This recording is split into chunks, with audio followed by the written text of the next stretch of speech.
Okay.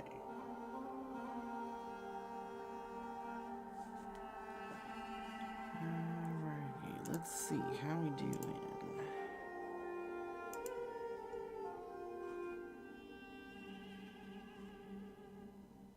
Let me just set up a couple things real quick. And make sure that we are doing okay. Seems pretty good. Alright. Welcome to 2025. Yep. It's already 2025. So I dropped off last year from streaming. Just had a couple of fun things happen in life. Just got away from me. So here we are. New year, new me. Not really, but we're gonna try. It's part of our New Year's resolution. We're gonna get through some of the games that are in my seemingly endless Steam library. And so I thought, hey, I've got a bunch of indie games in my Steam library and a bunch of longer games that I would love to play. So that's what we're gonna do. Basically each month I'm gonna do some short plays like this fun little point-and-click adventure, J.U.L.I.A. Among the Stars, and do several of those throughout the month, and then do one long play of a longer game that's definitely going to take more than 1 or 2 streaming sessions to get through. So this is the first. So this is a lovely little point-and-click adventure that was remade, and it's been on Steam forever, and I got it forever ago because I thought it looked interesting, and true to form, never played it. So here we go. Let's play J.U.L.I.A. Among the Stars.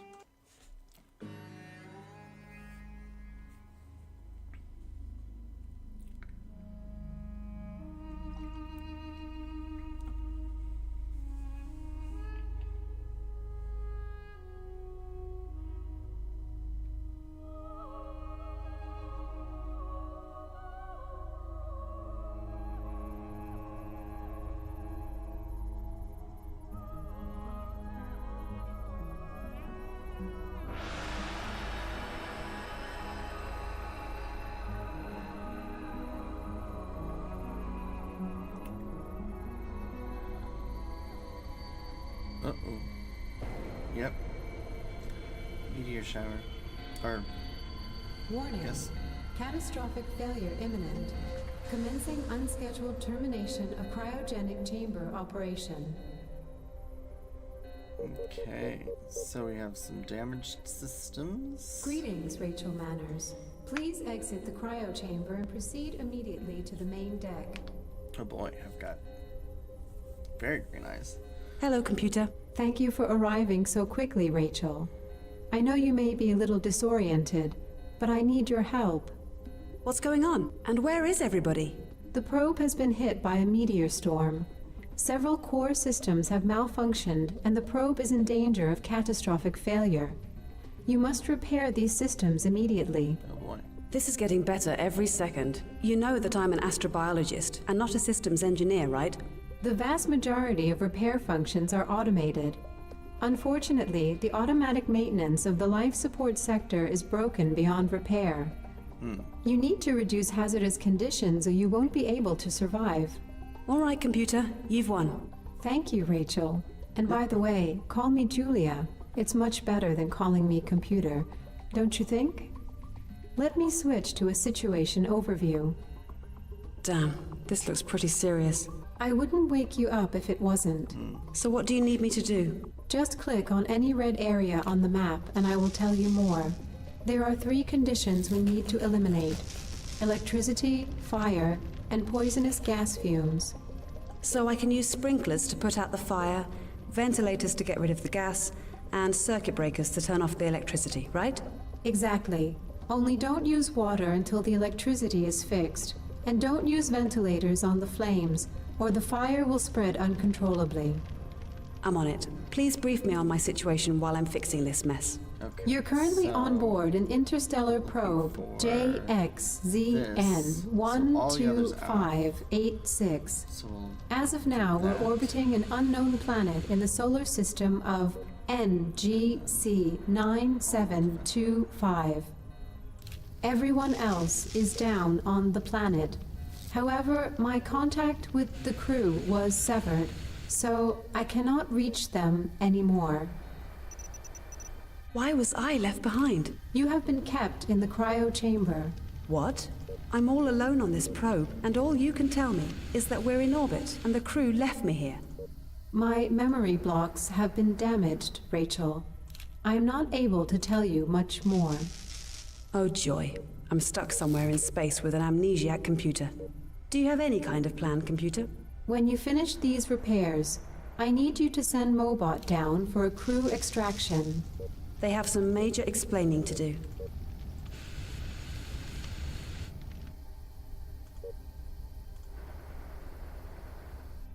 Okay, so with the water on, put the sprinklers, get the electricity off, and then find the power that turns on the ventilators. Okay.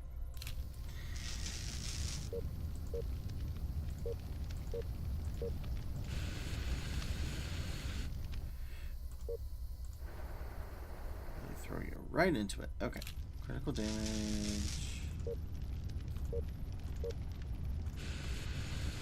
Fires out. There you go. I think it's fixed. Great job, Rachel.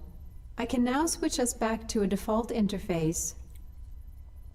I finished the automated repairs as well.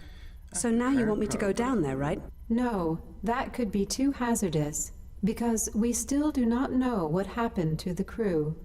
We will use Mobot. He is perfect for operations in practically any environment you can think of. You are the last crew member on this probe, and we can't risk anything happening to you. Switch on the planet view and commence the landing procedure. So, I was left on the ship. Why was I left on the ship? And how many more crew members are there?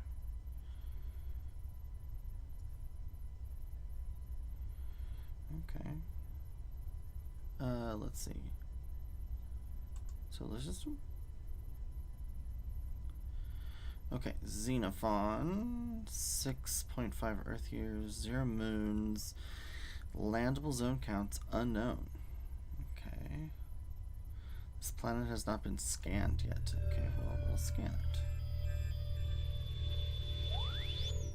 Scan complete. Xenophon,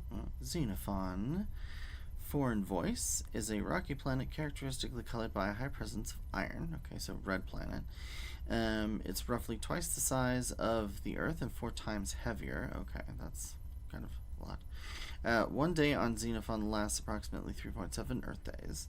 The planetary sensors detect a thin atmospheric layer, and overall planetary conditions allow for any kind of exploration. Okay. So I guess we need to... What do we have here?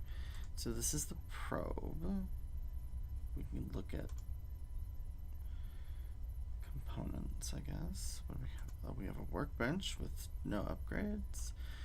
We have Mobot. Okay, so we can upgrade him over time. Messages. Okay, current goals, history. Current goals. Mission data.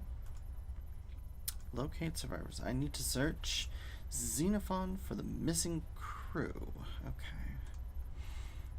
So, I guess we just click it. Oh, okay. So now, our mobile robot, Mobot, is going to be traveling down to the planet, it seems. So we're going to be keeping an eye on him from up on the probe. That's a big ship for a probe. Wow. I don't believe it. I'm finally seeing the surface of a distant planet up close. I've been waiting for this moment for such a long time. This planet is Xenophone. I'll try to obtain some data about it from my backup database. Hopefully that one wasn't erased. Pardon my interruption, but my sensory reading suggests that this planet is polluted by an incredible amount of radiation. This is strange. This planet was thought to be one of the primary targets for our main mission. If this was our primary target, does that mean the whole mission was senseless? Could you estimate the cause? According to my preliminary tests, everything alive on this planet would have been wiped out approximately 500 years ago by a huge explosion. This explosion seemed to be hundreds of thousands of times more powerful than the most powerful nuclear bomb on Earth at the time of our departure. The planet obviously never recovered from this unnatural catastrophe. Where's Julia, the what's crater? this thing down there on the map? It looks like an artificial structure. I think it's well worth exploring. I'm activating Mobot's exploration mode. Bing, bing, bing, bing, bing, bing. Okay. The thing that I've noticed is it's like if there was a massive explosion of radiation, wouldn't there be like a crater on the planet? Or wouldn't the planet be in, I guess, worse shape? The station looks lifeless and deserted. Where has everybody gone? I'm uploading a map blueprint to ease your orientation. Okay, so we can hover to expand the map window over here. Points of interests. Return to probe. Reveal hotspots. There's a log function. We've got goals, missions, objectives. Mind-o-matic. Okay. Close that window. Good morning, Xenophon. You've managed to land on a planet. Yes, we have.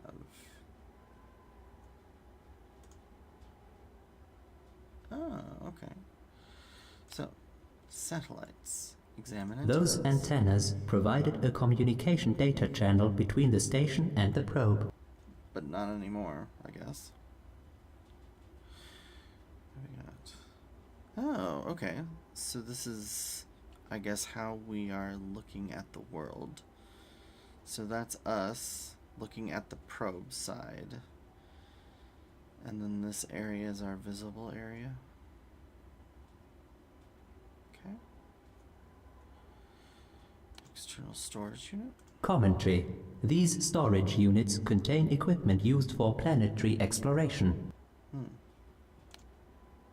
This ladder doesn't look very sturdy. The station was never meant to last that long, Rachel. What does that mean? Last that long? I would estimate that they must have fallen out of the storage space. This doesn't look good. Why would the crew have left it like that? So there's... go this way. We've got an external storage unit. Commentary. These storage units contain equipment used for planetary exploration. Oh, well. A moving platform. This served to transport crew members in and out of the station. Okay. Commentary. I don't need it myself. Oh, well. Good for you. Reflectors. Judging by the surroundings, it doesn't seem the crew ever needed them. What are those, though? Reflectors. Okay, well, we'll go this way.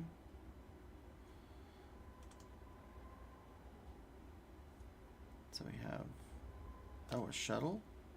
Oh, that What happened to this shuttle? doesn't Shouldn't look it be good. safely perched on top of the station? Might I not- suggest possible seismic activity? Objection. The rest of the landscape speaks against this possibility. Well, guess it's for us to find out. To fighting AIs. Always good. Landscape. What a boring and uneventful world. To think how far we've traveled only to see these rocks. Someone must have seriously screwed this up. Pardon my interruption, but would you like me to explore anything in particular? Not really, no. I think I've seen enough.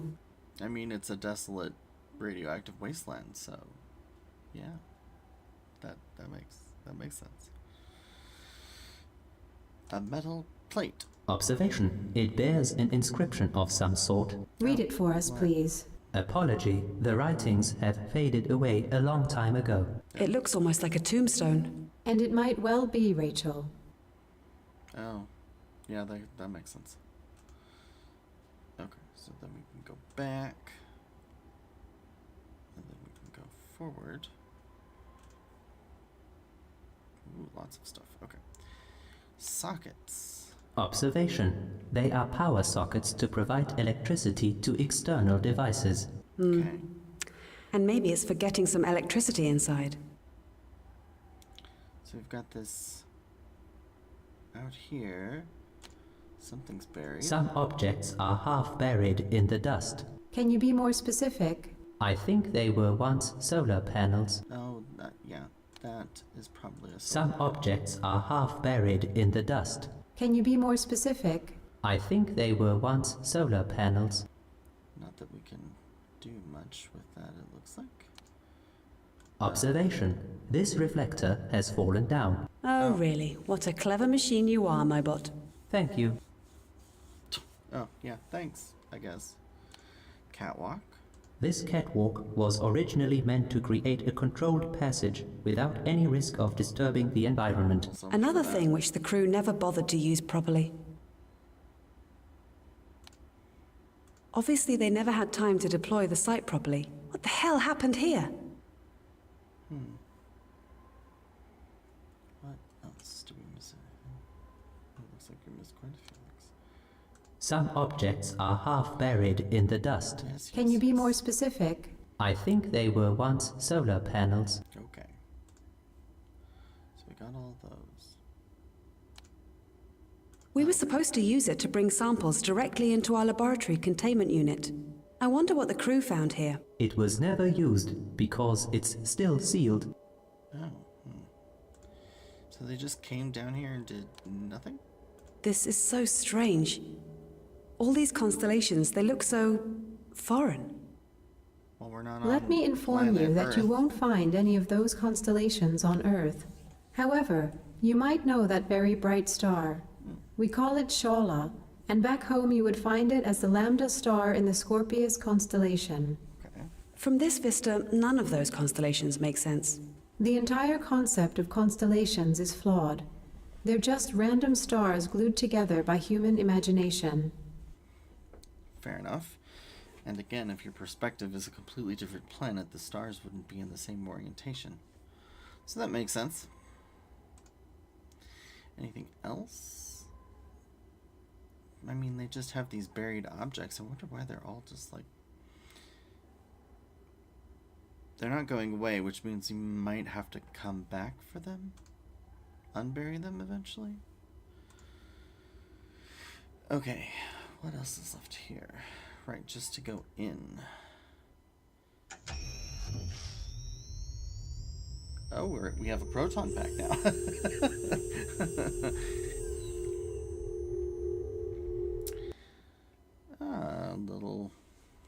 Little probe. Okay. Darkness. The power is off. As far as I was briefed, the stations were powered by solar panels. We should try searching for them outside. Good idea, Rachel. We won't be able to enter the station without power anyway. Oh. Okay. Well.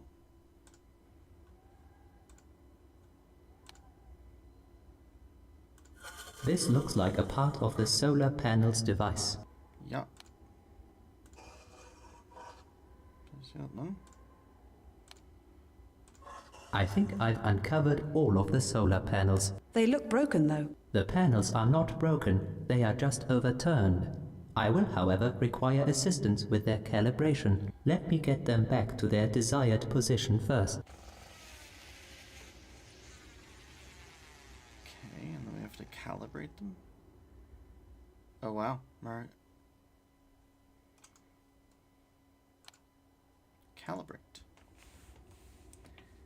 Oh, you are. Alright, how do we...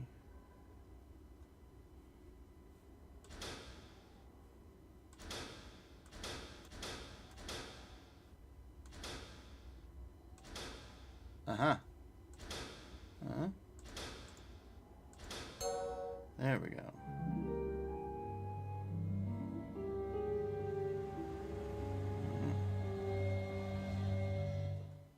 Now the station has power. I see.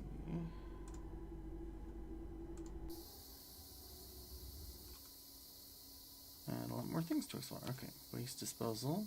Contaminated liquids are drained through this outlet. Decontamination. During the decontamination process, this pool gets filled with a liquid. Piece of cloth.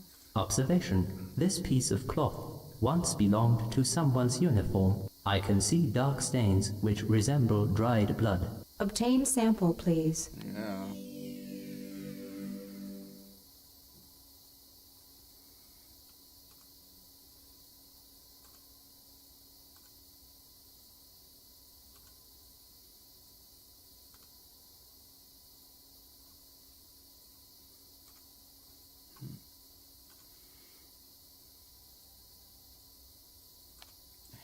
There's nothing extraordinary about those handles. They were used by people who went through decontamination. Okay. This device is a combined decontamination liquid sprinkler and ULPA filter-equipped air cleaner. What? U.L.P.A. filters? My grandmother used those in her vacuum cleaner. I thought we'd be better equipped. I wonder how much Yamabushi was paid for these. I mean, it's a filter. If it's a good filter, I guess it doesn't really matter. A metal plate. This metal plate looks as if it's out of place. Observation. It seems that something has slipped under it. Commentary. There is some sort of ID card stuck under the plate. Can you get it? Bingo! It's our ticket into the station. Oh, alright.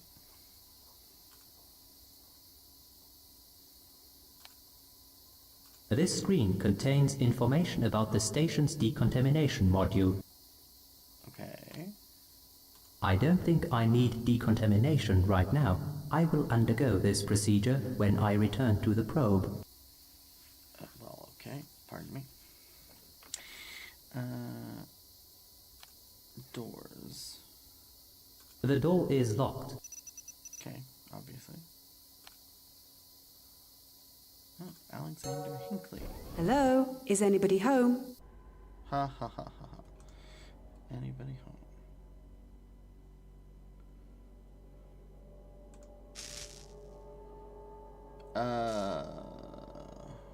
Let's see. That is a dead person. And there's a gun next to him, too.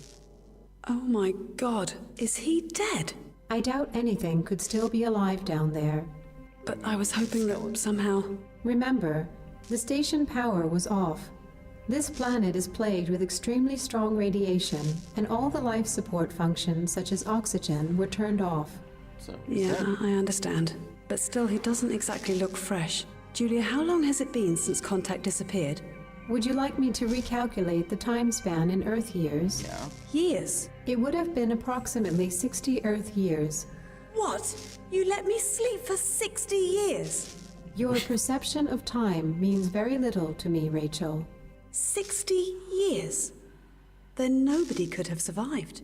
I need to find out what happened. Why did they choose to stay here with such insane levels of radiation? And why did they leave me behind? Okay. Examine. The body of a human male. Okay. Observation. There is an item in his pocket. Let me recover it. Okay. Andrew Lark. We will obtain a sample. There's a laser gun. It's a standard issue laser gun. Okay. Gathering evidence.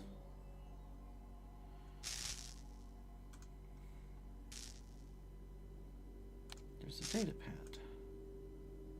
Yeah, it's locked. But it belonged to Andrew Lark. Okay, which is this guy, I guess. Chair exam. Observation. The chair fell over and was left there. Analysis. Either there was a fight, or someone tried to exit the room in haste. Storage box. This is interesting. They just left this box in the middle of the floor. Or did it fall from up here?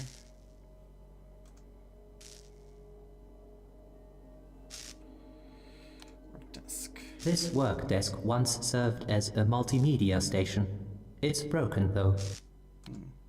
Apart from the dust, there's nothing significant. Observation. For some reason, the crew did not keep the station tidy. This violates Protocol 17/970. Something tells me they didn't care. Oh, okay. We'll come back to that. What else is there? So there's a crate. This is a crate. Oh, really? And another data pad. Scott White. But it's also locked. Okay. I am unable to proceed. The door is locked. Oh, okay. Access keypad. Nope. Okay.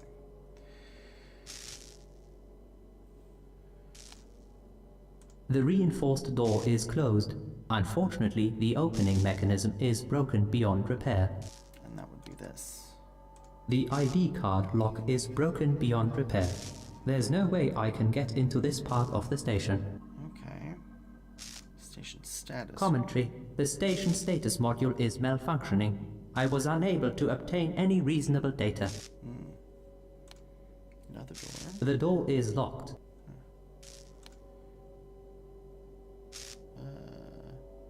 Hinkley? Oh, okay. We've got this door. I apologize, but the door is locked. Okay. Hinkley? Alright. Let's go back out. And we've got crates. There is nothing interesting inside. Okay. Storage. Observation. The storage space opening mechanism is malfunctioning. There's no way to open it. Of course. Another door. This closed door leads to the women's dormitory. Okay. The ID card lock is broken and can't be fixed.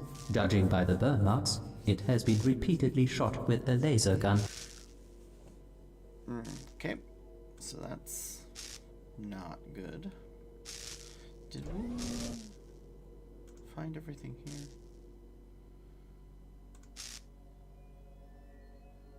Almost. Okay. Hinkley Alexander, Command Chief Master Sergeant, Aviation. Media. Okay. Pictures of rocks. Pictures of that. Pictures of a seat cushion. Messages. Yishang. Testing 1 2 3. Xenophon says hello. Sorry, I feel funny. I'm going to lie down. Please tell Scott to drop by. He never checks his messages. Okay. Pavel Sunos. Okay. Are you online? I've got some big news. What's up? Lark plans to blame it all on Cynthia. What is he thinking? No clue. Aren't you worried he can read our communication? At this point, I don't care. I'm still stuck in the lab. Any progress? Nope, looks like a poison. But it really could be anything. Sorry, I have to go now before we get charged with abusing communications again. Wink. Havel, I'm not sure what will happen. I have some of my notes on my datapad. The password is Xander756. In case anything happens to me, try to make use of it somehow. Okay, so Alexander Hinckley's password is Xander756. Am I gonna have to remember that? Or am I gonna have to write that down? You know what? I'm just gonna... I got me a little notepad right here. We're just gonna write that down. Maybe. Well, you know what a notepad needs? A pen. Pen. Running over. Pen. Okay. So, Hinckley.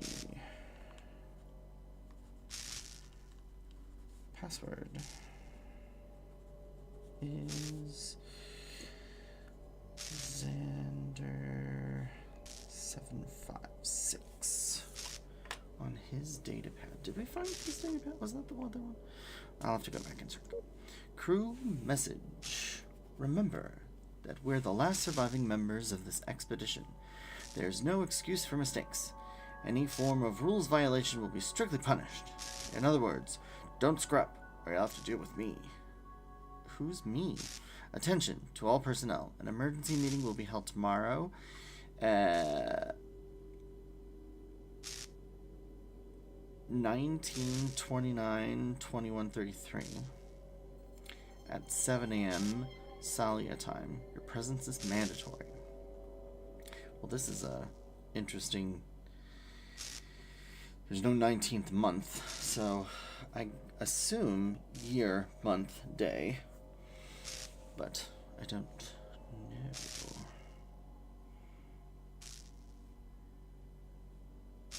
Log out. And then we've got Andrew Lark, Major, military. He took some pictures of a rock. Cool. Barth Karlov. Still nothing? That's bullshit. Must be something obvious. Let's not alert the crew just yet. If she did that, she must be more clever than I thought. I don't care. Just nail it down. Let's make a nice trap for our little bird. Do you really think she's behind all this? Hell yes. Who else would it be? Pavel? Scott? Not bloody likely. Okay, so they clearly think Cynthia is involved. You pretentious jerk, who do you think you are? Crawl into some hole and die, okay? There must be enough of them in this stupid planet. I will not tolerate this. Yeah, right, you freak. I know it's you, and I will get you sooner or later. Okay, very professional. Okay, so whose datapad was this? This is Scott White's datapad, so that's not who we're looking for. And this one is Andrew Lark's datapad, so we need to find the other datapad, which isn't in this room. And the only way we can go is here. Women's is off, so we have to go through to the male dormitory. And now we get to search this place. So there's all of these. Bed. A broken, ripped-out display is lying on the bed. Why would someone do that? Someone ripped the display from the wall. But why? Yeah. Question. Was the entertainment program that bad? I doubt it. A joking robot. Apology.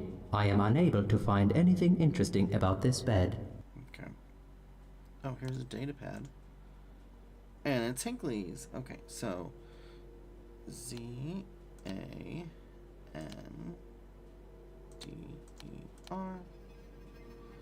756. Confirm.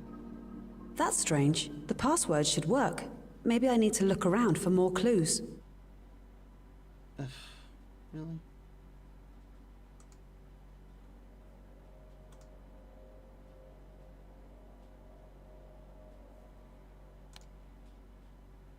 Someone threw the empty pack of nutrients on the ground.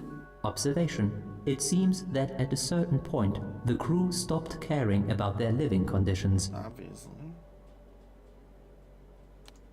Pair of shoes. Analysis. The shoe size matches the corpse on the bed. Oh. This is terrible. The corpse is a human male. I would estimate his age to be approximately 34 years. Observation. He has been shot in the head while sleeping. Damn. Commentary. This must have been done by either a mentally unstable or desperate person. Okay. Let's obtain some evidence. Gross. Commentary. A male body lies on the bed. Yes, thank you. Is that all about the beds and the bodies? No. Oh, a data pad and display. The Central Entertainment System service is currently offline. Okay. Apology. I am... Okay, nothing there. Oh. Pavel. Cernhos. Civilian researcher. Okay. 1923. There's 2 pages. Okay. What an idiot. So, we're supposed to write datapad dailies and not mention what happened. And what's he going to do? Shoot us in the back if we do? Anyway, this place is weird. I've had a feeling that something is really not right here. Why couldn't we stay at Zenobia? I am absolutely sure we would have found something way more intriguing than the dirt and sand on this stupid rock. Life here? Yeah. We would have a better chance of finding life on Mars than on this marvel. And after what we've already seen, it's just one more bullshit decision after another of bad management. So here you are. My mandatory daily record has been written. Happy now, Mr. Lark? Sir? Okay, so not many people are liking Mr. Lark. Tonight the nightmare returned. I am walking, absolutely exhausted in the endless desert. I know that I am going to die soon. Suddenly, the vision changes and I am standing in a dense jungle. I am crawling slower and slower to a huge purple lake which miraculously appears in front of me. Lark approaches me and with a broad smile hands me a cup of purple liquid from that lake. I take a sip and find out that it's extremely strong acid. The pain is unbearable and I watch, screaming as my body quickly disappears. I'm glad that Alex woke me up. Strangely enough, even after I woke up, I still feel the pain from that dream. It's day 2 on this useless planet and still nothing to do. Mr. Lark, sir, is giving us stupid tasks to keep us occupied, but we've lost our morale anyway. If he's waiting for something, is he waiting for something? If we have to settle in this system and this is our only possibility for survival, this planet was the worst choice. And obviously, we are doing nothing but wasting our precious time. I was sparring with Scott today, and was surprised how cool some of his tricks are. His throwdowns are especially great and make me want to try them on Lark. Also, it never gets old when Scott tries his levers. Maybe one of these days they actually will start working on me. He reminds me of my old sparring partner, Gonzo Tordo. He thought he was some kind of fighting wizard, but he never took me down either. But he was like a phoenix. He kept coming back for more. We must have caught some local virus. No medic remains on board. Lark doesn't trust Cynthia, so it's up to me and to supposedly find out what's going on. Curiously enough, we've sent our data to Jay, and she was unable to find anything out of normal. She did notice that the weird red skin color, as if we had inflammation. However, all the analyzed data are in normal ranges, so she suggested that it's just some temporary pigmentation. But where did the sudden nausea come from? If I wasn't feeling so bad, I'd actually be grateful for having a task to solve. Oddly enough, I've never had a real headache in my life, so this has caught me completely unprepared. I'm feeling like hell, so I will try to sleep it off now. I wonder if this J means the probe, like Julia. She's unable to find anything out of the normal. Okay. So 2 days later, screw these daily records. Lee is dead. Oh? What? When did that happen? Yesterday in the morning, she showed us how her hair was falling out in large patches. Lark went as far as to blame the poisoning on we know who. However, the sample sent up to Jay was again negative. I suggested we finally deploy our laboratory and cross-check the probe's results with our analytical stations. But as usual, Lark waved my idea away. Pretentious idiot. During dinner, Lee started coughing badly. At first I thought she just swallowed something wrong, but then the blood started to come out of her mouth and she fainted. We tried to wake her up, but she never did. Everyone is feeling sick now. Have we contracted some kind of undetectable alien virus? I mean, losing chunks of hair and then being heavy radiation, it makes sense that, like, they're just dying of radiation sickness. But why didn't they figure out that they had radiation here before they landed? It's getting all of us. Alex was unable to get up yesterday and his hair is starting to fall out. I tried to cheer him up, but we both know it's bullshit. He will be next. Lark called an emergency meeting for tomorrow, and I just hope he will announce our return to the probe. I tried to spar with Scott this afternoon, but we were both so exhausted that it was useless. We decided to call it a day and save our strength for tomorrow's meeting. What a twist. Lark publicly blamed Cynthia for poisoning us. Normally I would just call him out on that. Yet there were some very convincing things he said. Everyone was confused, and she left without saying a word, which didn't help the situation at all. I still think that it could just be our nerves, but what Lark revealed made me think. It could even make some sense if I didn't know Lark.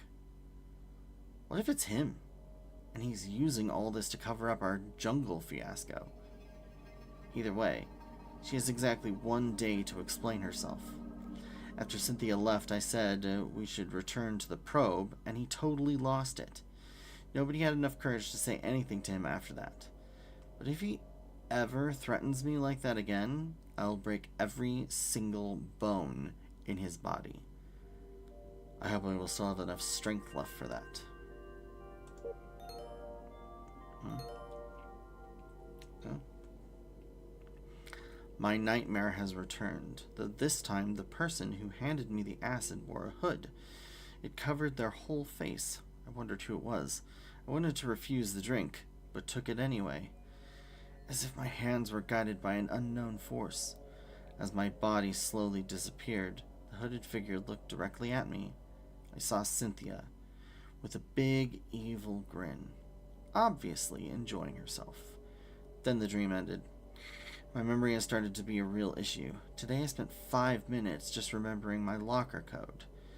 It's 978. Okay.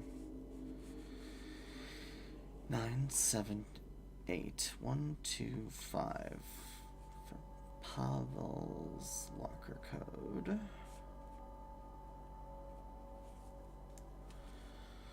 In case I forget again. I'm also removing the password from my datapad, so I can keep my memory struggles to a bare minimum. Okay, that's why this one was unlocked. Okay. And Alex has died today. I knew it was coming because he was barely breathing and coughing up blood since morning. He incremented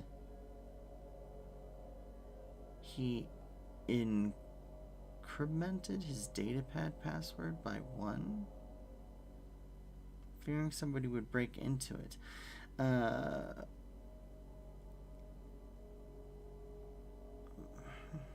I'm becoming so apathetic. It will get everyone soon. Since that idiot refused to let us return to the probe, we'll all die like rats here. So Alex died, and he had his...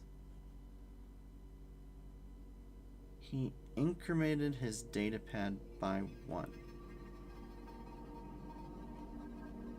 Does that mean he put a space between them? Okay, so Hinckley's password would be like... yeah, we'll see. I'll have to try that. We've been informed that our problems have all been solved. We are not supposed to search for Cynthia and to immediately resume our standard operations. No other information was shared before we were dismissed. I don't trust him. It was obvious from the very beginning that he just searched for a scapegoat. There's no way one single person could kill us all like this. Oh boy. So what, 31 to 34 days later? I'm unable to write my dailies anymore. The pain is so intense that I'm glad if I can even crawl. Lark lost it again. It doesn't look like getting rid of Cynthia solved anything. I don't understand why we can't just return to the probe, but I no longer have enough energy to ask again. It's starting to get Scott now. Barth has destroyed our hovercraft. That was our only way back into orbit. What was he thinking? I wanted to kick him to death, but when I saw the shattered, dying human he was becoming, I lost my anger. There would have been no honor in beating him. The only hope we have left is Jay.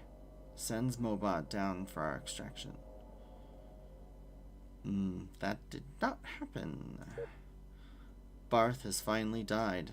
He knew that he didn't have long, but I would never imagine he would take the last of us with him. Now it's only me, Scott, and Lark. What a team. Lark has gone crazy. He has a theory that something is here with us. He set up a station watch and assigned Scott to the first shift. I'm going to rest now.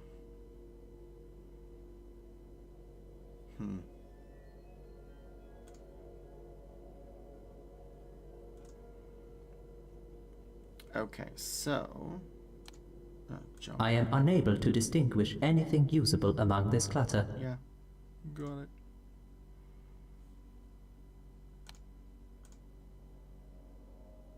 So here's Alexander Hinckley's datapad, and it should be offset by 1. So... oh, how do you even do a space?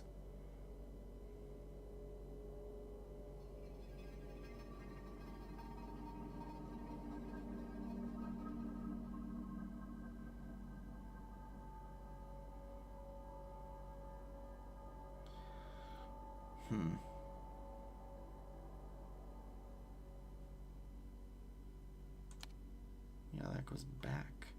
Doesn't create a space. X.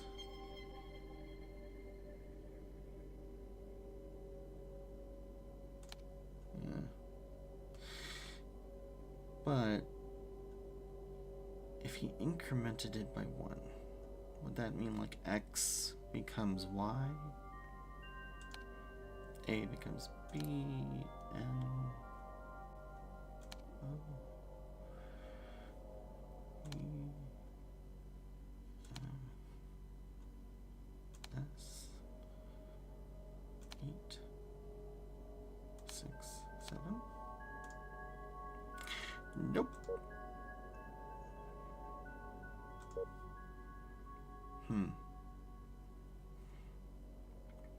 He incremented it by 1.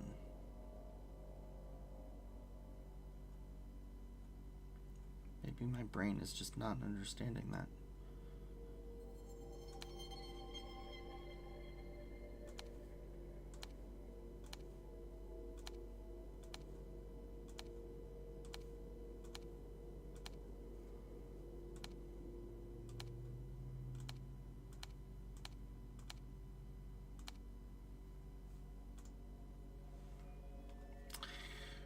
have to come back to that. I just don't know.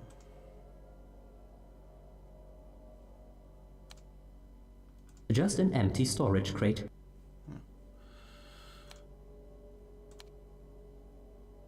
Whose locker is this?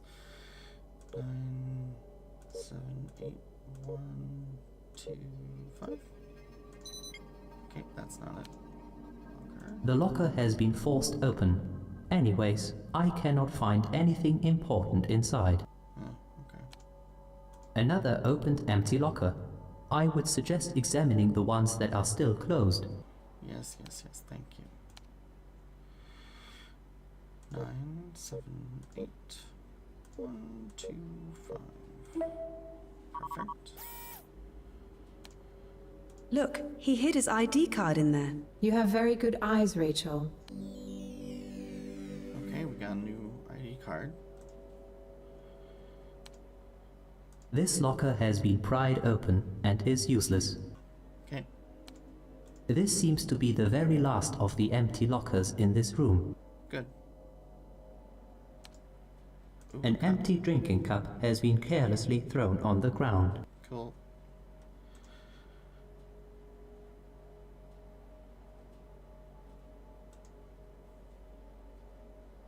Ventilation. The ventilation system once provided fresh air to the whole station. Okay.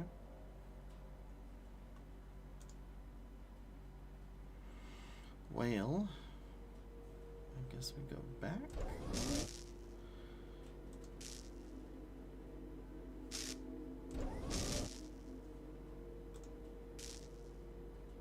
Alright, so datapad.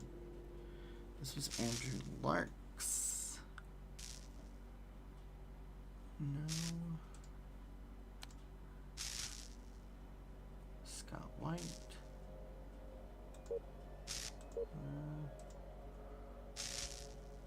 Keypad.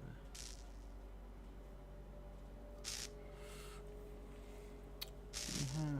Let's see. Enter the laboratory is locked. I believe I can find some important information there. Gather evidence. It would be good to secure every single piece of evidence from this place in my previews later. The crew. A data pad recording of Pablo Corneo's last days was discovered in the dormitory room. I need to find out everything I can about the crew's demise. Yeah. Mission data. So we have Alexander's password. As I wrote to Pavel that his password is that. Alexander's version. Okay. According to Pavel's datapad, Alex incremented his datapad code by 1.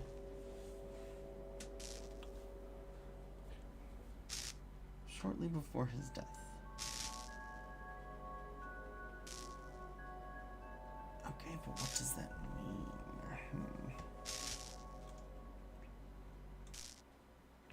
mean? What's that? Oh, no. No, that's not what I wanted to do.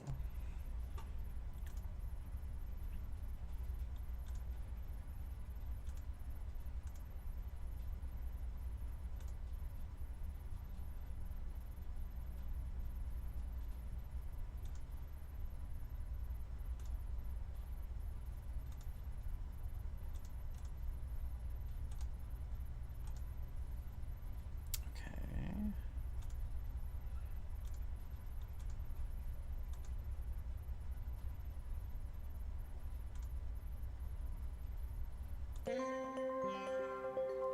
Oh.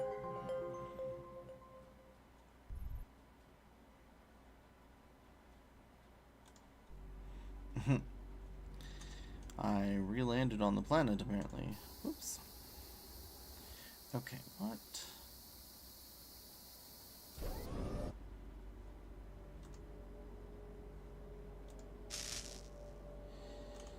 So I can't get in here. Or here.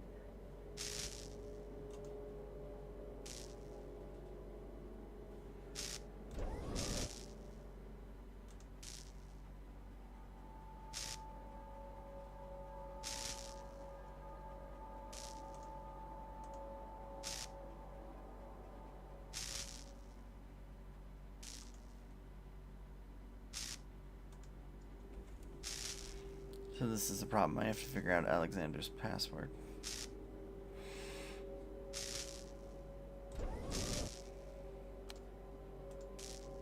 No, that's Scott White's. It's Andrew's. So it was in the dorm, wasn't it? Yes.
Aha.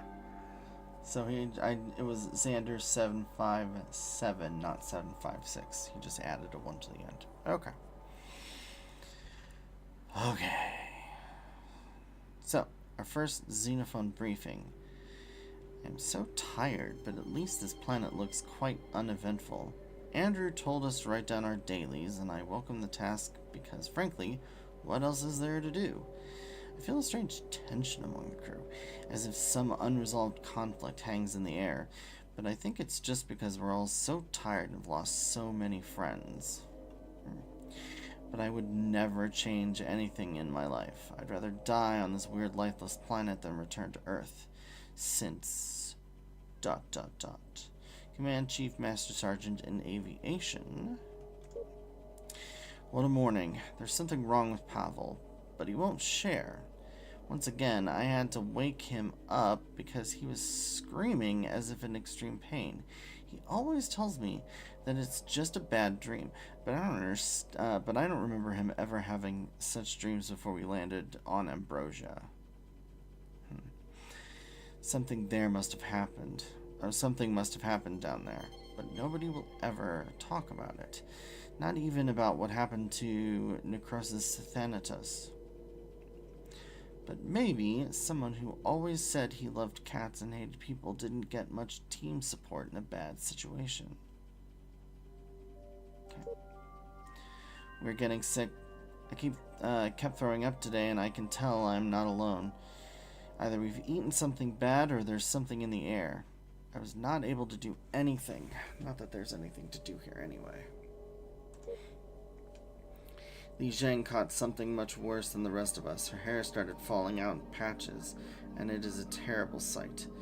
I just hope she will recover soon. I'm not feeling well, but I'm not trying to hide it as best as possible. Oh, I'm not feeling well, but I am trying to hide it as best as possible. Li Zhang is dead. Have I cursed this last planet by saying that I'd rather die here than go back to Earth? My body is slowly giving up on me, and I don't think I will last much longer. Today I spent countless hours with Barth, trying to restore communications with Julia. It looks as if someone sabotaged the data channels. Is there a hidden traitor among us? We don't want to alarm the crew just now, but unless we fix our orbital communications, we are pretty much stuck here. What a horrible day. I got the same shit as Lee, and my hair is now falling out like hell. Will I die as well? I was unable to do anything but sleep today. I feel so weak. On the 29th, Barth told me he changed the laboratory code to 014563 because they don't trust Cynthia. Why Cynthia? She would never kill anyone. I don't have much energy left, but I'd like to tell those idiots how gentle she is. Anyway, there's nothing I could do. I feel that I'm not going to last much longer. Maybe this planet grants us a wish, and my wish was to die here. I could start counting the days of how long I'll survive. Well, that's chipper. Cool. Alright, well, back to the lab. 014563. Okay. So, now we've got the lab. Waste disposal. The waste disposal unit is still sealed. The laboratory is one more thing the crew failed to use properly. Yeah. Containment. This container holds various research samples. Okay. What is this device? Observation. It looks like a makeshift device. It was probably constructed from other devices. Can you be more specific? Yeah. It looks like a Geiger counter. The parts came from the demolished hovercraft we saw outside. That's pretty ingenious. Commentary. Why would they need to measure radiation when the central computer was equipped with sophisticated radiation detectors? Even my sensors detected radiation right away. Perhaps they broke. Yeah.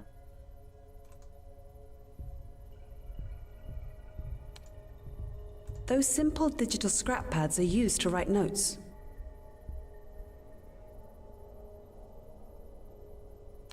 Broken device. Commentary.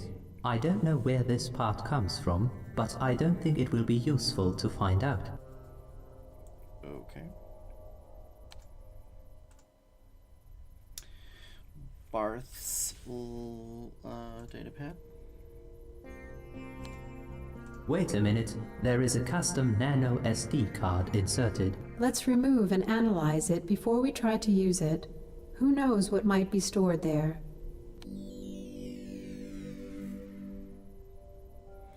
Cynthia's datapad, but it is closed or locked. Okay. Please insert the nano SD memory card. Okay.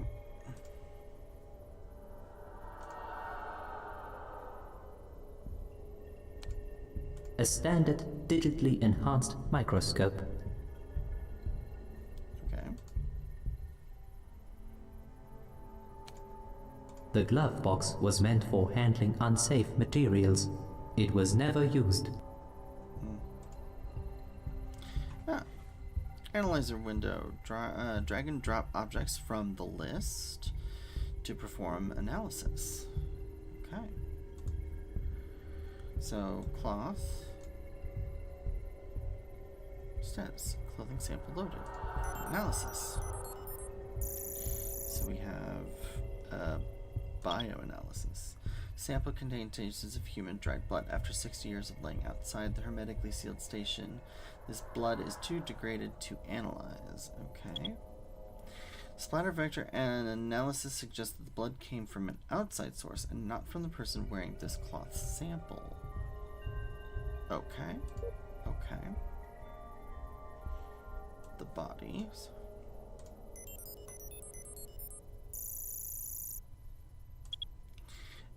The skull is badly fractured. Cause of death? Laser gunshot to the head. Heavily mutated human viri are present in the body, probably caused by long exposure to high radiation levels. Okay. A DNA data comparison identification reveals a match for Andrew Lark. Okay. So Andrew Lark is the body in the main room. Okay. The laser gun.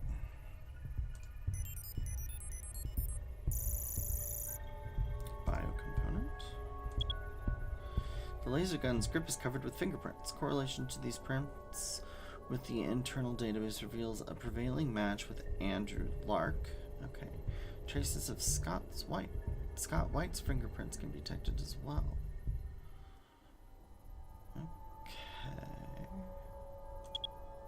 The laser gun data indicates that the weapon has been fired exactly 9 times.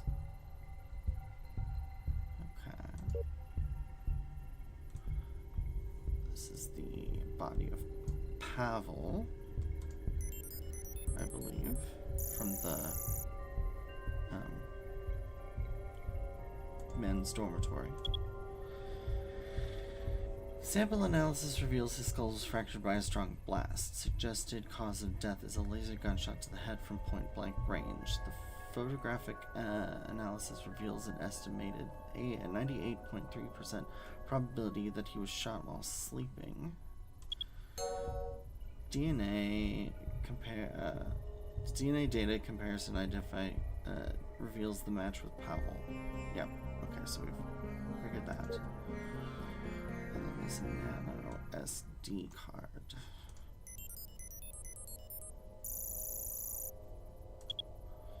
Correlation with the internal fingerprint database reveals a match for Barth Karlov. Traces of Andrew Lark's fingerprints can be detected as well. This is perfect. Now I can try breaking into weakly protected datapads. It contains an executable file for a program designed for password analytics. After setting the datapad into maintenance mode, this program will isolate the letters are part of a target password. Due to the limit of this program, it won't work on datapads with strong protection. Okay. So we can hack the datapads that we can't get into just yet.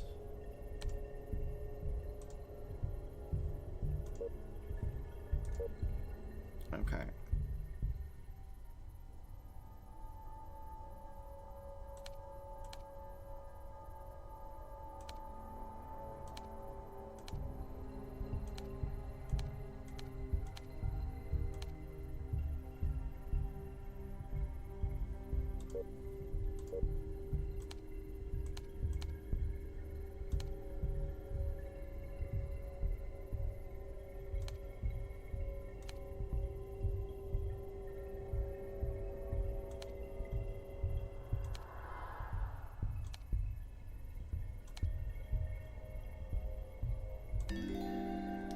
Wildflower.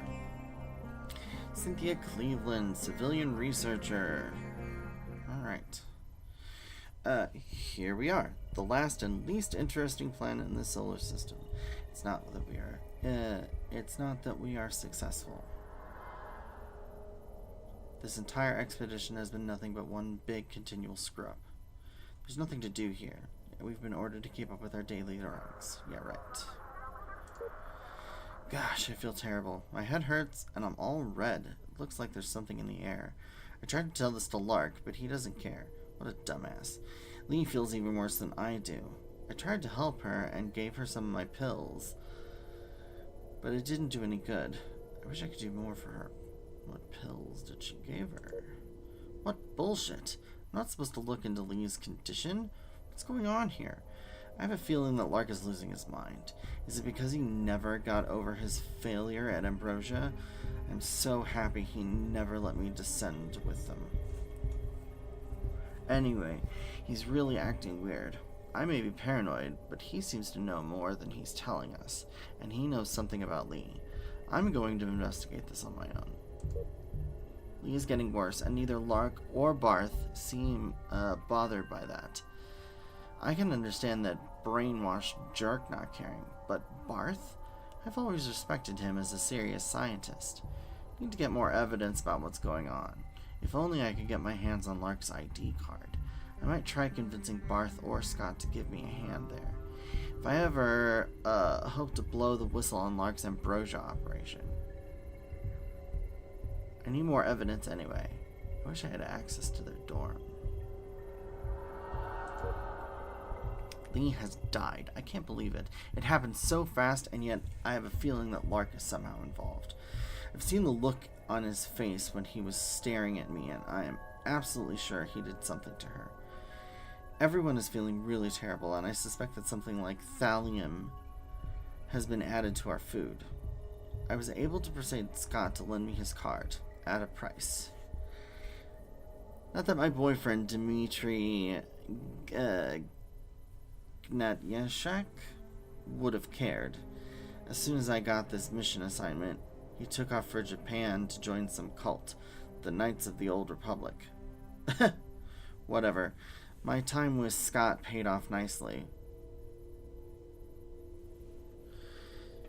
Does that mean she slept with Scott? At a price. Now this is interesting.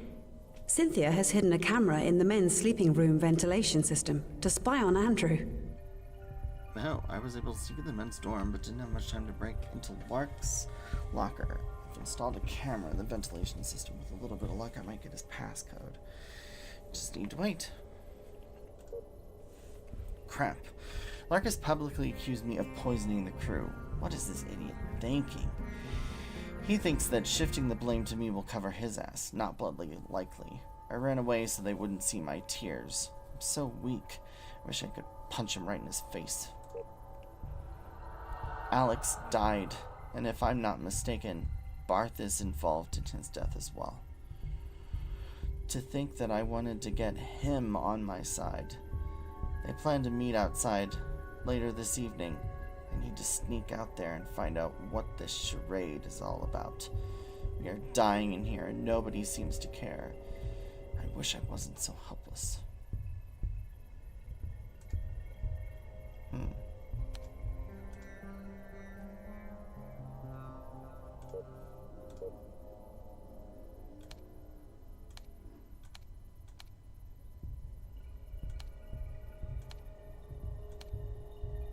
So RTY.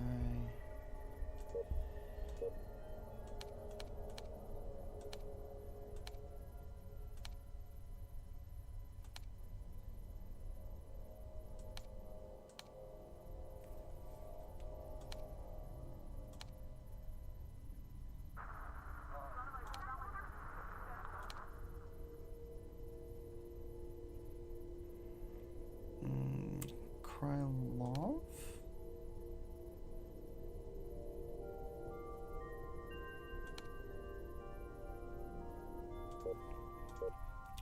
So, Barth.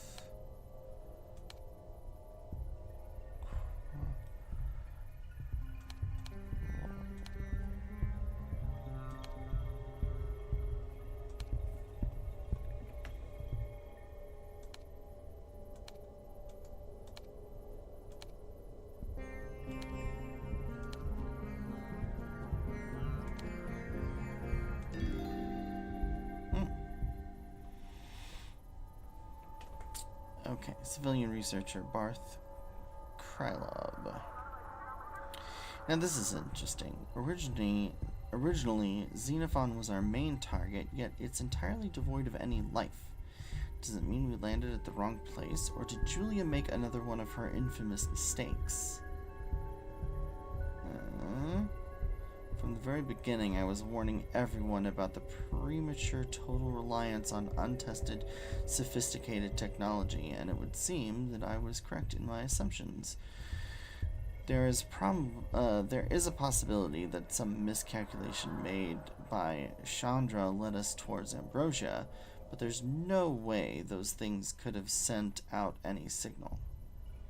Either way, we caught it, and it led us here, so let's explore. We caught what? Today our crew encountered mild nausea. Nothing worth caring about, as there are more pressing matters. There is something wrong with this planet. I was conducting a spectral analysis of our surroundings, and the data simply doesn't add up. I'm considering the idea that this place was once actually bustling with life, but what happened? I'm growing very curious. It would have been nice research if I had run into that Cynthia Cleveland creature again. Oh, it would have been nice research if I hadn't run into that Cynthia Cleveland creature again. Gosh, she's getting on my nerves. How could someone as stupid as her even make it onto our crew? What the hell? Our data channels are dead. Andy decided to keep the information to ourselves for some reason. Well, he's the boss here. For now, we've simply said that the communication with Julia is ongoing and nothing extraordinary has been found. It gets me worried, though. If we never recover our data channels, we're stuck on this planet. I'll try to look into the communication issue myself to make sure there is no sabotage. One suspect immediately jumps to mind. I'm still not sure what's jamming our communication. I've run every single test available, but still can't isolate the problem. I might ask Alex to look into this with me. It should be his job anyway, and I am not that big of an expert on such things. Also, what originally seemed like ordinary nausea now appears to be more serious than we thought. Zheng looks as if she has been poisoned by thallium. Our planetary data check ruled out radiation poisoning, which would have very similar symptoms. I'm convinced this is an inside job, and my instincts point me to only one person. Could she be jealous of Li Sheng? Is that it? I better keep a close watch on her.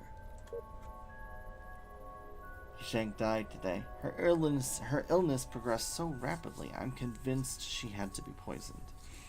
I wish I could verify that with Julia's internal laboratory, but the damn data stream is silent. We can't even get back into orbit. I called Alex to help me out with the data channels problem, but even after triple checking every single thing, we couldn't discover what's jamming the communication lines. The cause must be here in the station, because we were able to verify data is traveling to and from the probe. We just can't access it. In my opinion, somebody messed with the description unit. But how? I feel terrible. Have I been poisoned as well? If this is true, I have only 3 days to find out the cause of the poisoning and obtain an antidote. Not a very nice outlook. And that hag is always snooping around. I must warn Andy. He will know how to deal with her. I am sure of that. I've seen before that he's incredibly good at those kinds of things, and I still have my doubts about what happened on Zenobia. She might be behind it. I got an order from Andy to create a special little maintenance program, something which could help us break datapad passwords. He knows how much I love cryptography, so he didn't have to ask me twice. Need to keep my work secret.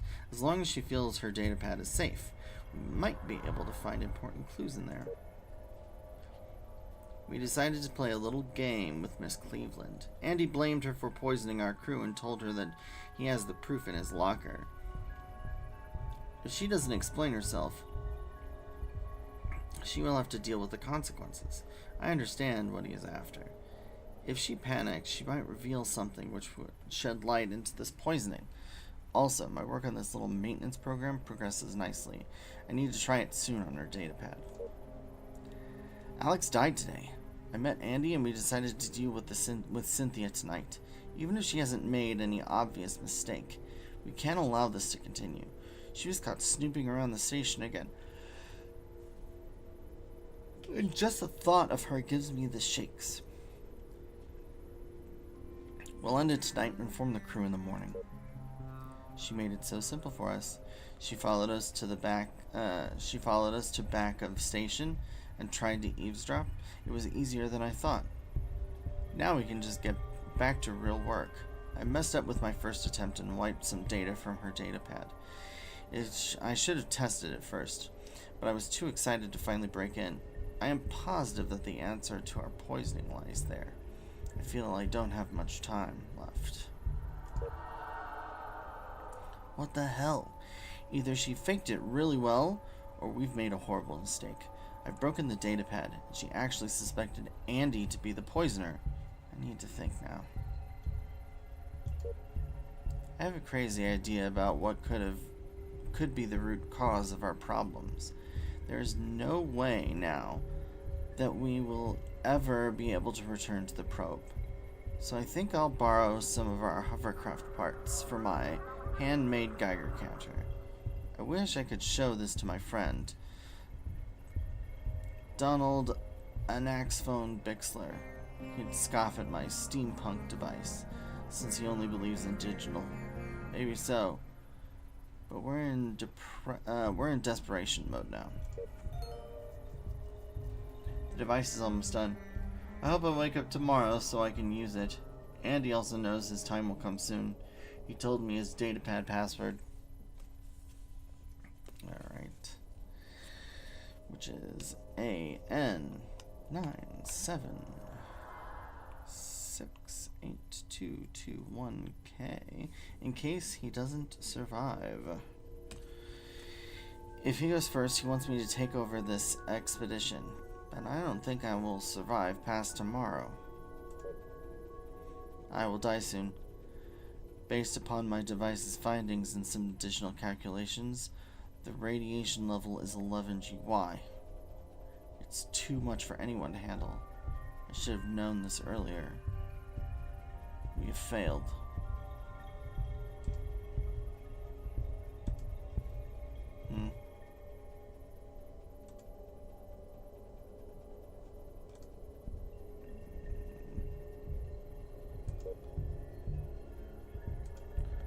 Don't need to do that. So we have her datapad. We have Barth's datapad. And that's everything in this room. Except this computer terminal. Alexander Hinckley. Messages. Okay. Media. Okay. Log out. Clark.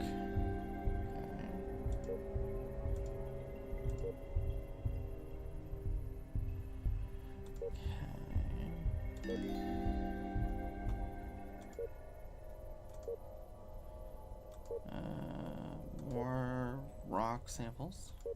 Messages. Crew message. Remember the ship. Okay. Alexander Hinckley. Are you online? I've got big news. What's up? Lark plans to blame it all on Cynthia. What is he thinking? No clue. Aren't you worried he can read or communicate at this point? Okay. Yeah. Scott White. I don't think we've seen Scott White's stuff. Ha! That was one hell of a fight. Yeah, you're quite good. Still don't understand how you got away from that lever. I'm just that special. Let's have a rematch. What the hell? Barth destroyed the hovercraft. Yeah, we need to find out what's going on. Can you somehow find his datapad password? I guess we could learn a lot there. I tried to spy on him. I got as far as seeing that that he starts by entering his full name and then adds some long number. Try harder.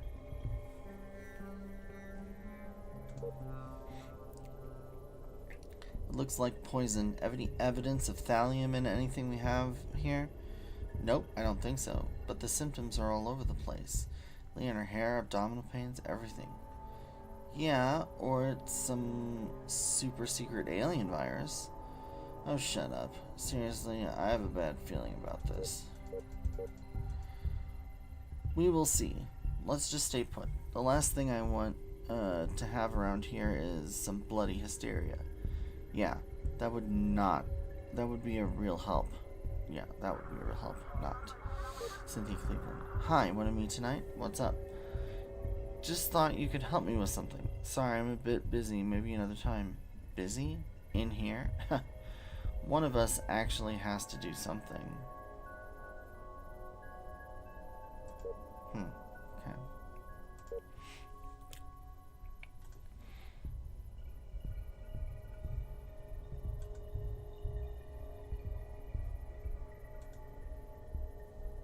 So we have this blue board. Turn on the blue board.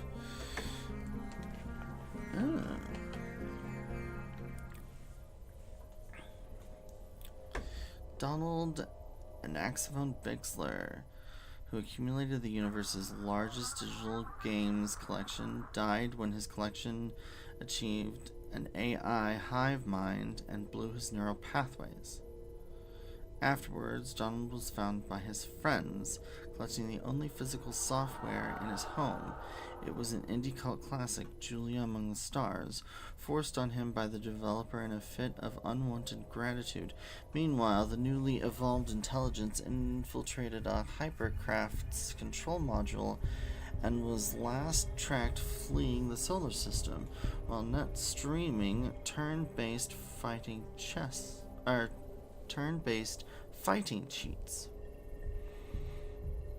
Okay. Alexandra Brown traveled to Elpis Alpha on the second Yamabushi expedition. She was enchanted by the planet's icy beauty and tall, majestic snow-covered peaks. Alexander decided to celebrate her first planetary landing by taking part in her favorite hobby, the obscure sport of ski yodeling.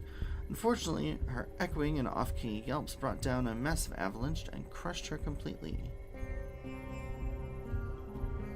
Jeez. Okay, turn page. Augustine Cordes has been haunted for years by a crazed fan and relentless stalker named Sophia. He felt safe in his country estate, though odd sounds kept him edgy and sleepless. One night, she leapt out of a dark corner of his bedroom while wearing her favorite dolphin costume and stabbed him repeatedly with a knife. He died, but happily was finally cured of his lifelong boredom. Okay. Juanita Durkin's celebrated curiosity caused her to steal a strange extraterrestrial pod from the Yamabushi Space Lab and take it home for private examination. Unfortunately, the pod was not plant life, but a hibernating Alpha Centauri grew. Having skipped alien biology in her field training and with no awareness of the danger she faced, she turned out the lights to go to sleep. The crew revived and immediately ate her with great glee.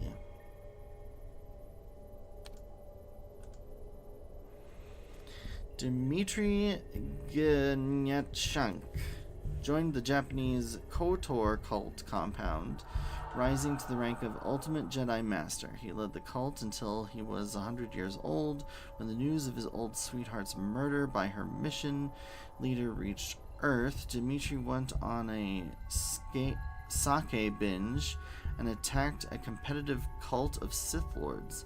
They defeated him easily, unfortunately in front of a group of Insta-tech phone-wielding tourists dressed as Ewoks. Their viral video released of his utter humiliation mocked his defeat. Dmitry fell on his own lightsaber in total despair. Wow. Roland Gwynn died near the Yamabushi Mission Control Facility when a long-distance rose hauler took exception to the mocking phrase on his t-shirt and ran him over with his truck. Roland left his vast cachet of pithy phrased message shirts to the local asylum, which caused the inmates to riot and rampage through the nearby city, sparking mass hysteria. Well done, Roland. Laura McDonald finally achieved her lifelong dream of a bigger box. She was just settling in for a long-awaited meal of pilfered game show VIP treats, madly scribbling dialogue for an unfunded indie game project when a nearby cherry tree fell and killed her. With a proper rope and rock, she might have survived. Okay. Jason Quincy Serber was financially ruined by the loss of his first expedition, the public outrage over his selection of a sociopathic ex-soldier, and the secret mission leader, as the secret mission leader and rash reliance on an untested weapon prototype led to his trial and conviction for crimes against humanity. The live broadcast of his execution drew the largest webcast audience in recorded history. Wow. Okay. Necrosis Thanatos, a well-known cat lover, spotted a feline-looking alien creature on Ambrosia. When he impulsively and stupidly reached out to stroke its fur, the ravenous carnivore tore his arm right off with its retractable claws. Necrosis died when the expedition crew abandoned him in the jungle, glad to finally be free of his never-ending cat videos and the related bunk decor. Goncalo Tordo, who suffered from acute logophilia, worked for Phoenix Online as their permanent intern until the last day of his life.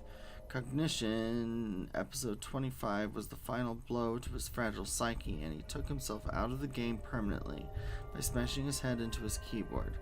Not to pass up a great PR moment, Phoenix launched a keyboard smashing challenge campaign in his honor and watched their game sales rocket. Cool.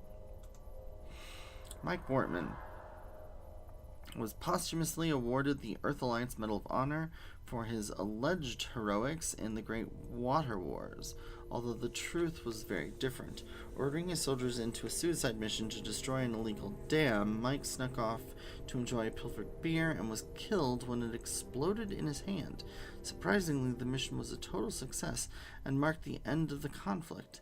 Needing heroes to distract people from the obscene cost of the war, the military chose Mike and history was rewritten once again. Okay, let's just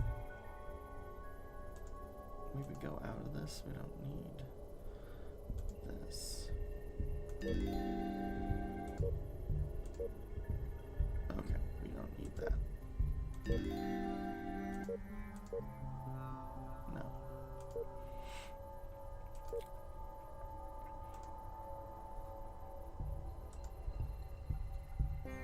Okay, so we can go back out here, right? Spies among us. According to Cynthia's data, there's a camera hidden in men's dorm. Okay, so we're gonna go back to the men's dorm and look at the... According to Cynthia's datapad, a camera should still be hidden in here. If we are lucky. And there it is. It's still there. The camera no longer works, but I'm recovering its memory card. Cool. Awesome. Let's take it to the analytics station to see what we can get from it.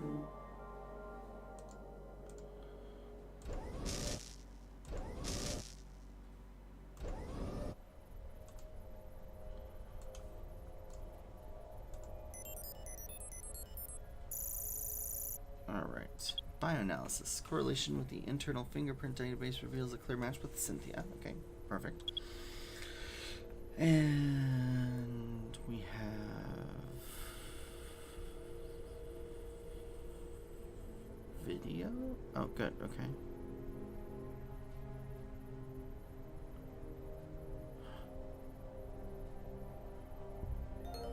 Okay. So 549237 for the last locker code.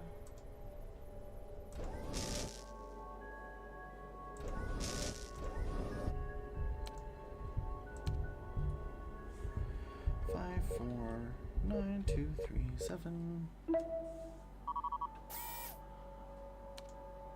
There's another card lying in this locker. That is the station MasterCard. We might be able to extract some really useful data with it. Okay.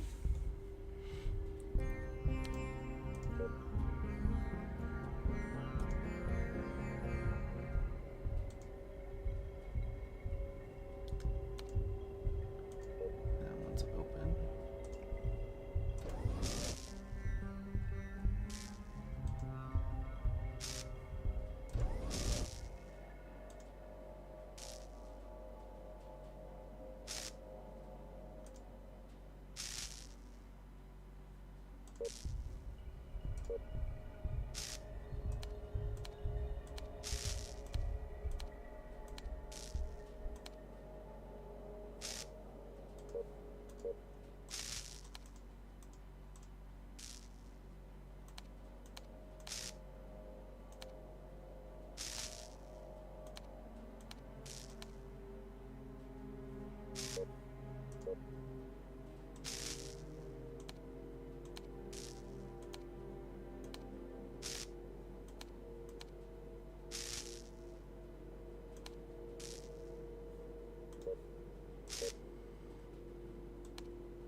Invincible Scott. There we go. Lieutenant, military. Everyone was told to keep writing our daily records. I guess Captain just wants to keep our morale up. But after Ambrosia and the subsequent events, our expedition can't possibly be a much bigger failure. His orders have resulted in 1 cryo-jailed, 1 MIA, 12 dead, and only 7 of us still here. Okay, so I'm the cryo-jailed one, I suppose. And I don't remember why I was put there. How is he ever going to explain that? Today was uneventful, apart from the fact that we are not feeling well. I think that the last month was just too much, and none of us were prepared to endure such stress. I am really glad we have J.U.L.I.A on board, because the ship's computer is optimistic and always boosting our mood.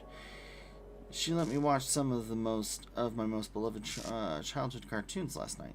Scary how well she knows me. Or is it just listed in my personnel data? Either way, these little things are what keep me going. Not much to do here. The planet is terribly boring. I heard that this is supposed to be our primary target, but in comparison to Ambrosia and Zenobia, this place is a wasteland. I was sparring with Pavel today. He's an extremely talented fighter, but it's obvious that the expedition has taken a lot out of him. He seems to be losing the incredible energy he had at the beginning. Nonetheless, I can't believe it's impossible to pull a good lever on him. Always amazes me how he gets away. We've decided to spar often to kill time. It's unlikely we will get any real task, and if anyone can benefit from this place, it may be only Barth, though he doesn't look terribly interested either. Pavel was unable to spar today. Something is in the air, and we've eaten something bad. It looks like the entire crew was poisoned. Cynthia told me that she believes there's some kind of virus flying around, but Julia's analysis results were all negative. I noticed a red color on her skin, as if she had a sunburn, and she was also complaining about heavy stomach cramps. Strangely enough, Lee was complaining about the very same thing. Lee is getting worse. She asked me to help her as she was unable to get into her dorm. I carried her in there and brought her some nutrients. She was very thankful, and I suspected that she fears she will die soon. I comforted her and told her that it was just stress and that she will soon be alright. But then she showed me how her hair is falling out in large clumps. What the hell is this? I've never heard about anything like it. And I wonder if there is some untraceable alien illness involved. Lee has died, and I'm not sure what to think about that. She was always so nice to everyone here. Why her? I got information that her samples were sent up to J.U.L.I.A, and not even our advanced probes laboratory could find anything. Today, I don't feel well, but it's nothing in comparison to how Lee must have felt in her last hours. We've been ordered on a strictly nutrient-only diet to prevent possible poisoning. I've spent the evening with Cynthia, who believes the captain is behind this strange sickness. She's just paranoid, but I lent her my card so she can snoop about if she wants to. There's nothing she can find in our dorm anyway, so there's no harm in it. Everyone is feeling quite sick. I tried to spar once again with Pavel, but we were so exhausted there was no reason to continue. I noticed that the crew, or what remains of us, have split into 2 factions, fighting each other. I want to stay away from this insanity as much as possible. Captain Lark escalated his long-standing conflict with Cynthia by publicly blaming her for poisoning us. One of his proofs was that he found out that she had been in our dorm. I wanted to say something in her defense, but Cynthia didn't let me. She's going to just accept such a mental beating. Pavel blames the captain for not solving the situation, and that was basically the end of our meeting. Alex has died today. Another great friend of mine is now a victim of this failed mission. I spent the night with Cynthia again. She was talking about her childhood and about Rachel. I don't understand why Rachel was cryogelled either, and ironically, she would have been the only one who could get us out of here. We're really getting sick now, and I won't be able to last much longer if we don't find a cure. Okay, so Scott was sleeping with Cynthia. Cynthia was friends with Rachel. I'm Rachel. Okay. He killed Cynthia. I can't believe he's that insane. That's it for me. I became quite close to her these last days, and I know she was innocent. She would never have lied to me. 3 days later, I've spent the last 3 days doing nothing but mundane things. I have been thinking a lot about Cynthia, and now I understand that we are all going to die here. I feel much worse, and I know I have finally caught the sickness too. It became obvious that killing Cynthia solved nothing. Nobody is allowed to talk about that, as if it would matter anyway. Today I coughed up a lot of blood. Will I survive the night? Up until today, we had only one chance to survive. Return to the probe. But for some reason, Captain Lark wouldn't allow it. Now we will never get back, because Barth, Krylov, destroyed the hovercraft. He's going to die very soon, and probably just didn't want anyone else to survive. Pavel wanted to kill him, but I talked him out of it. There's no point, not now. Without the captain's clearance code, we could never get on board Julia, and I know how close he is to Barth. So Barth destroyed the hovercraft because he was making the Geiger counter. Okay. Barth has died. No one is left but Captain Lark, Pavel, and me. There's not much we can do, except die. Okay. Well, that's fun.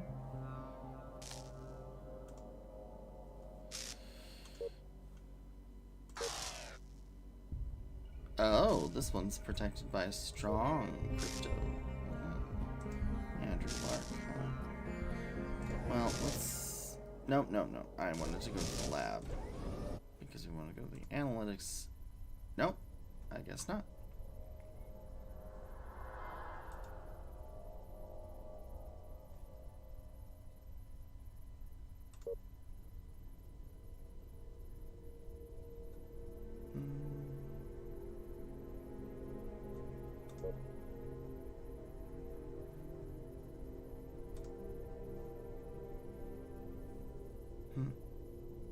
Okay.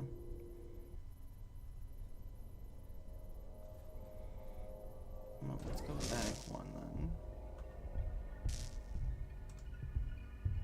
Oh, here's the okay. MasterCard. Department headquarters.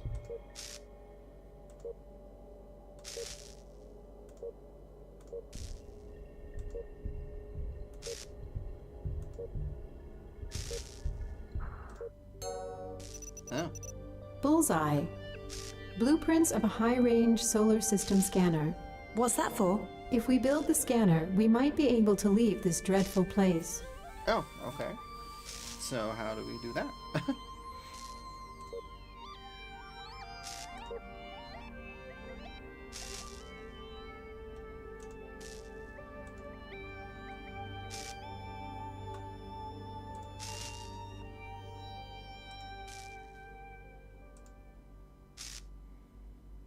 Oh, Barth Karloff mentioned that Andrew Lark's datapad is... That's right.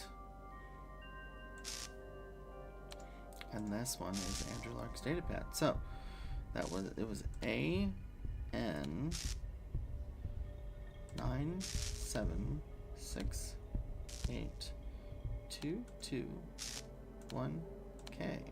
There we go. Andrew Lark, military major. We have finally landed on this rock. Nothing to write home about other than rocks, dust, and more dust. How ironic to reach our final destination only to learn it was nothing but a long, useless journey.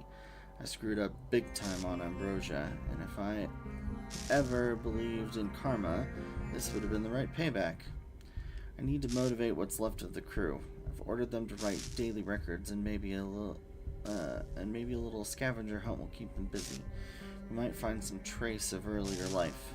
This will be hard to explain when we get back home. Not really a warm welcome. The crew is complaining about sudden headaches, but I think they're just not used to stress. I've ordered Barth to run another planet-wide scan. All readings were within normal limits, so we should be safe.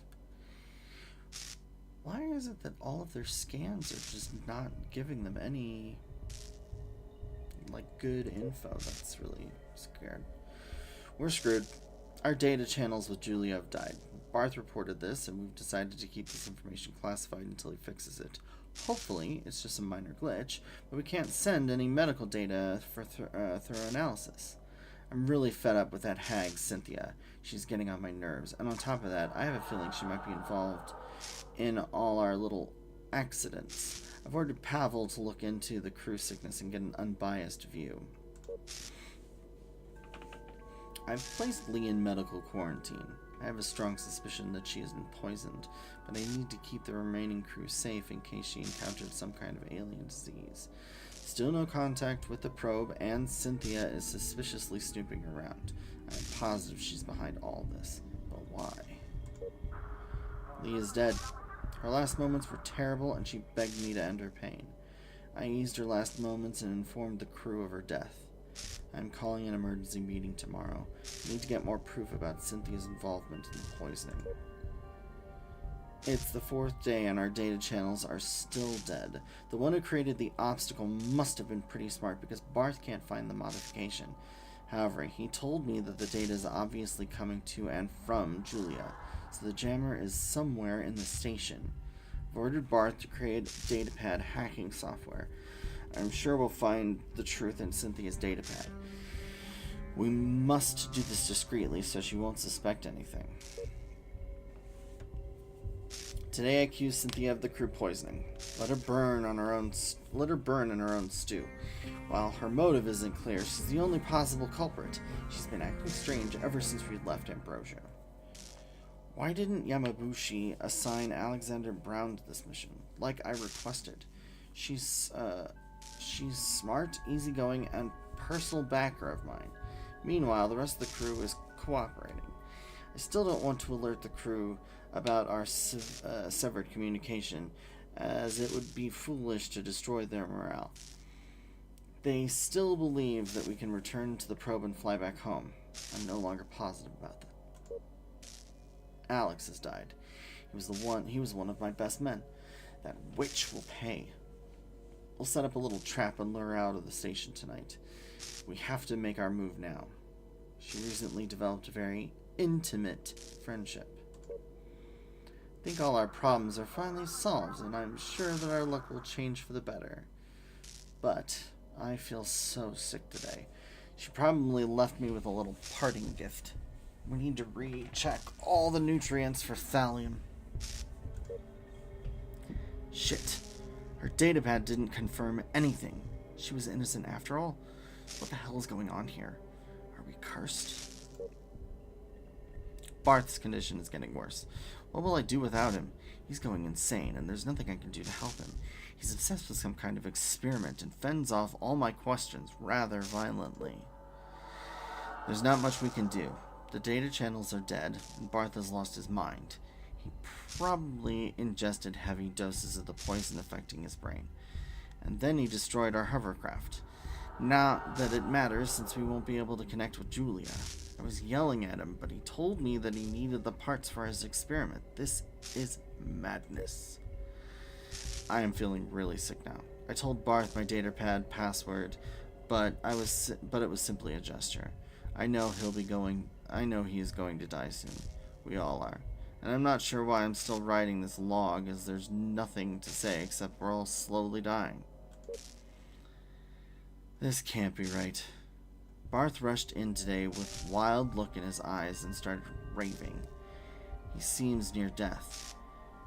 But if his handmade Geiger counter is correct, we've been exposed to insane levels of lethal radiation since day one. If he's right, there's nothing that can save us. But how could we have missed this? All our devices are synchronized with the probe, so it must be sabotage by one of us. And the living condition on the planet were estimated to be great. Someone must have tampered with J.U.L.I.A. Barth has died. There's no reason to go on. I will check all the server data one more time to see if I can find the culprit. I'm still convinced that Cynthia was somehow involved. Maybe she was just careful and faked her datapad entries not to be caught.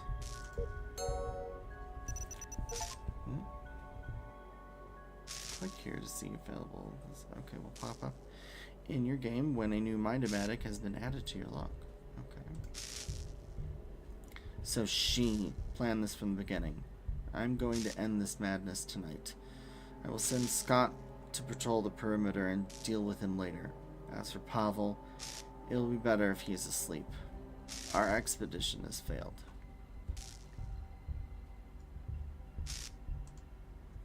Okay, so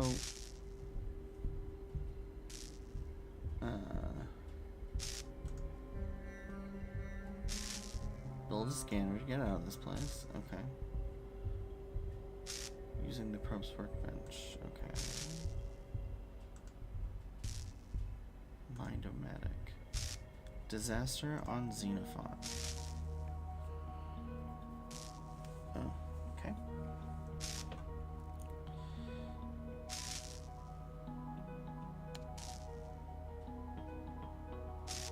So the crew landed on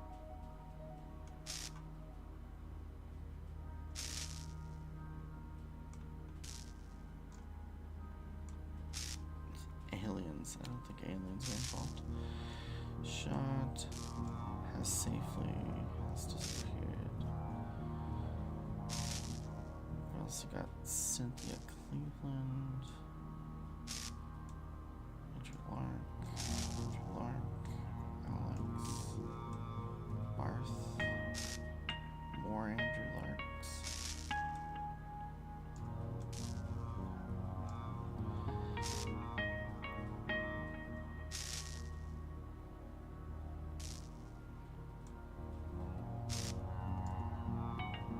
Okay, so I'm going to assume that these pinky purple ones go in the middle, since it seems they all do. These are like what happened. Okay, so like the crew landed on Xenophon. Radiation poisoning. Radiation poisoning. Disappeared.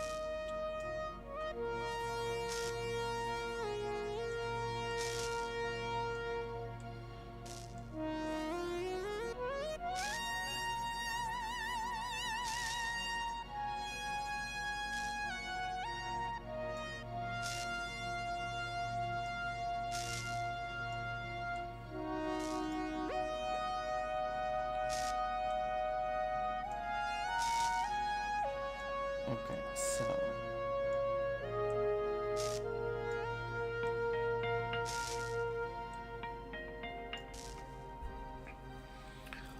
the crew landed on Xenophon. The probe, blank blank, Li Shang.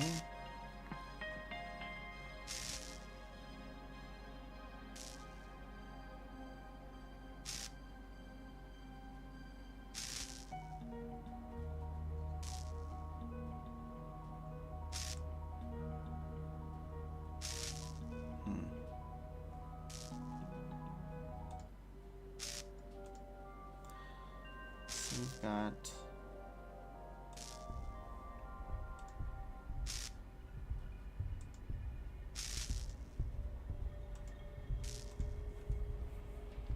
so nobody survived.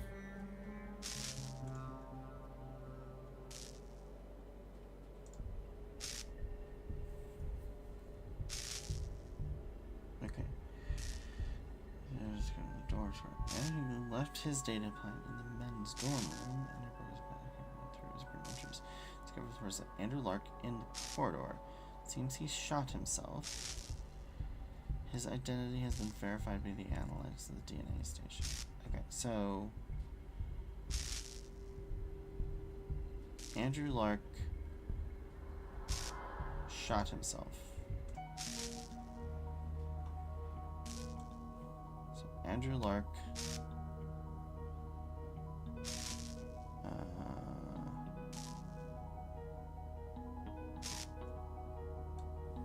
died from suicide. Andrew Lark shot.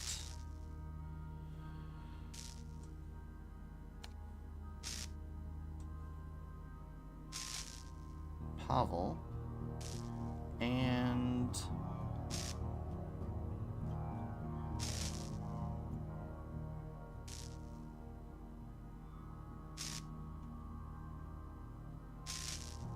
Barth. Scott? Is that right?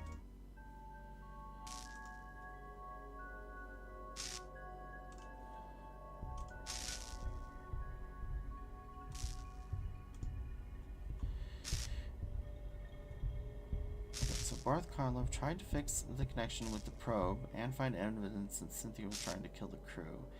His data she picked the wrong suspect. Okay. Pavel was in the dormitory. He was shot while sleeping. That was done by Andrew.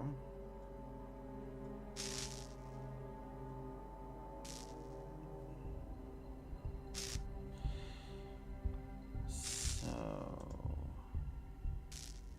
I was able to type in the clip on it.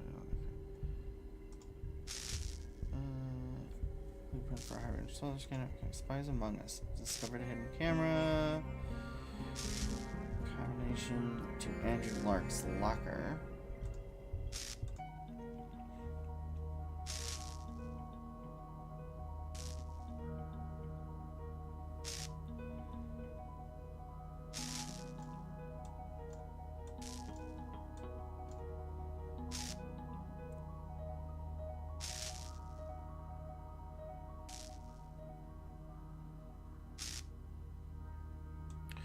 The probe stopped responding. Li Sheng.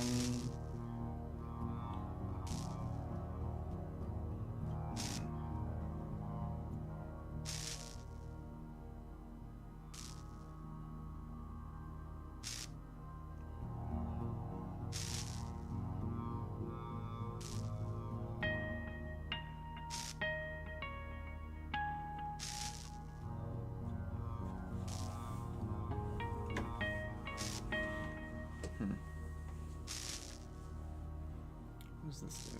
Does this undo everything? Yes, it does. Awesome. Okay.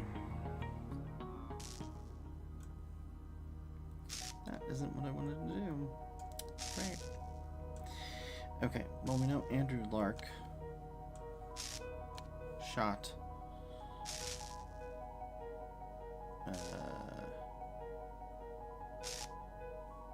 Scott and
so the crew landed on the Xenophon.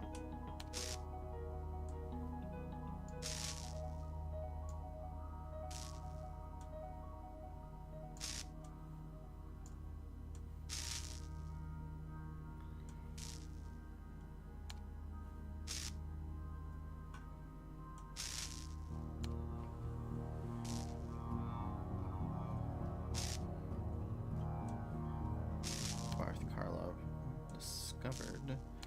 excessive radiation. Li Shang.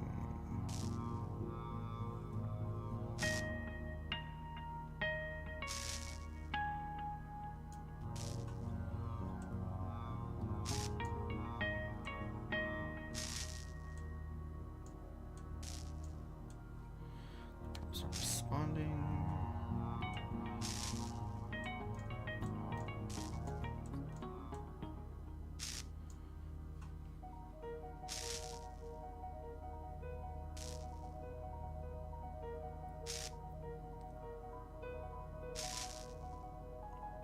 All right.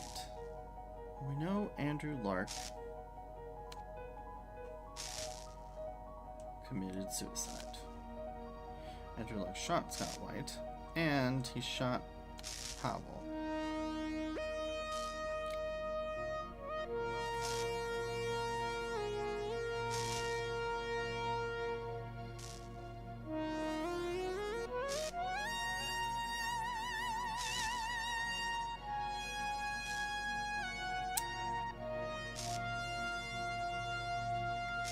Alex.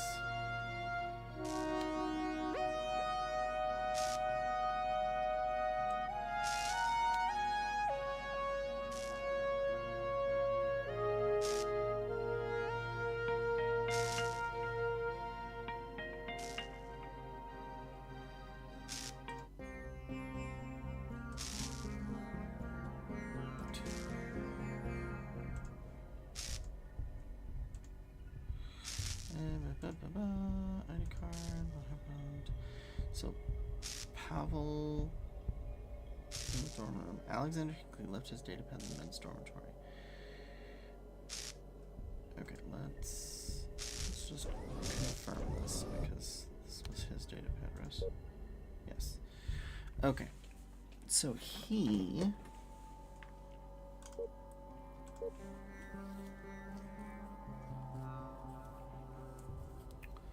died on the 29th.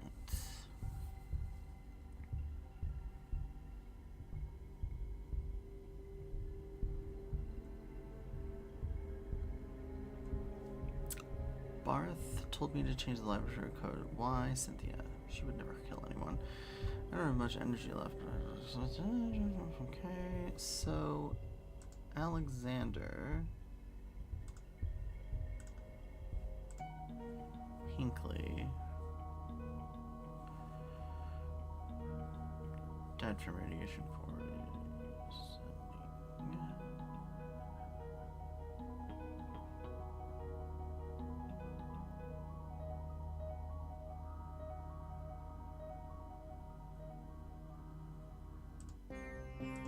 Is it Andrew Lark? It's Pavel.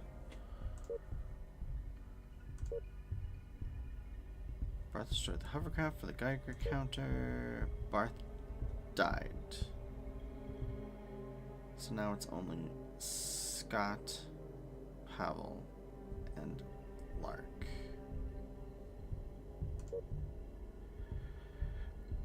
Lark has gone crazy. Okay, who killed Cynthia?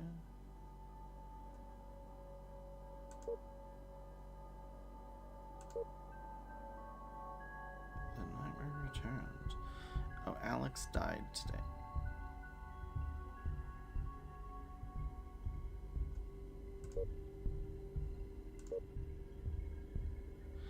Okay, so publicly blamed Cynthia, then Alex died.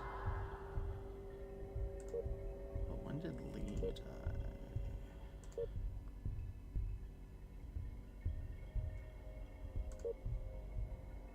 Yeah, Lee is dead, then Alex.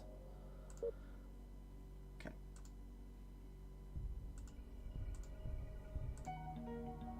So Lee, then Alex, then was it Andrew that killed Cynthia? Then constructed, and then Barth Carlo died from radiation poisoning.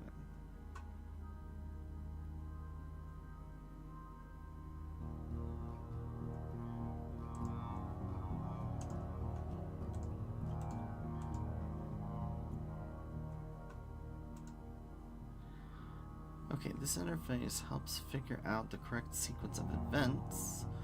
While it's entirely optional, you can use it to validate your thoughts. Okay, these thought cards are correctly placed.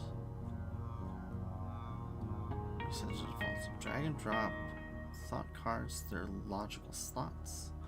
All invalid thoughts should be here. Okay, so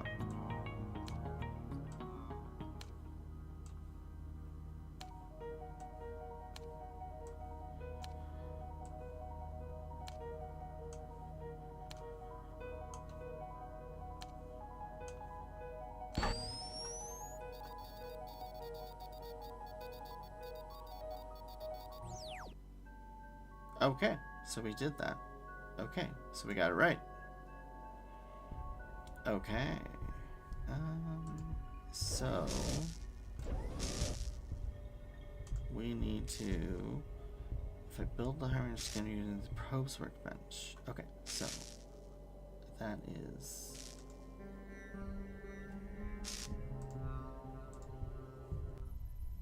okay. Workbench. Okay, launch the upgrade.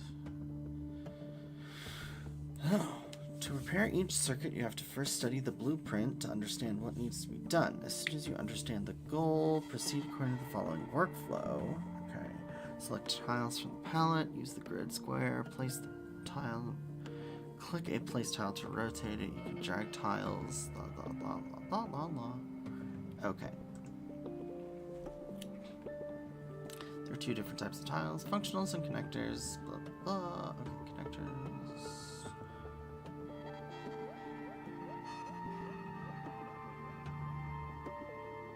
Okay. So this is the blueprint. So we need one of these here, and here, and here. One with that one there and there, and then 1, 2, 3 there. Then we need one of these here and here and there. Oh shoot.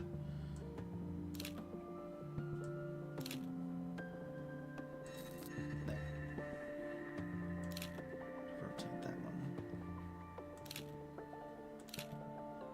Okay.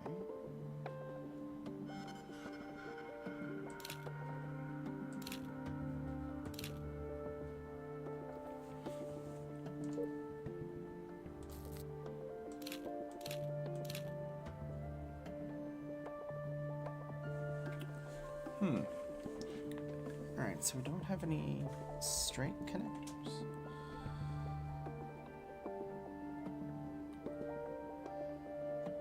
Huh, okay.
Okay. Ah! Dang it. So that is... Oh. Yeah, that's correct. Okay. So then we just need to figure out how to connect you.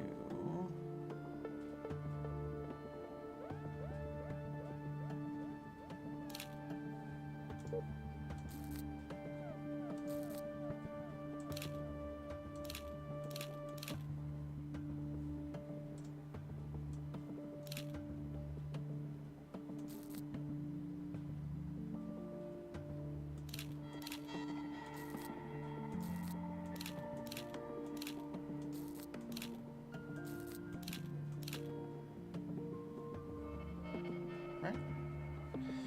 So triangle, triangle, triangle, weird snaky scale, and those are all connected. Then straight line, then yes. Then circles, triangle, triangle, triangle, circle. Okay, we're gonna. I think that's correct. That's it. I did it. Yay! I did it. All right. Oh. Okay, so we have multiple planets to choose from. Okay. This planet.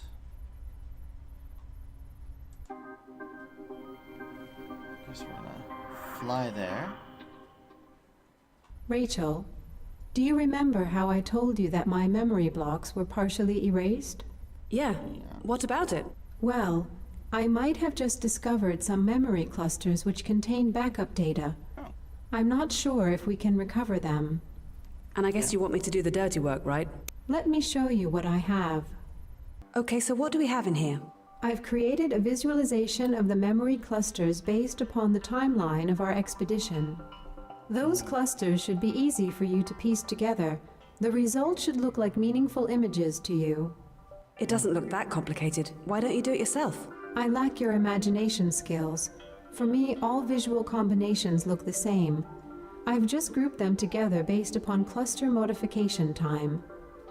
I can, however, detect if the final pattern matches and lock it so you won't have to worry about that anymore. I'll give it a shot. Okay.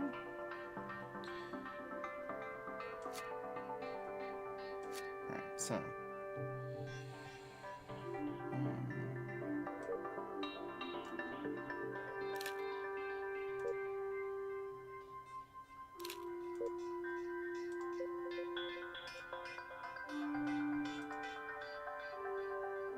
That looks like it belongs here.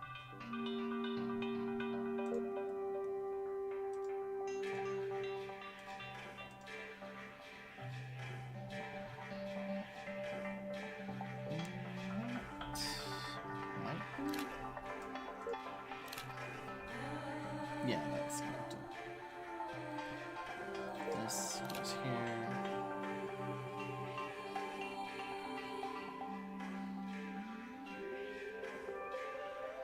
So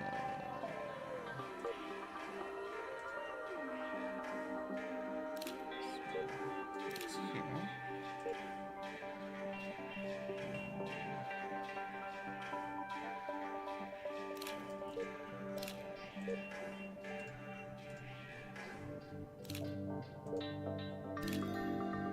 Okay, there's one.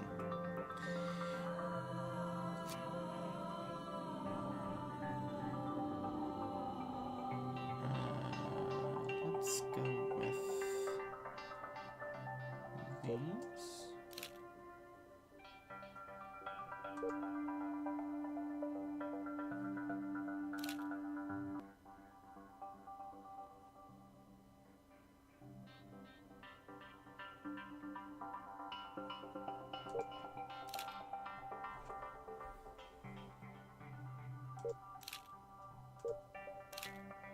There we go.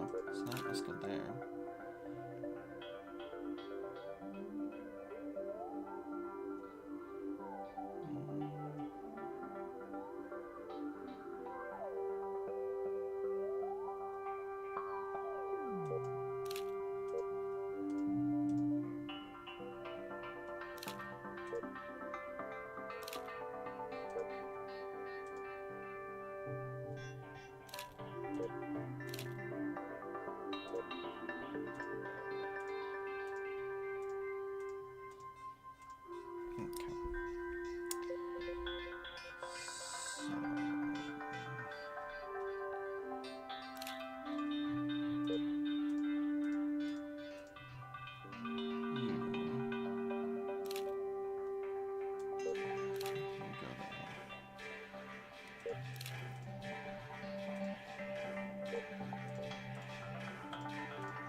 That's everything.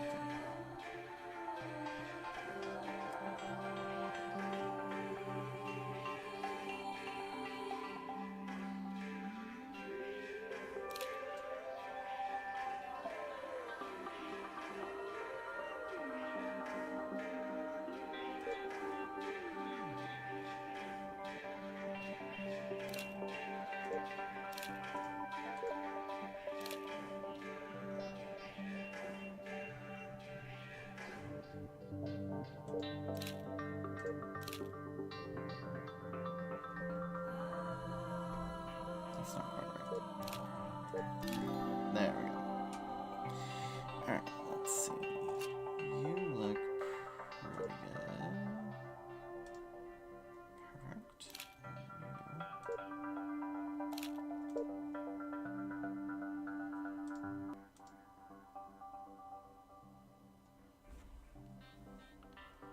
Perfect. This looks like ground, though, so this is probably not.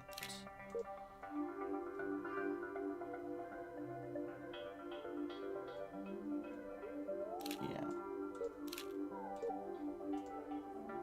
There we go. That's planetary. This one.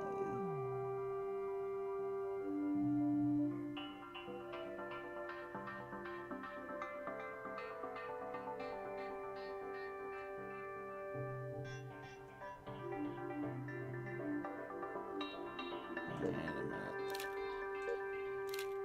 These are rocks. Yeah.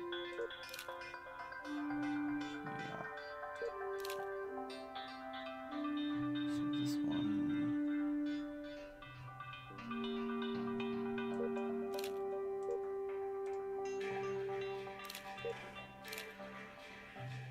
Okay.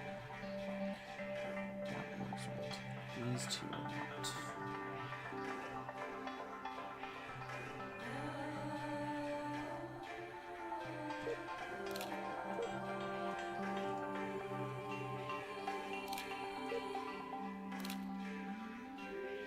Okay.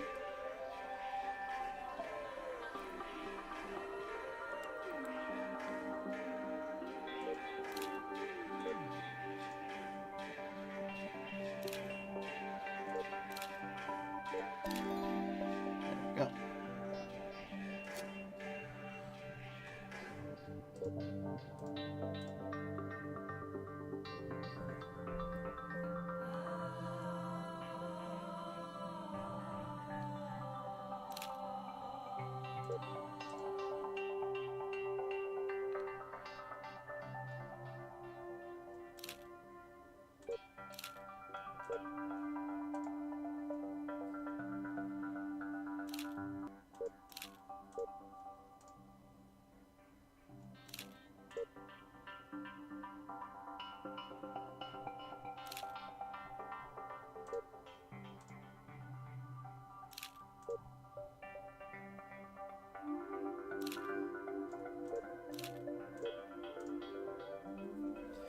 Alright, so you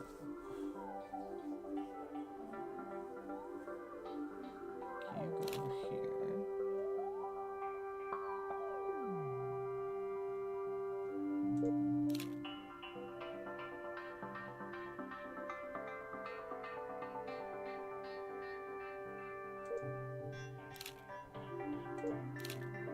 I don't know.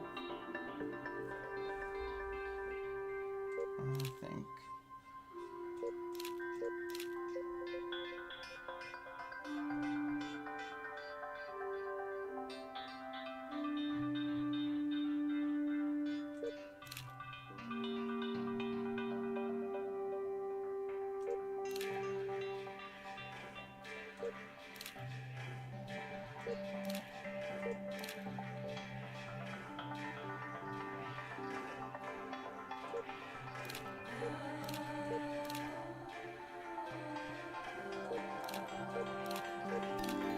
There we go. So this one just needs to be rearranged.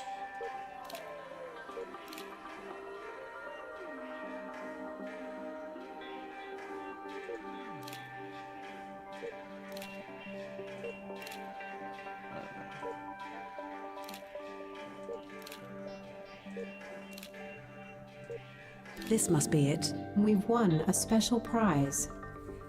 There was a blueprint among some irrelevant historical data. Oh, okay. If you build it, we can modify Mobot to have his own personal analytics station. Oh, That sounds like a great idea. It would save us a lot of time. Let's do it then. Julia, is this data really irrelevant? I might find out what was going on if you let me look at them. I don't think so. Those are mostly routine system access logs and self-check reports. However, if you wish, I can upload them for you later. Let's build that upgrade now. yeah, keep a hold of them. I don't...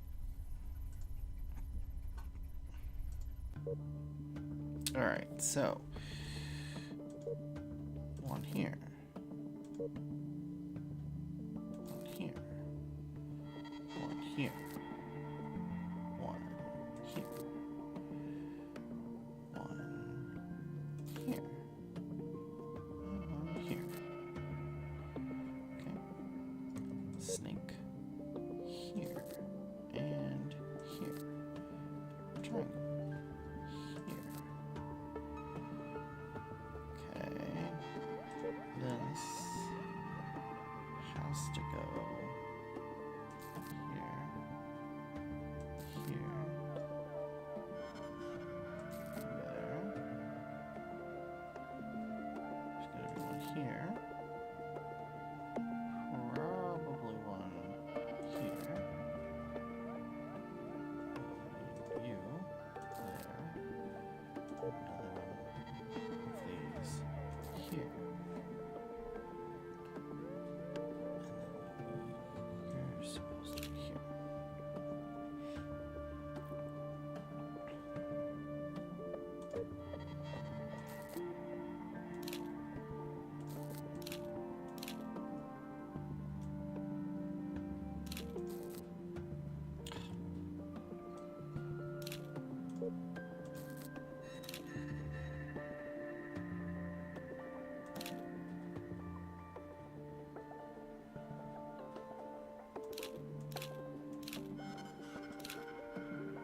So that goes there, that goes to him. You need to be like that. That's like that. That.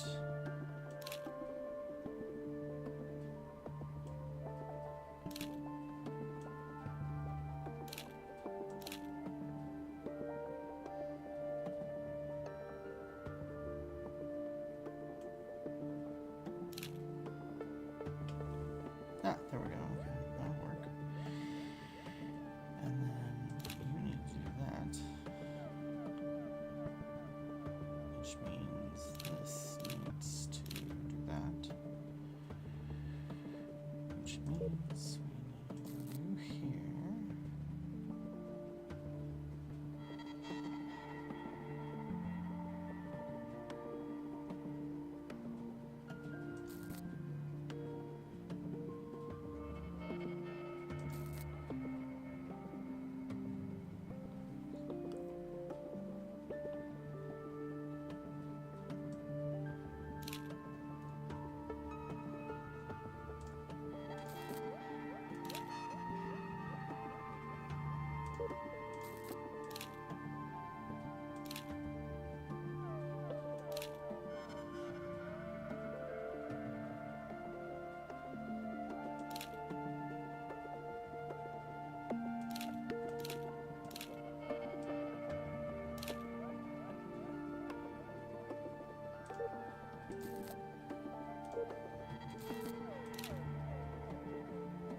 Okay, so circle to snake, up here to dash, down here to dash, snake, triangle, dash, hook up, hook up, hook up. Then we've got straight connected to straight, Y, all that. I think that looks correct. That's it. I did it. Yay!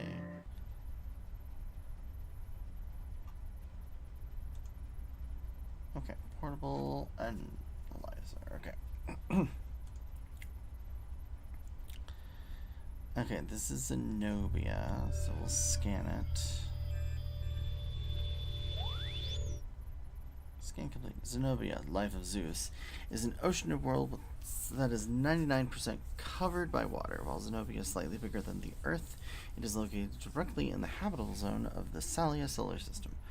One day on the planet lasts a little less than 18 hours, and with an absence of orbital celestial bodies, it will be interesting to study tidal forces. Okay.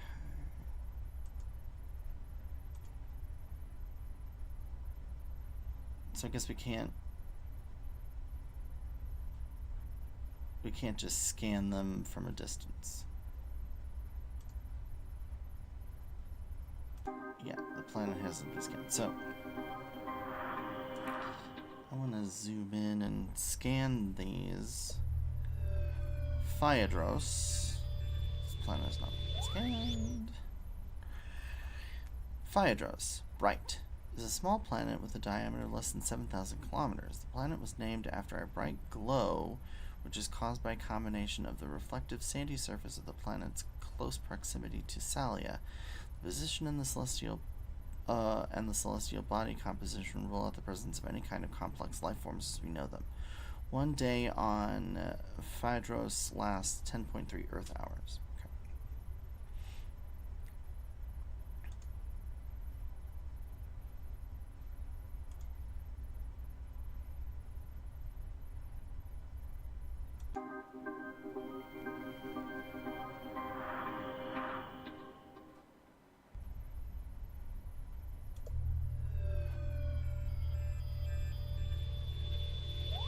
This is Hermes. Hermes, pile of stones, is a gas giant, which got its name from the peculiar stone formations which are present across the planet's 3 orbiting moons.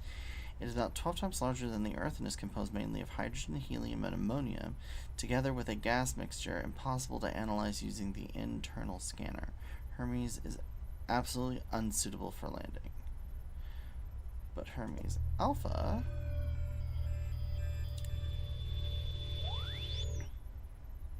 is the second largest, the most distant moon from the planet, while huge, tall, solitary rock formations vanishing into shrouds of mist are this world's main feature. Its atmosphere looks safe enough to land.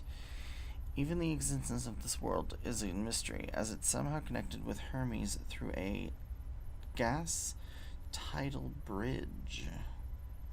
Okay. Hermes Gamma.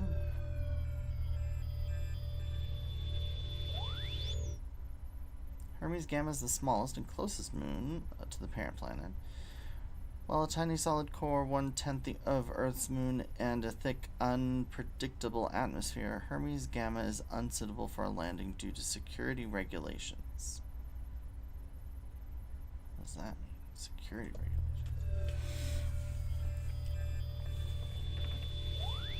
Hermes Beta is Hermes' largest moon. This moon doesn't look connected to the planet like Hermes Alpha seems to be, and the surface is riddled by streams of molten lava. Obviously, the core is extremely hot, and current conditions make Hermes Beta unsuitable for landing. So there's only one landable thing, and it's this moon, Hermes Alpha. Okay, we'll go back to the solar system. Ambrosia. Okay.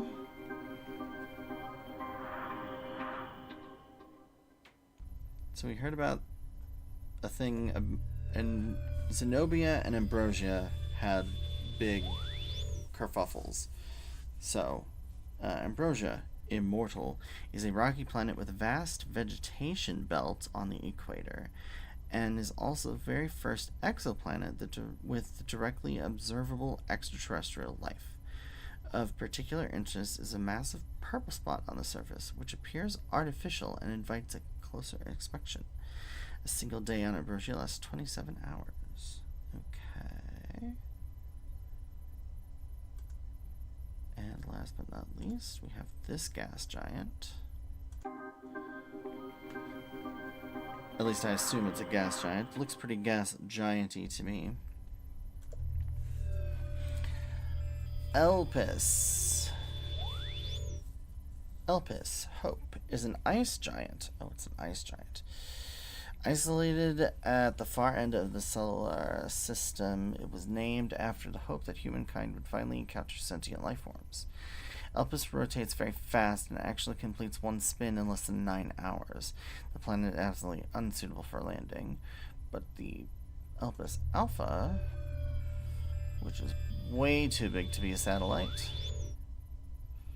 Elpis Alpha is a giant Mars-sized moon. Again, probably not likely. The surface is covered by an endless layer of ice. It would probably be impossible to search for life as we know it in such a place. However, the atmosphere is mild and should be safe to land on Elpis Alpha. One day on Elpis Alpha takes 9 hours, and it revolves around Elpis in 75 Earth days. Alright, let's...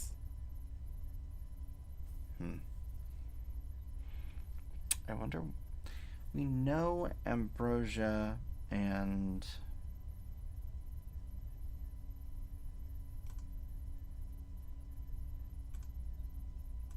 Yeah, current goal, history. That's not helpful.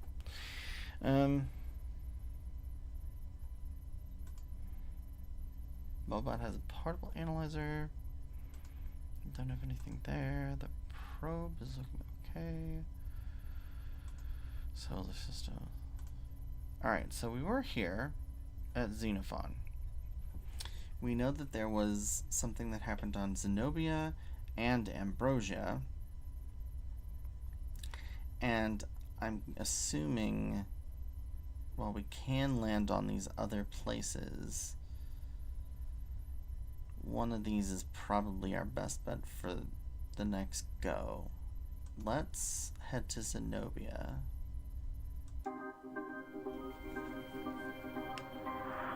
And start looking here.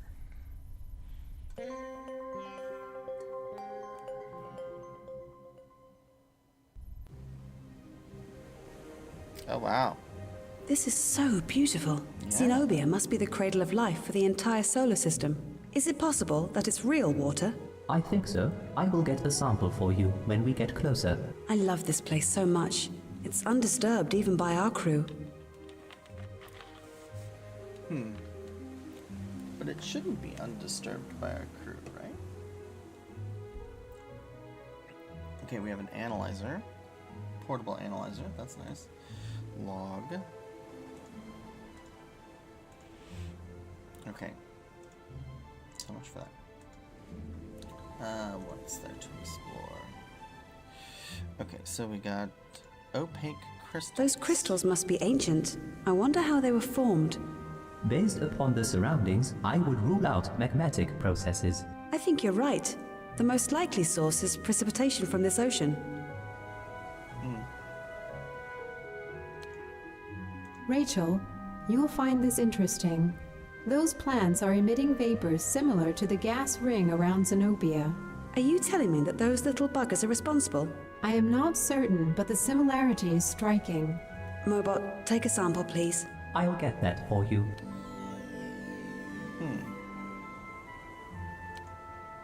Mobot, can you get me a specimen of this coral? I'd like to analyze it. Affirmative.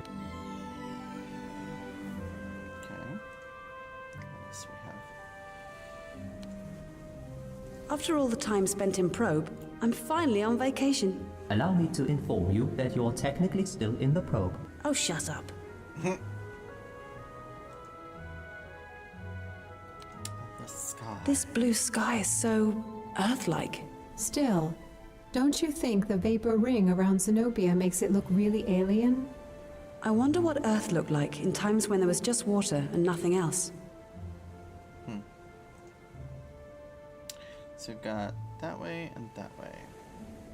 Interruption. I am detecting a peculiar phenomenon. What is it, Mobot? My internal spectral analysis reveals some sort of a periodic signal. Let me check it. You are right. There is some sort of interference. We need to isolate that frequency. Can we do a fast Fourier analysis of the signal? We need better audio equipment for Mobot. So if we upgrade Mobot's audio, we can find out what the signal is? If you manage to find and build the upgrade, Okay, so that means we have to come back here for that. Okay. The vista. This place is magical. So calm and soothing. Yes, even I sense the tranquility. I wonder why my circuits respond to this place so strangely. Maybe it's your first time by the sea. Wouldn't expect a robot to feel that way, but I already took a sample for you to analyze. yes, I know you did.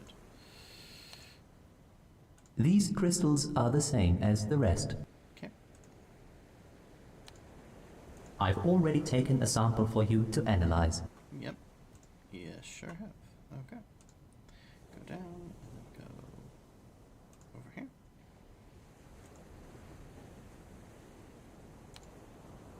These crystals are the same as the rest. Okay. I already took a sample for you to analyze. Allow me to inform you that I was not built for underwater operations. Are you kidding me? Julia told me that you can survive in extreme conditions. Mobot is right. Unless we upgrade him for underwater operations, we can't risk doing this. Damn. Okay, well, yep. Alright, plant sample. Perform analysis. Bio. Living organism resembling plants. There are actually millions of swarming small insect-like creatures. When gathered together, they form regular plant-like shapes as a result of their hive behavior. They also produce gas vapors of the same consistency as the Zenobia ring. Despite the improbability, they may be the source of that ring. Okay. And then the coral.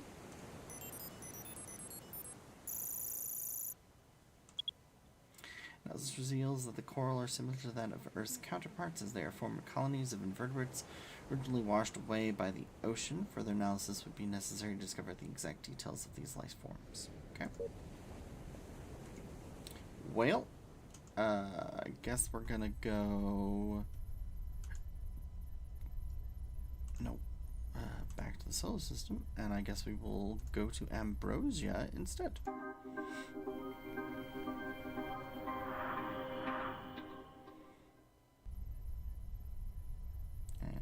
Land.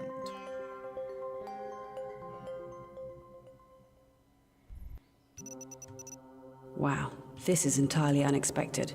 That jungle definitely seemed to be inhabited. Can you hear me up there? This place is quite disorienting for my directional sensors. We can hear you loud and clear, Mobot. Very good. Can you provide me with any additional visual guidance? It depends on what we want to do here. We should definitely search for evidence of the expedition. Okay, let's explore the jungle to see what we can find. As you wish, Rachel. I'm activating the Advanced Visual Map Guide.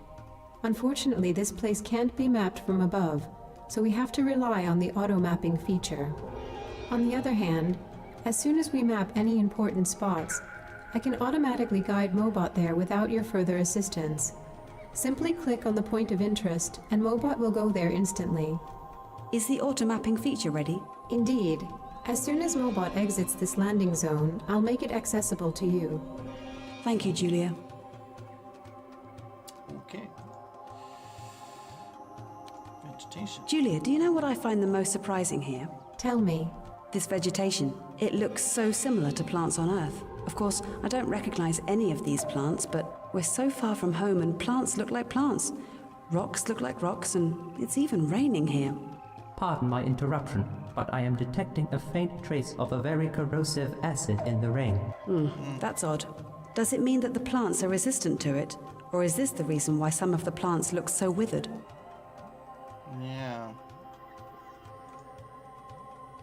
That would make sense. This tree baffles me. How so? Look closely at the leaves. They're growing in thick clusters directly from the trunk. Even though the tree has lots of space for growth, it doesn't create branches. Fair enough.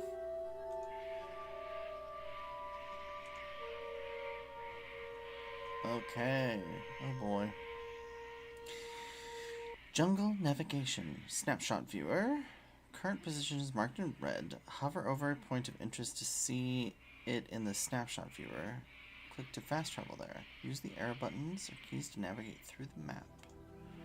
Okay. Have you been to this jungle before? Indeed. And it was quite a disaster. That's Was the crew attacked? prophecy. Well, I prefer the term greeted, but the crew thought otherwise. They answered with gunfire. How terrible! Yes, unfortunately, all those years of training for first contact were ignored in the realities of the jungle. The crew's fear of the unknown was too strong, and they did not even try to make contact. You're saying they fired on sight? Yes, I doubt mankind ever learns. Buried deep in the jungle, with no sight of civilization and strange beings all around, they must have been so afraid. I don't think I can judge them. Do you know who was down there? according to my recovered memory files, Andrew Lark led this expedition. Again, Andrew takes the lead. Maybe his experiences as a soldier in the 2217 Middle Eastern War contributed to his paranoia down there. I mean, these are really pretty.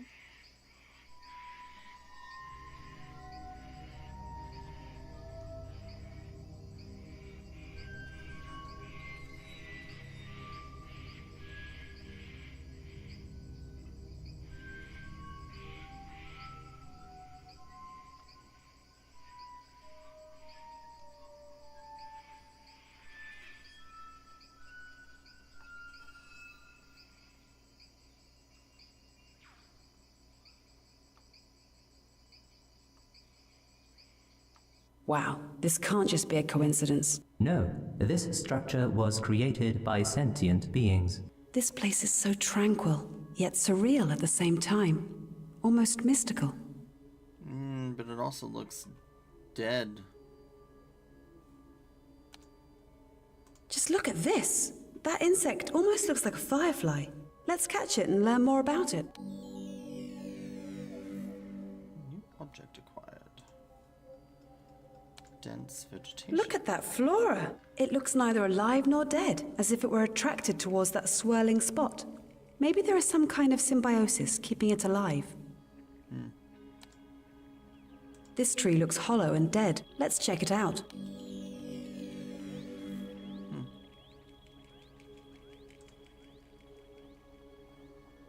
Last but not least, the This obelisk. really isn't a natural formation, right? No, someone has built it. Yeah, the stone doesn't look right. What the heck? I am detecting a strong energy field. Can you analyze what kind of energy it is? It clearly has some electromagnetic properties, but I am still not sure what it is. Is it dangerous for your circuits? I don't think so. More likely, my senses are not sensitive enough to understand the true nature of this energy.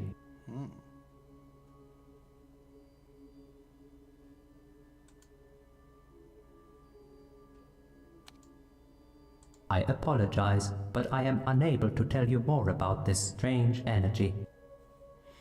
Well, let's analyze the insect.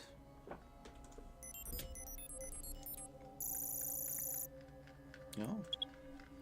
The insect shares a few common features with Coleoptera. Their eyes are noteworthy because the insect perceives an entirely different spectrum, resulting in the ability to visualize environmental sounds. Okay, chemical analysis. The glow is caused by a phosphorus-based chemical compound excreted by the insect, so bioluminescence. Okay, back to objects and the tree sample.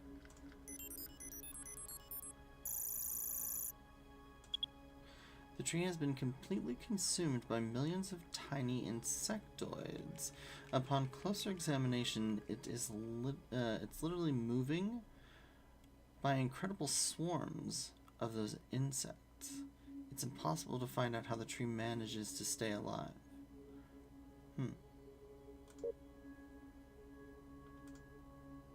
Okay. Back to the jungle. Can we fast travel back here? No, but I can fast travel here.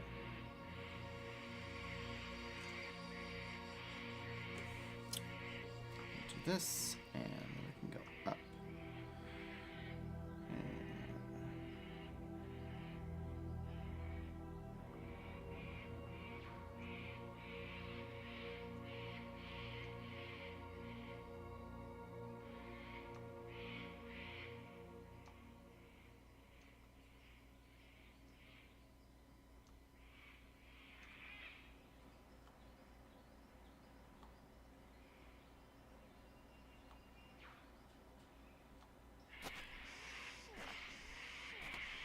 Mm-mm.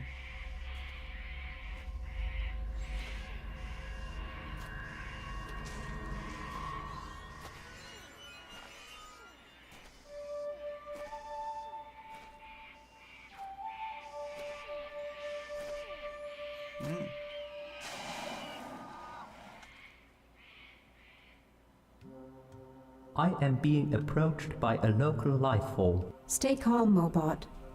Let's try not to repeat history.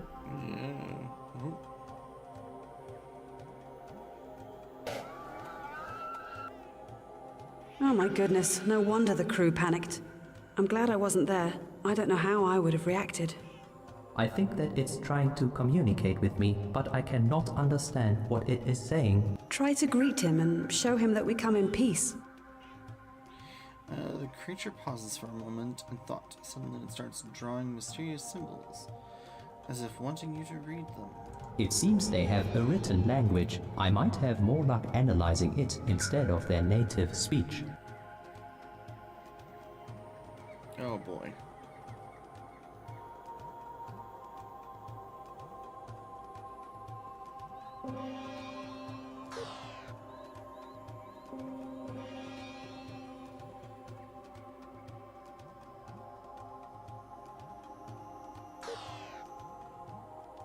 I don't understand.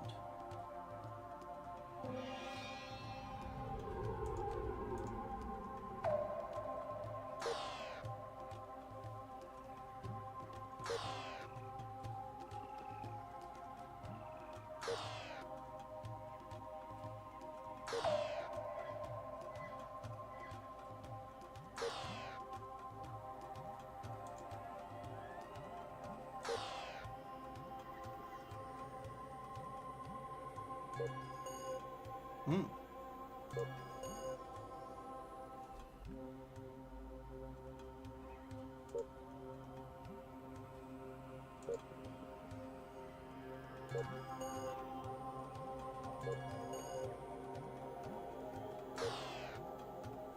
Hmm.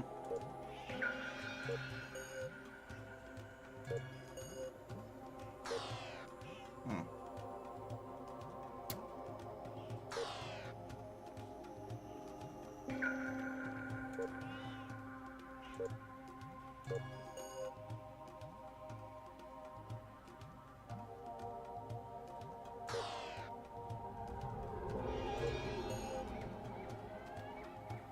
I have no idea what this is. Oh my gosh. Oh, good. 0, so we just keep going down. I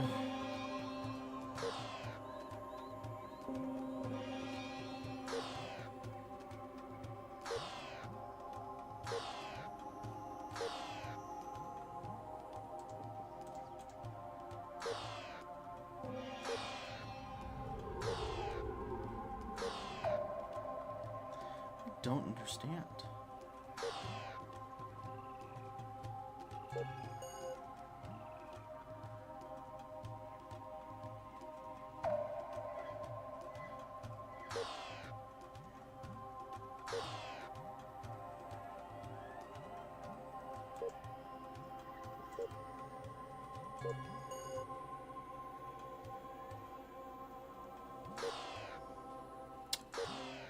Ugh.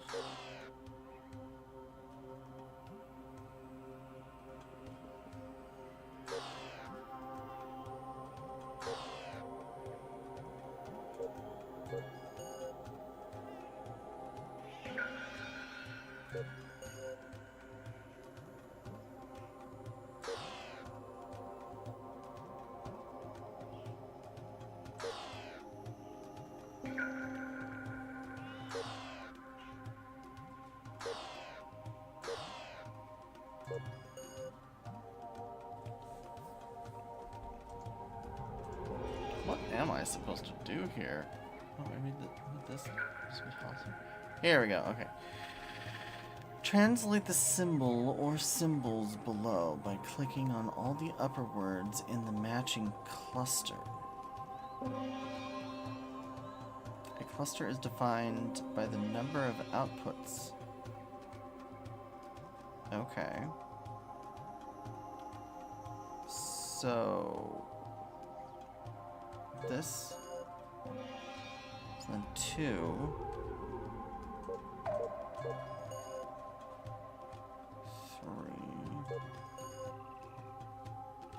1,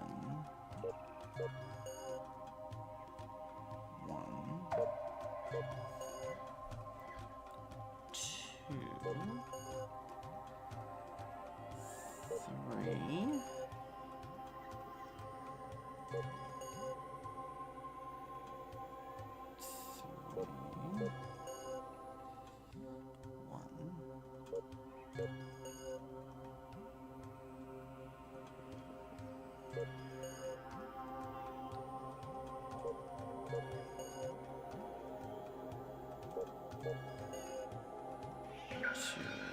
Okay. Oh, new language successfully learned. Please do not remember me, you who came from the skies. Okay. The creature has raised 2 of his limbs in the air, crossing them.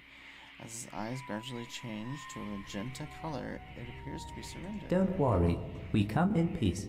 I'm but a humble servant of my lords. I've always obeyed the ways of the ancients. Have you returned Let's to pretend Tarsus we have again? no clue about that incident, right? Tell him that we're here to learn about the ways of the ancients. Yeah. Is that so? We welcome you to our home. It is indeed seek the ways of the ancients who must help us answer the questions we have for many revolves. Analysis. By revolve, it probably means the planet's orbit around their sun, which we would perceive as a year. Yeah. Explore our home at your leisure and meet me again by the gates of our settlement. Okay. And then the creature vanished from view. Obviously, they've mastered the art of natural camouflage. Okay. That was interesting. Are you kidding me? Unless there are more advanced life forms than the one we've met, it sheds an entirely different light on them. This must be a statue, and to think that an extraterrestrial life species produced this art. Don't get carried away too much. You have no idea how they actually perceive this.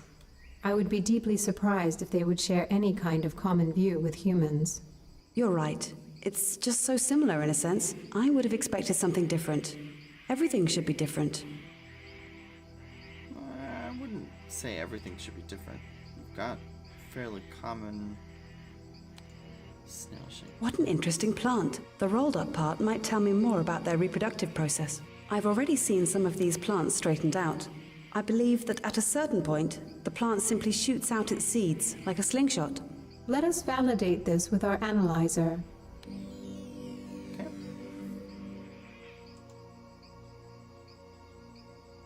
Glowing flower. They are so beautiful. Mobot, could you inspect the source of their glow? Just a second. It seems that the glow is not actually caused by the plants themselves. What do you mean? They are covered by a thin membrane formed from little life forms. It is the life forms that are glowing. Wow. So here we are, far away from Earth, witnessing a symbiosis between Plantae and Metazoa. Mobot, you'd be so kind and get me a sample. Okay. Vine. Observation. These vines are not growing naturally. Really? How so? They are tied around the trees to create some sort of nets. Nets? No, that doesn't sound right. They're too thick to catch anything. There must be a reason for those. Let it be, Rachel. We should move on. Sidewalk? What do you mean? Not a real sidewalk, of course, but it must be a walkway. They actually walk on these vines. Oh, that would make sense.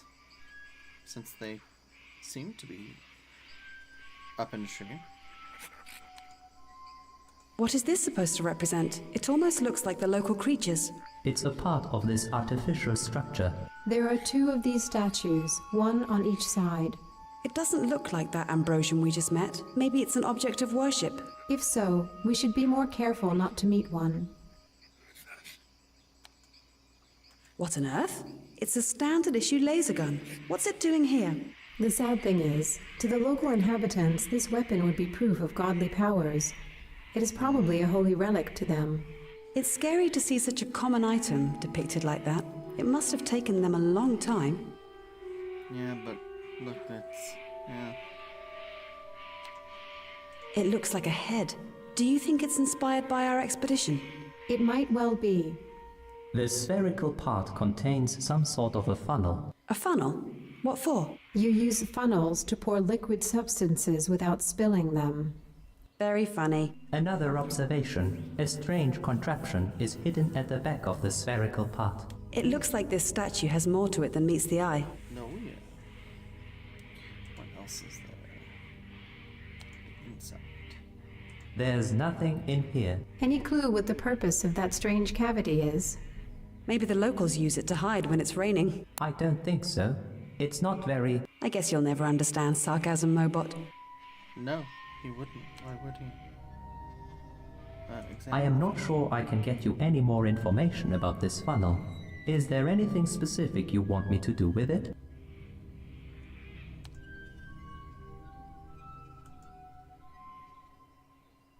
No. Well...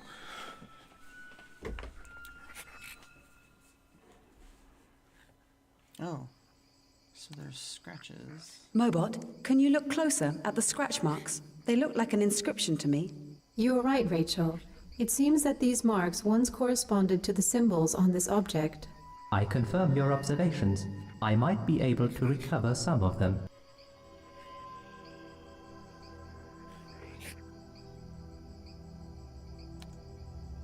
Let me try recovering the inscription. There we go. Okay.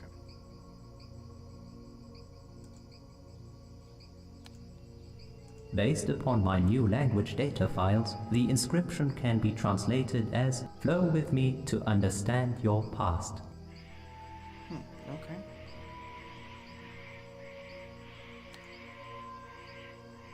Nothing happened. Damn. Click on the stones to control the contraption. Okay.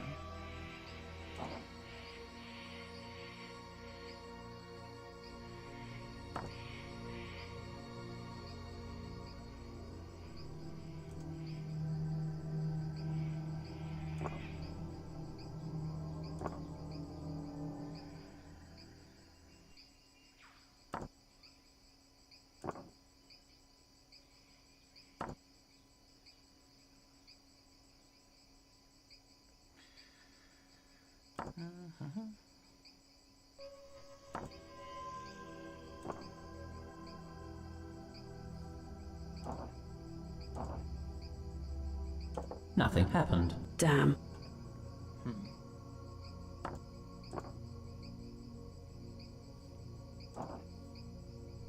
Nothing happened. Damn.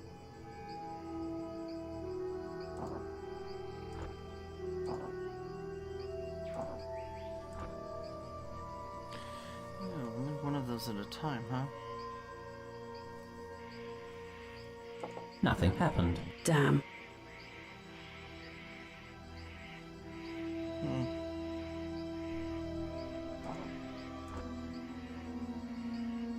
Nothing happened. Damn. Nothing happened. Damn. Nothing happened. Damn. I mean, that's definitely the flow.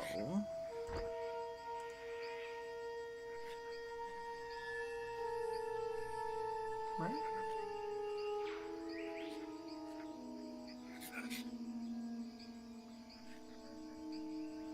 I mean, that's certainly what it looks like.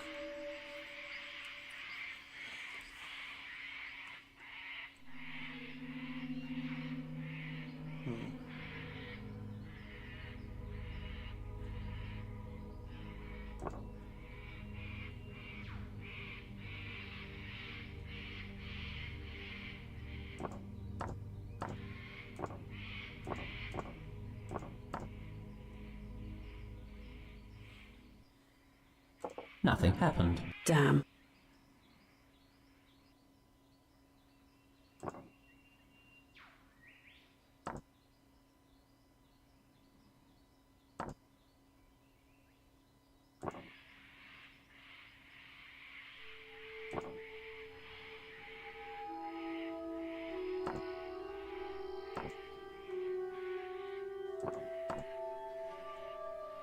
Nothing happened. Damn.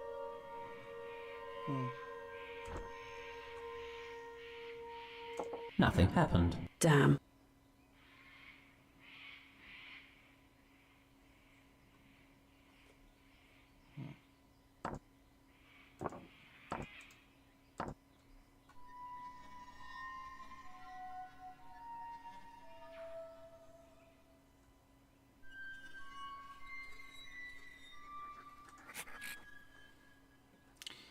Click on stones to control the contraption.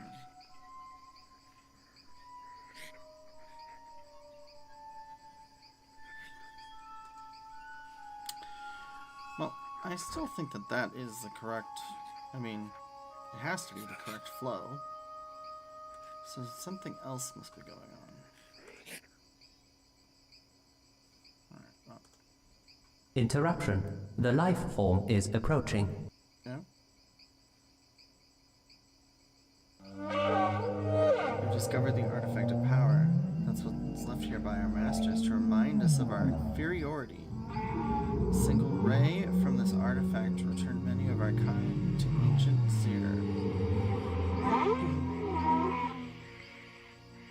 The being made a strange sound as it stretched its neck in an incredible length.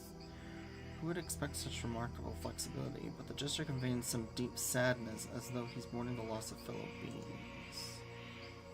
I'm speechless. Our own paranoia, weakness, and aggression made us seem superior to these poor beings. You shouldn't be so surprised, Rachel. Isn't that the human way of dealing with things they don't understand? Yeah, but kinda sucks.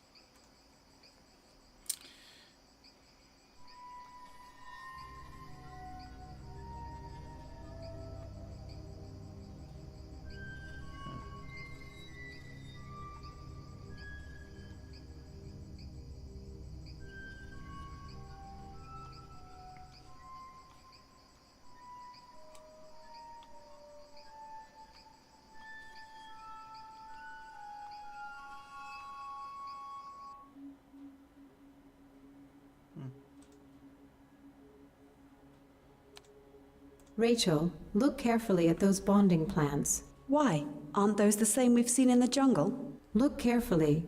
They're actually part of one huge plant. Do you think the whole forest is actually intertwined by one single organism? We don't have enough data to tell, but it would surely differentiate ambrosia from Earth, don't you think? So let's get some more data now.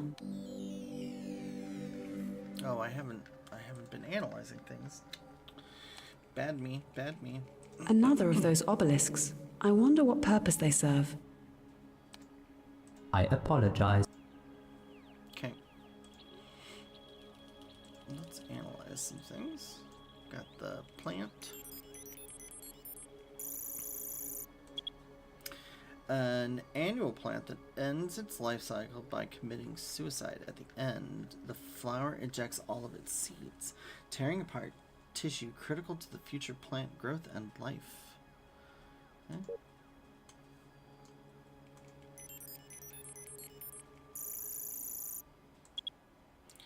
The flower shows a perfect symbiosis of flora and insect-like life forms which form a thin membrane, creating a characteristic glow.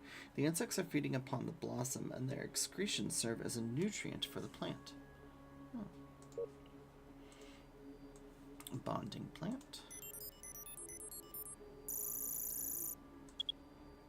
The bonding plant is part of an incredibly large and complex network of stems and leaves. Based upon rough estimates, such a plant can spread across kilometers of the ambrosia surface, sharing just one common root. If this analysis is correct, the root would have to be enormous to support this intricate organism. Okay.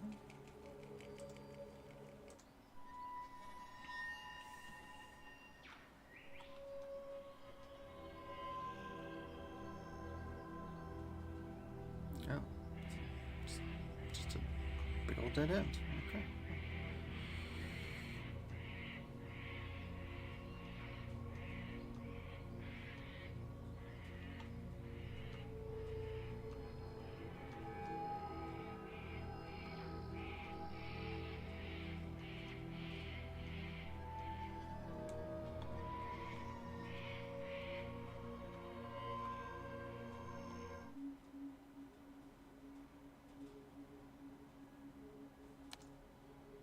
This tree is gigantic.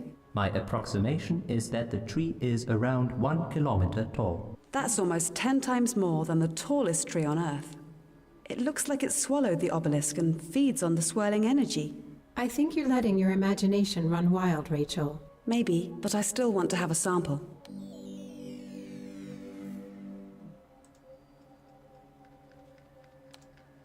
Another of those obelisks. I wonder what purpose they serve.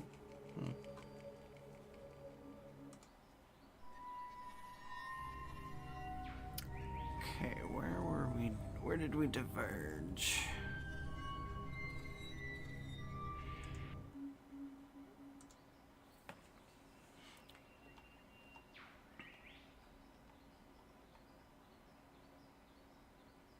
Oh, this must be their homes. Observation. The cocoon is not a natural construction. So this is where they live? I wish I had the chance to really research these beings. To actually do some proper science for a change. The blossoms, they're so beautiful. I wish I knew if they also smell nice. I apologize, but I was never equipped with scent receptors. It's all right, Mobot. Don't worry about that. I will get you a sample. Yeah. Purple plant. These look like berries. That's an interesting idea, Rachel. Mobot, can you have a closer look at them? Hypothesis.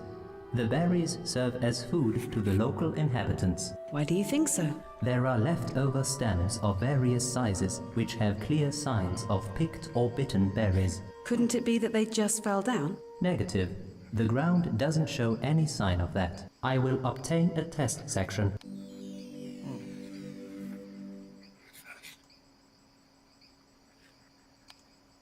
Traces of organic material confirm our preliminary finding. The local life forms built these walkways to quickly travel between various places in this jungle. How do you use them? Are they somehow tightrope walking? I would need to see this, but it seems that they might also be sliding. Let's see about that. Observation. The inside of the cocoon is an elaborate construction which is probably capable of limited motion. Motion? What kind of motion? I would suggest that they can somehow pull the whole cocoon way up to the tree trunks, making the whole cocoon invisible. In addition to that, the cocoon can be sealed to create a rather compact and impenetrable construction. Clever. That's very interesting. And that's everything from here.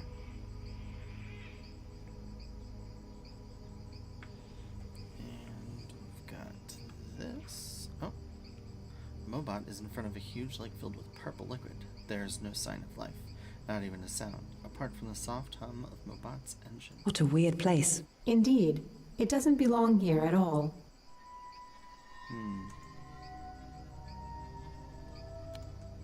Obviously, nothing could survive in the neighborhood of this weird purple poison. I wonder what really happened here. Mobot, can you tell me more about this liquid? This liquid is a highly corrosive substance. I warn you against further analysis without taking protective measures, as it could damage my functionality. No need to do that. I guess we know enough.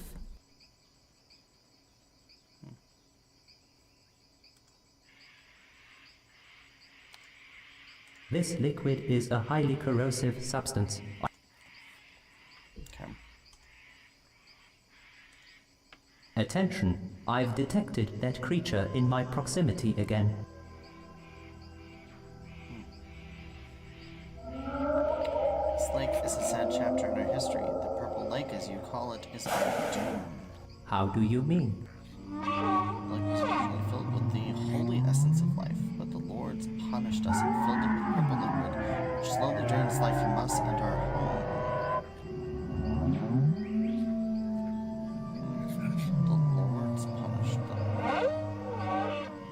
That is strange.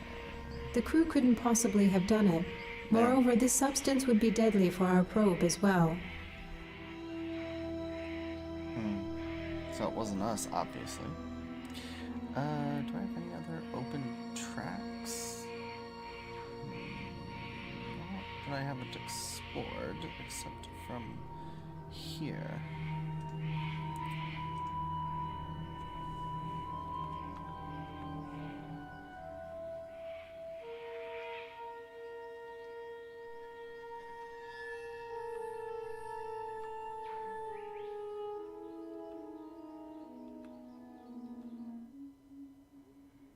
Okay, another obelisk. Another of those obelisks. I wonder what purpose they serve.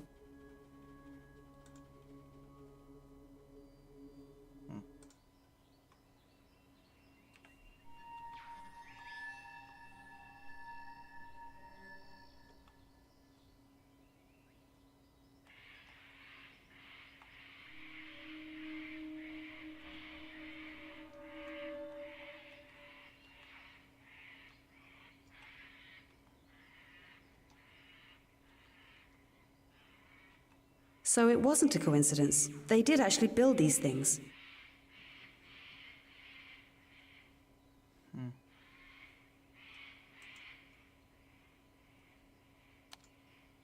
Warning, this place is built upon an incredibly deep gorge. Can you estimate how deep it is? I do apologize, but my current equipment doesn't allow for such a measurement. I could fly down to check, though. No need to do that. I don't think it's vital for our mission anyway.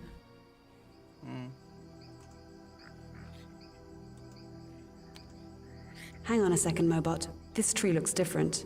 Do you want me to scan it? Please do.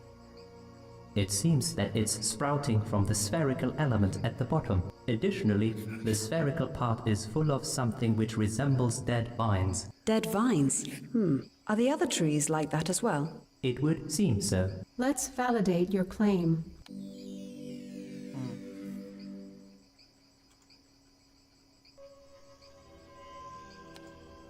Another one of those carvings. Indeed. But very Have you different. noticed the anthropomorphic shape of this one? I did, and it makes me wonder if they tried to depict us going through the jungle. It looks like a relic from the expedition. This machete must have been used by the crew to get through the jungle. And now the inhabitants worship it as a relic. That's sad. Either that, or it is here to remind them of the past. This one even looks more like a head. I agree. It is probably influenced by the overall shape of this construction as well. The spherical part again contains a funnel. I presume that all the funnels serve the same purpose. We just have to find out what it is. It looks like this statue has more to it than meets the eye. Confirmation. Another strange contraption is hidden on the back of the upper part. Bet you there's something to... You have to, like... Mobot, can you look closer at the scratch marks? They look like an inscription to me. You are right, Rachel. It seems that these marks once corresponded to the symbols on this object. I confirm your observations. I might be able to recover some of them. I wonder if we could, like, Let me try recovering the inscription.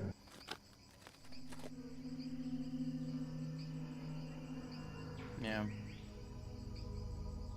So, it would be this one. This to this. To this.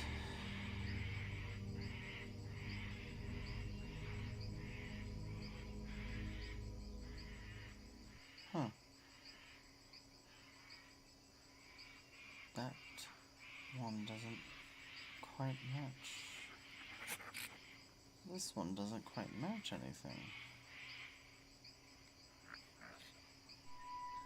Okay, well, this is last. Followed by this one. Followed by this. This.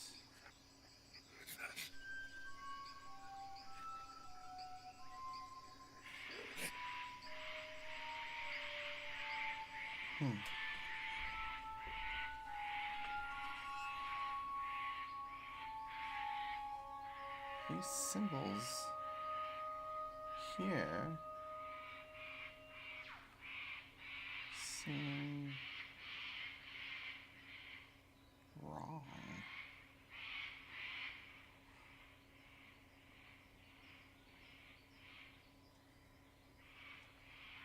Here's a symbol.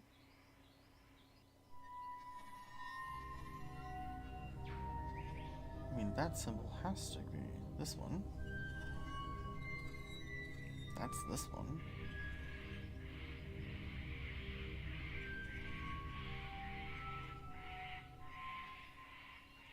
This one. And this one.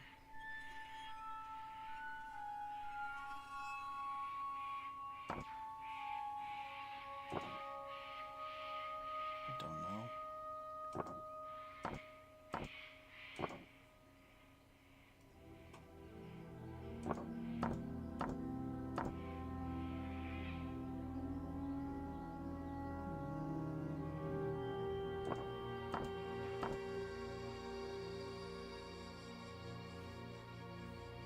Nothing happened. Damn. Yeah, I feel like we have to, like, pour some water in here or something.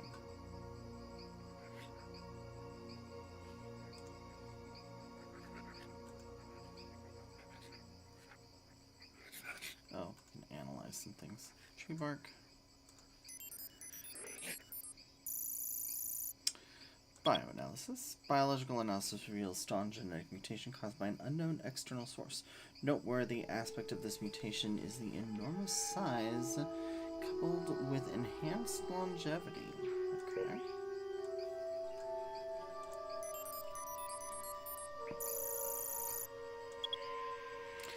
The plant is carnivorous.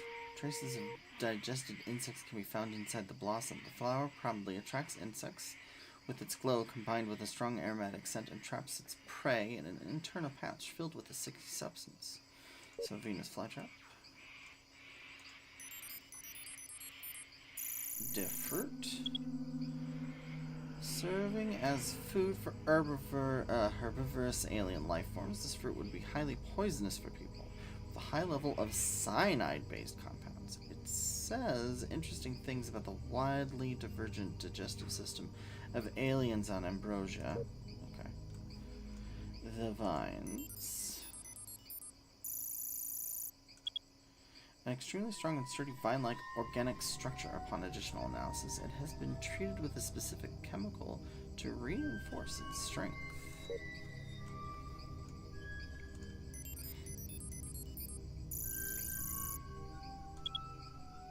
This tree serves as a prime example in support of the survival of the fittest theory.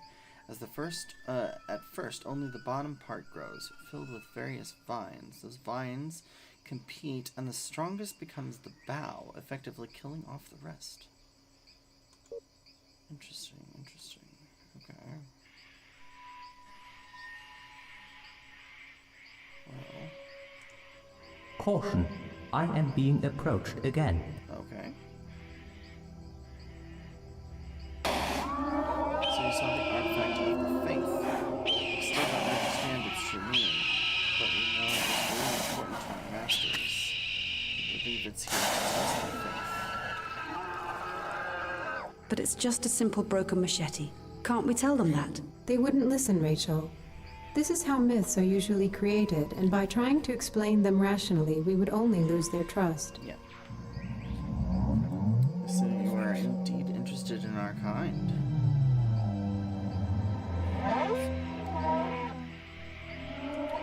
Meet me at our settlement, and we can talk more.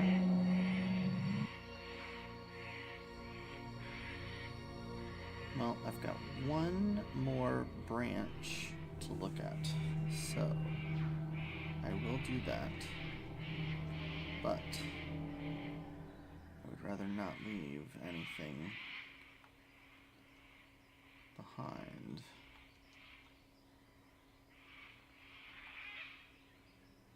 Oh, here's that purple lake again. Obviously, nothing could survive in the neighborhood of this weird purple poison. I wonder what really happened here.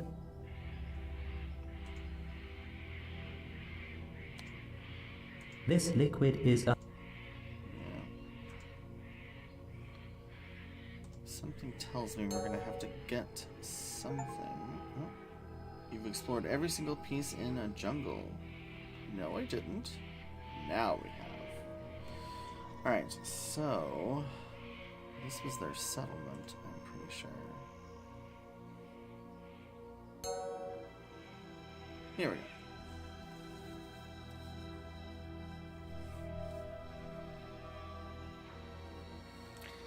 Oh boy, that's kind of creepy. The being is looking at Mobot cautiously. Obviously, we haven't earned its trust yet. Would you expect anything else? No, I would not.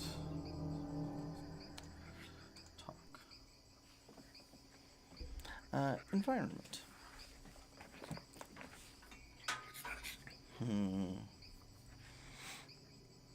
On both of the two altars we've seen, there seems to be an intricate mechanism mounted.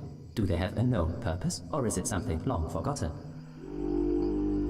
Pillars of Memories. They were built by an old branch. It's told of these creations prevent artifacts from being attained.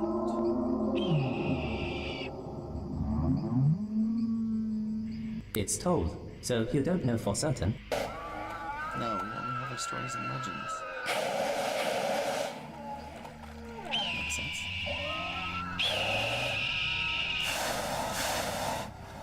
But it's only been a couple of years. How could they have forgotten so quickly? Maybe they have an extremely short lifespan. Those artifacts are part of our legends, and it's been told that one who obtains them restores faith in a better future. Yeah, as if a broken laser gun and rusty machete could do that. They won't, but your intervention could help us gain their trust. The Dead Lake. Essence of our doom, our punishment.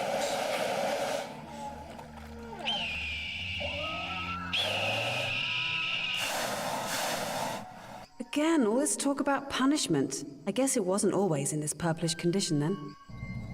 If you want to understand our punishments, I can reveal to you an important part of our history. I've come across a strange obelisk emanating some kind of unknown power. The Obelisk of Enlightenment. What a name. They have been erected by If as a part of our pilgrimage of enlightenment. We should find out more about this If fellow. I wonder if he's real or just local folklore. I agree. Without further evidence, we should classify him among their legends.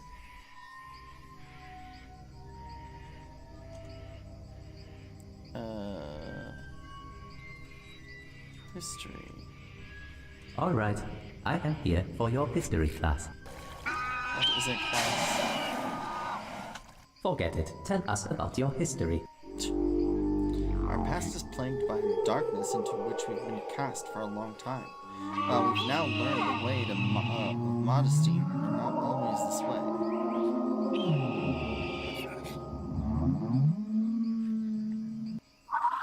We were proud and skilled rulers of the J.U.L.I.A. Hypothesis. By J.U.L.I.A, he probably means the J.U.L.I.A solar system. We built our settlements in a place far away from here and proudly sought to expand into the vast blackness of stars. However, the masters arrived, and we were taught a lesson in the form of 3 punishments. Oh dear.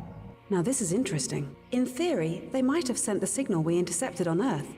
You let your imagination run too wild, Rachel.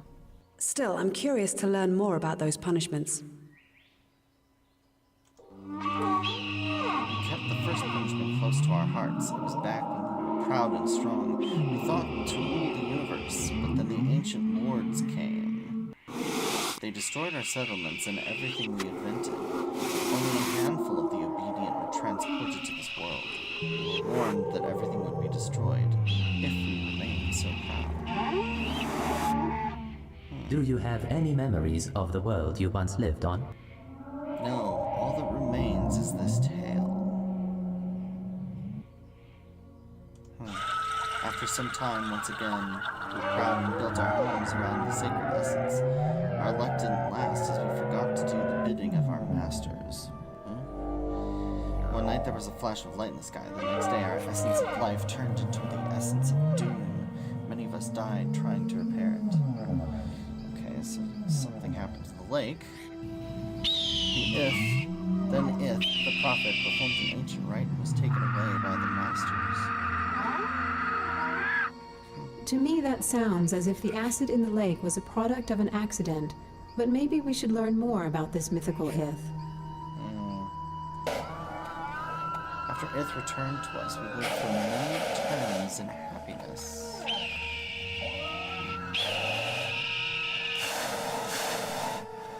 Clarification. Turns likely means full revolutions around their sun, or number of years, as you call them. Yes.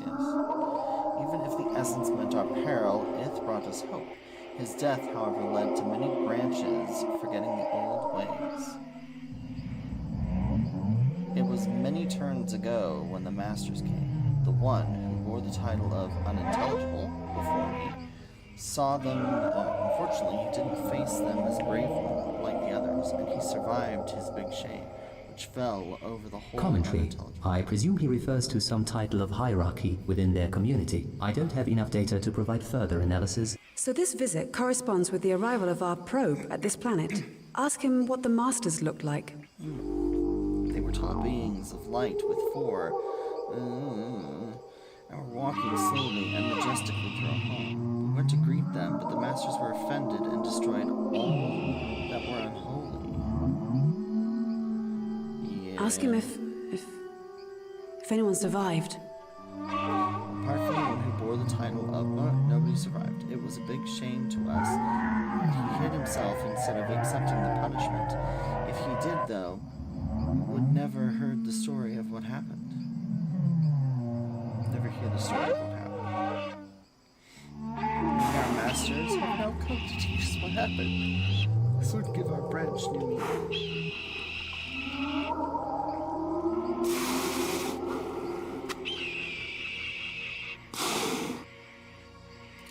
Creatures brightened and rapidly changed color. You could tell this was a sign of great emotion, perhaps even happiness. Analysis. They probably organize themselves in some sort of families that they refer to as branches. If an individual commits some serious wrong, their entire branch bears the blame. I became the watcher of the skies, learning the ways of the ancients, obediently listening and learning all the knowledge hidden in our memories. I wanted to become a worthy greeter of the masters, if they ever decided to return. So that's why you asked me not to hurt you? At first, I thought you were one of our masters who had returned, but you look very different from the tales you share. I was afraid that we have to face the fourth and final punishment. Now the only remaining hope is the ancient prophecy brought to us by Ith.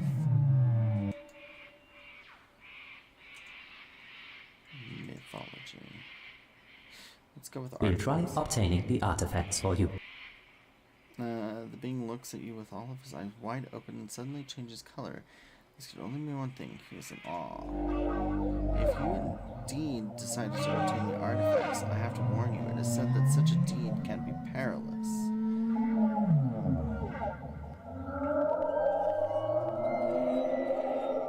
Please explain. I need to evaluate associated risks. Our teachings say that the contraption comes alive only when you pour the essence of punishment inside. So you have to pour the acid in there. I have a feeling he's referring to the corrosive liquid. Ask him about it. Is the purple liquid your essence of punishment? Indeed it is, and you shall not touch it unless you have been entrusted with unintelligible. What's that? Ugh. The creature emerges from with a purplish container. Handing it to Mobot, it nods to signify that he should take it. Okay, we got a new container. If you are the one destined to free those artifacts, bring them to me. I will reward you with an artifact of wisdom. Okay, the prophecy. As you've learned, we lost our essence of all life. Without it, the last of our kind will die, we will be no more forever. The essence of life turned into the essence of punishment. It Ilth brought back a prophecy from the place in the mist. According to the prophecy, a wanderer from the sky will restore our essence of life, reverting the punishment. Hidden somewhere in the Bahar lies a place where the essence can be discovered and understood in its Observation. intact form. He drew a solitary symbol for this so-called essence. We should copy the symbol. You never know. Maybe we can help them.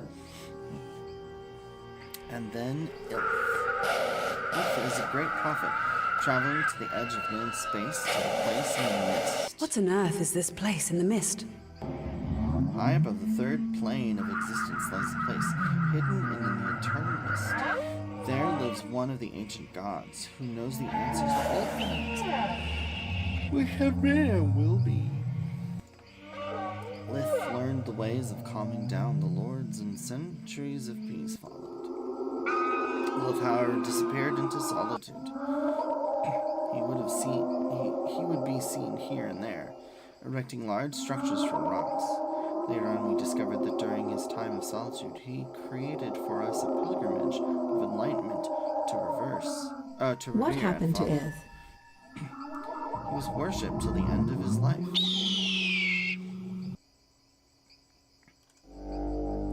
When Ith returned from his solitude, he gave us 4 empty parchments.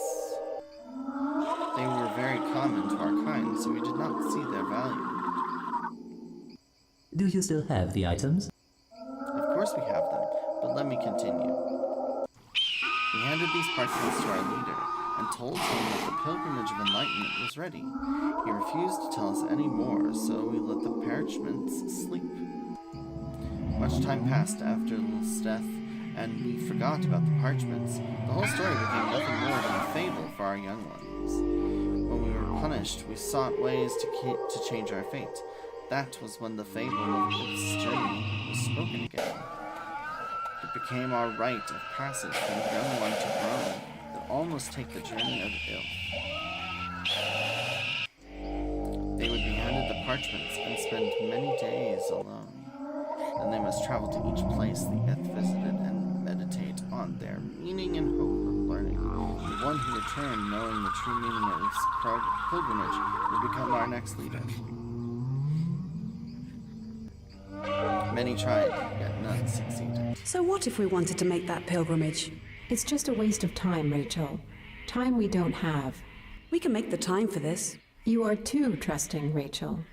And you are just a paranoid computer. He seems pleased with us. Allow me to entrust you with the most sacred scrolls given to our kind upon the most important days of our lives. Now go and seek the sacred places to meditate upon our ways. May you return with answers to the sacred pilgrimage. Okay.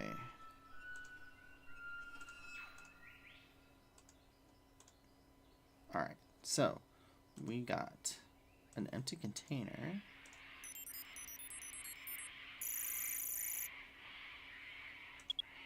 The material doesn't react to any available chemical substance, including the most potent acids. Unbelievable. This container is actually indestructible. I wish we could have taken this to Earth. Search analysis of the sample has revealed some outstanding properties. Based upon these findings, it's safe to say that the container is practically indestructible. And then the empty scrolls. Peculiar light sensitivity. Interesting. Chemical analysis of the small scroll samples revealed an interesting photos and old photographic film. Ah, okay. I bet we have to go back here, and we've got 1, 2, 3, 4 obelisks. We also have that one and this one. We need to go to the lake.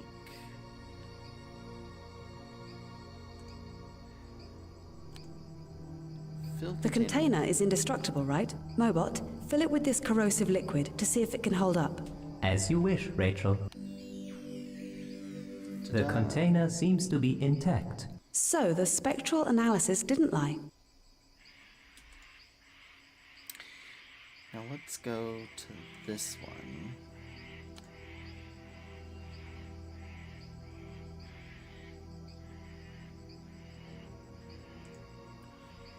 Is this still set up the way I have it?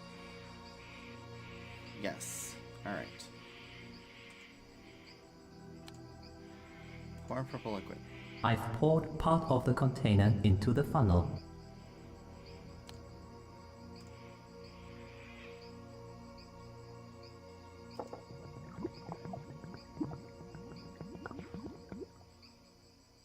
Something is moving.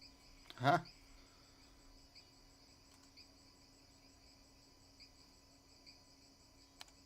The laser gun. Let me recover the laser gun. Observation. It's actually very well preserved. Oh. Can we analyze it? No. Okay. Then we go back out. And then let's go here. If our Ambrosian was right and this scroll has anything in common with the obelisk, we might try exposing it to that strange swirl. And how am I supposed to do that? Maybe you could make it into a plane and see if it would fly inside. Not helpful, Julia. I think we are just wasting our time. Let's just see what happens. Try holding the scroll so the swirling energy goes directly on the scroll. I think I understand what you mean. And nothing happens. Shut up. Let's wait a bit longer. We're just wasting time. Nothing will ever... Something is happening.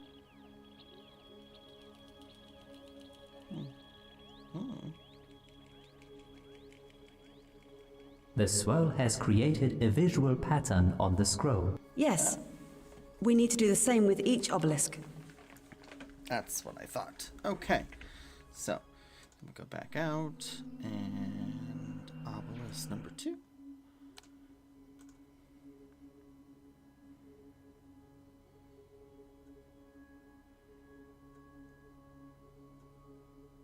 I have obtained another visual pattern.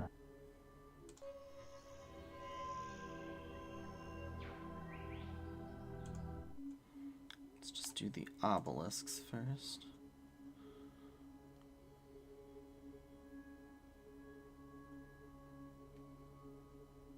I have obtained another visual pattern.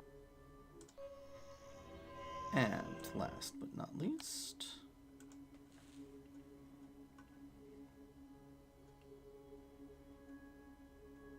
not exactly meditating on it, but that's fine. I have obtained another visual pattern. Cool. That would be all of them. Let's bring them to our analyzer. We'll do that, but I want to do the other puzzle. So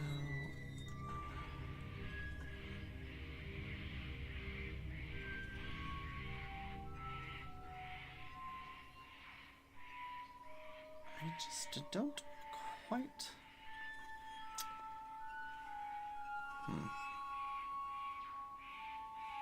See the tubes.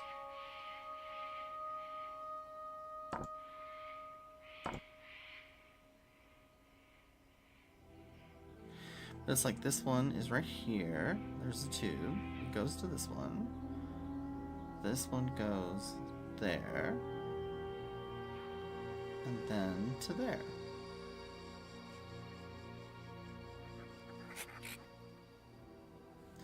But the, that one goes like that. But see, then this one doesn't have anything connecting to it.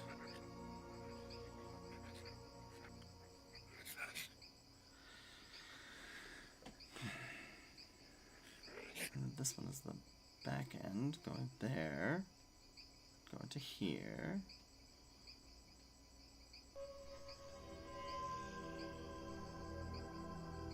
And again, there's just like this symbol.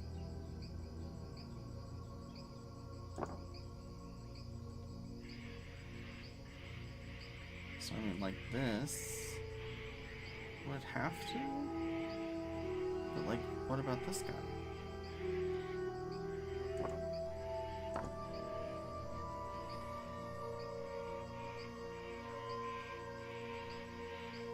I'm just very worried that I'm going to mess this one up. More purple liquid.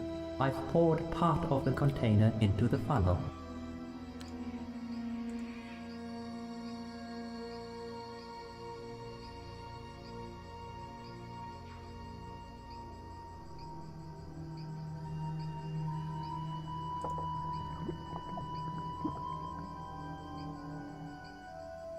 Okay, so that was a no. So we got this one, and this one, and that one was right. This one is also right, but not that. We have to somehow connect these.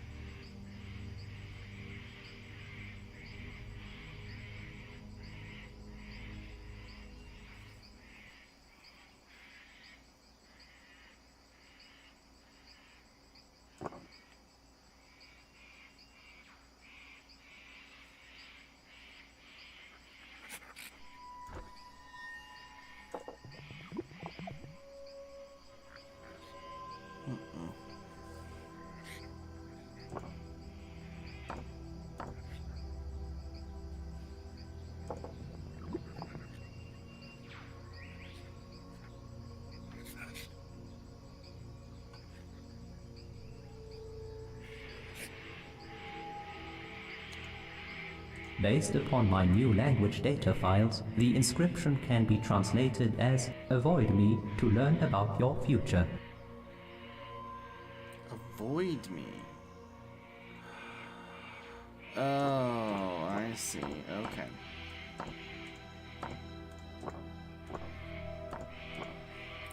So, we want to avoid this one and this one. Okay, so here we avoid this. So it's one of these. We also want to avoid this one. So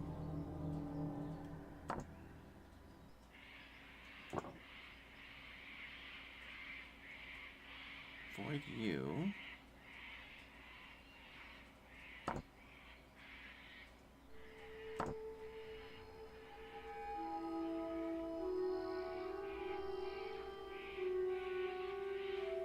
Avoiding this pattern at all?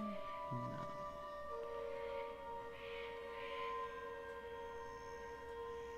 Here we are avoiding this one, so that's a no.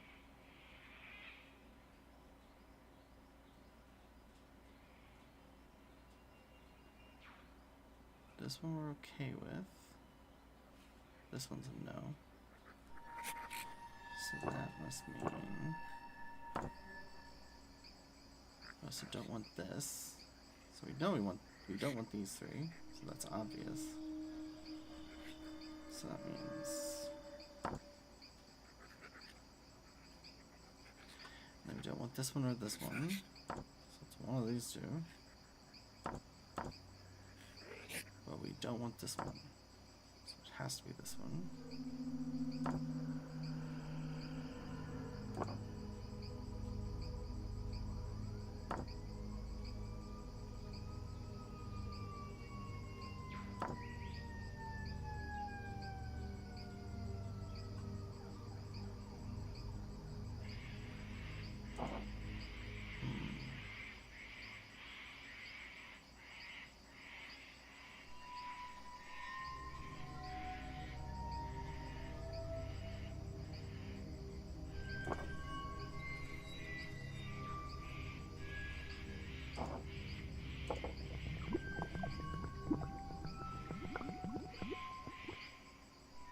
Something is moving. There we go. Let me recover the machete. Interesting. There's no rust on the machete. Now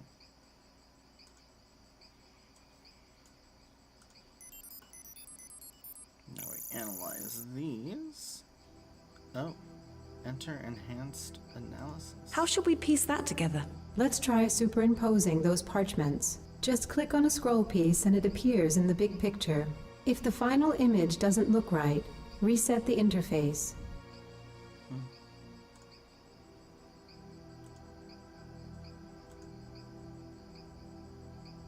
This doesn't look right.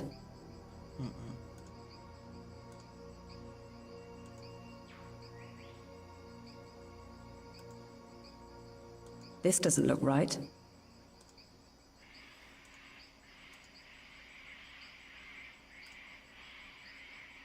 This doesn't look right.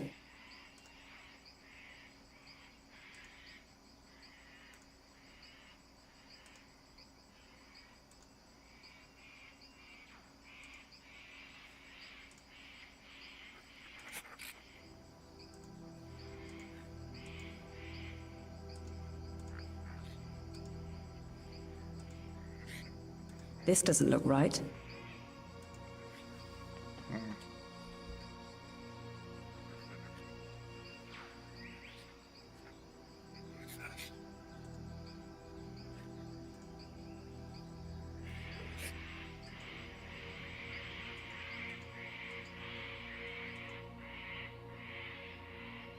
This doesn't look right.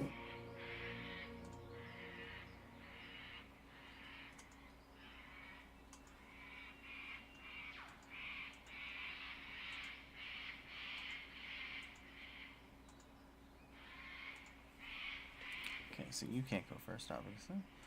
What about you? Nope. Nope.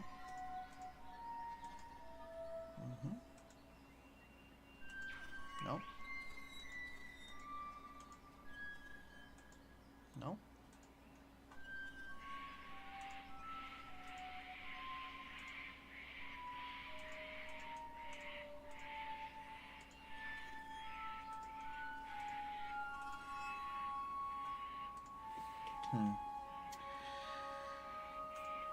Try to, let's see, click on the scroll, reset, image result. So that,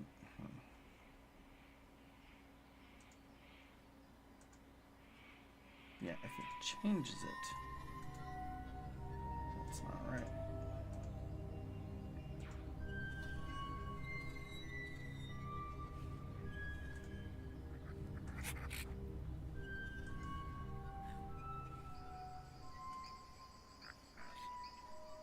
This doesn't look right.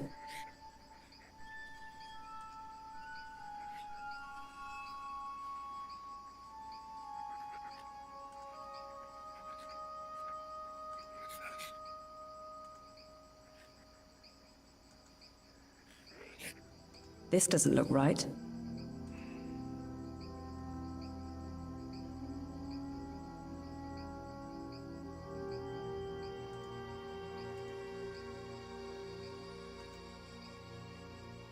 This doesn't look right.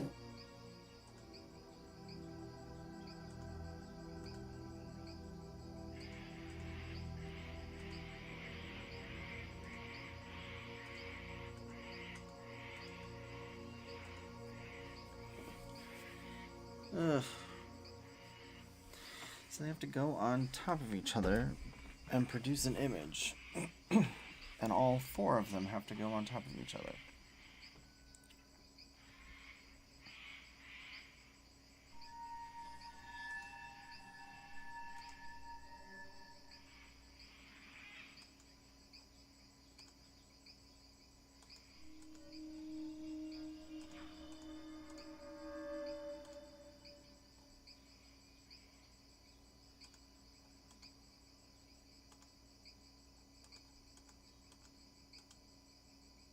This doesn't look right.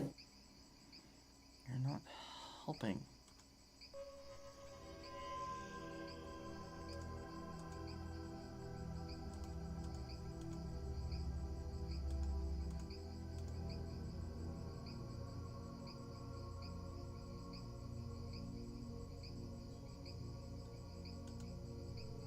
This doesn't look right. Yeah, nothing about it looks right.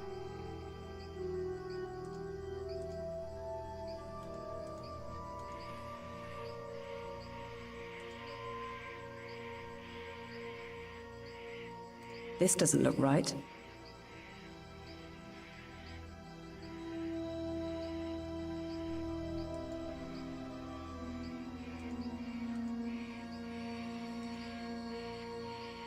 This doesn't look right.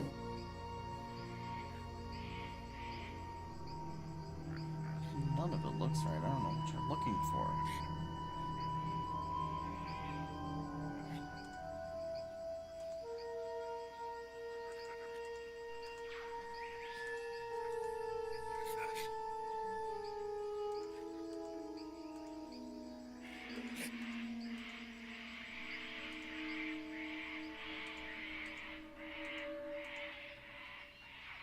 This doesn't look right.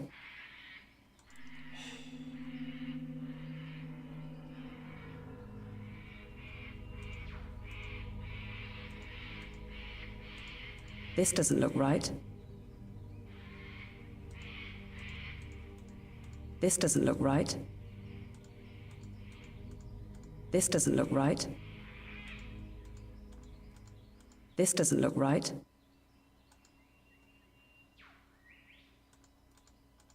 This doesn't look right.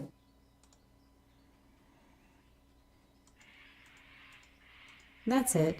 I think we have the correct image. But what could it mean? Judging by certain aspects, it could mean several things. That wasn't very helpful. What I meant is that I would rule out a written text. The symbols bear no resemblance to the local language, but it could easily be a map to some place. If has hidden the map to the place in the mist. Yes, it might be exactly that.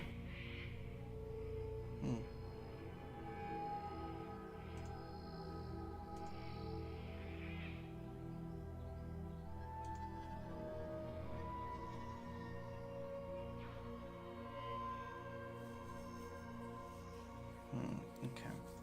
So from here, we'll go back to there. And we'll talk to the alien.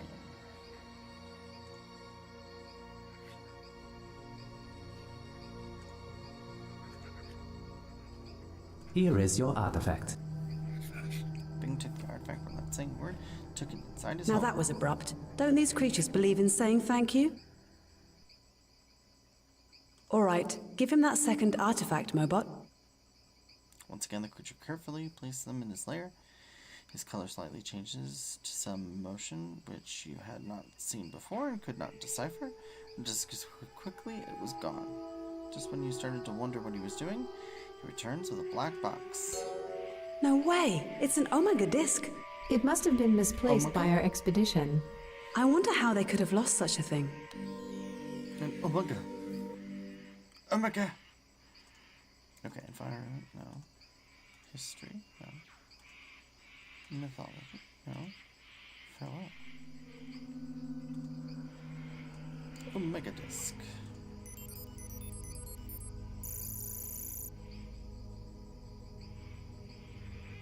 What a mess. I agree. The Omega Disc was damaged by Ambrosia's excessive humidity. Anything interesting there? I've identified several clusters which seem to form a visual pattern. They resemble a blueprint, so I thought you might want to check it. Right, what should I do? Just swap them to see if you can recover the correct shape. Okay. Well, I know for once that goes there.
Okay, I think I've nailed it. Good work, Rachel. I believe it's what we've been looking for. How so? This blueprint, if built, would allow us to extend Mobot's functionality to include a powerful laser cutter.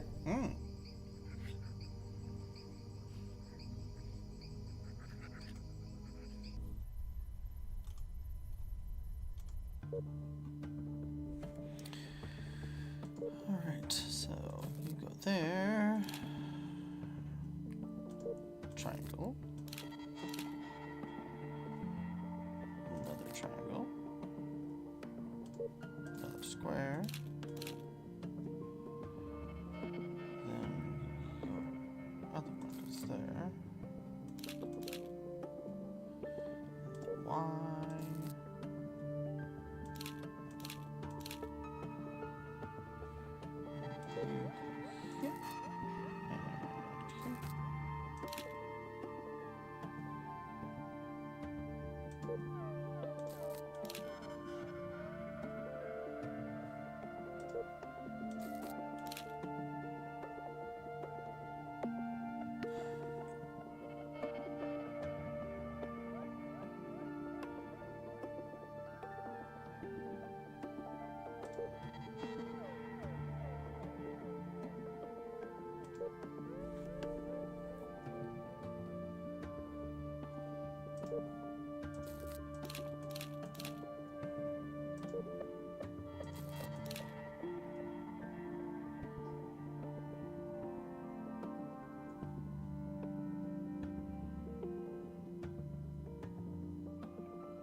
Don't have enough parts.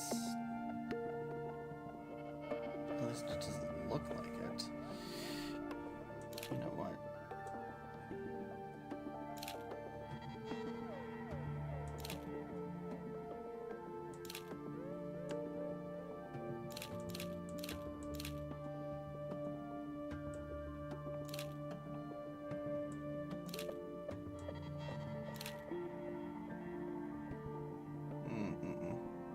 That won't work.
this has to go here.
That has to be it. That's it. I did it. Oy. Alright. So now we have a laser cutter. Cool. Okay.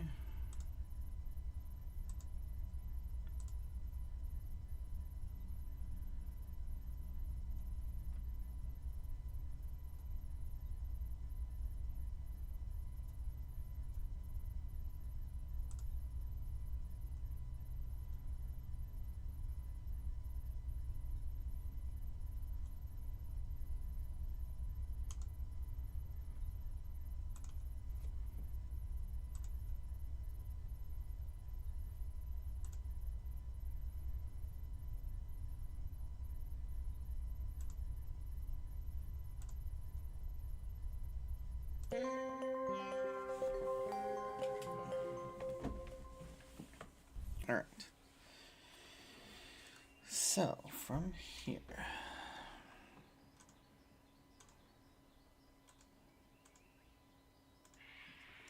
I think we found all the important places after discovering both altars and a purple lake made by the settlement. We retrieved the laser gun and machete and released both items to return them to the aliens. So now, the current we have is... Okay, we've got all 4 parts of the scroll. We analyzed the scrolls and found an actually concealed map to a place in the mist. I've got 4 scrolls which are connected to this program. I should use them on the sacred places in the jungle. I should remove the special mark. In the mist.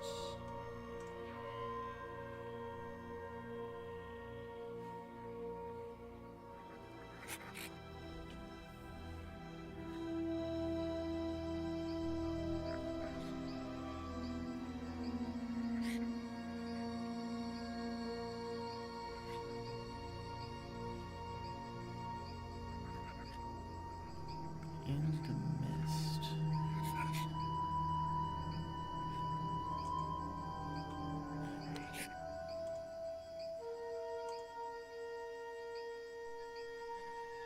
I've come across a strange... What a name. We should find... I agree.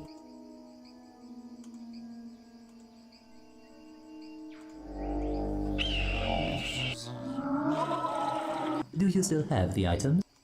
Where's we have them? Sleeps. Each time it's possible, let me forget about the parchments. Passage. The journey of Ith. The parchments. It's many days alone. And then must travel to each place that is when we return, then the Trinity of Ith's pyramid will be our next year. We try and succeed. So what if we wanted to make that pilgrimage? It's just a waste of... We can make the time for this. You are too trusting, Rachel. And you are just a... He seems pleased with us.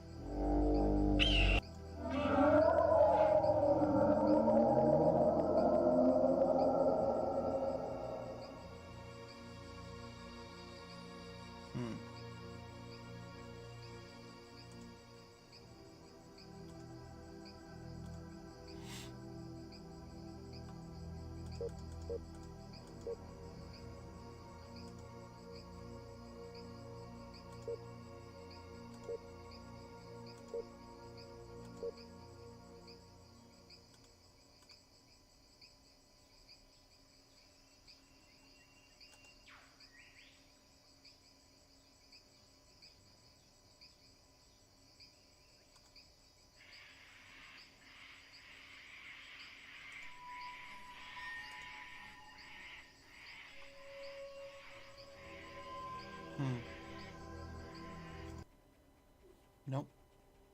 That's not it. Where?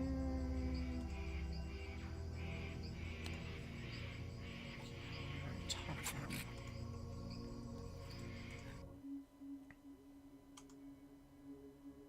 Yeah, there's nothing here now. In the mist. I wonder if that means that we have to leave the planet.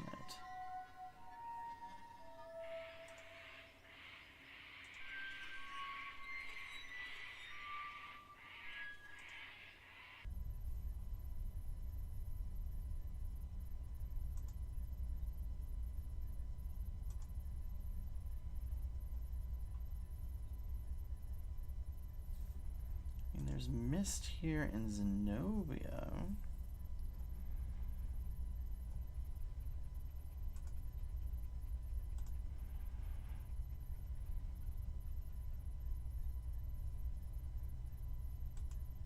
This is also, yeah, mist. I bet you we have to go to this. This next. This must be it. Okay. We land. Unreal. It doesn't look like anything I've ever encountered in my life.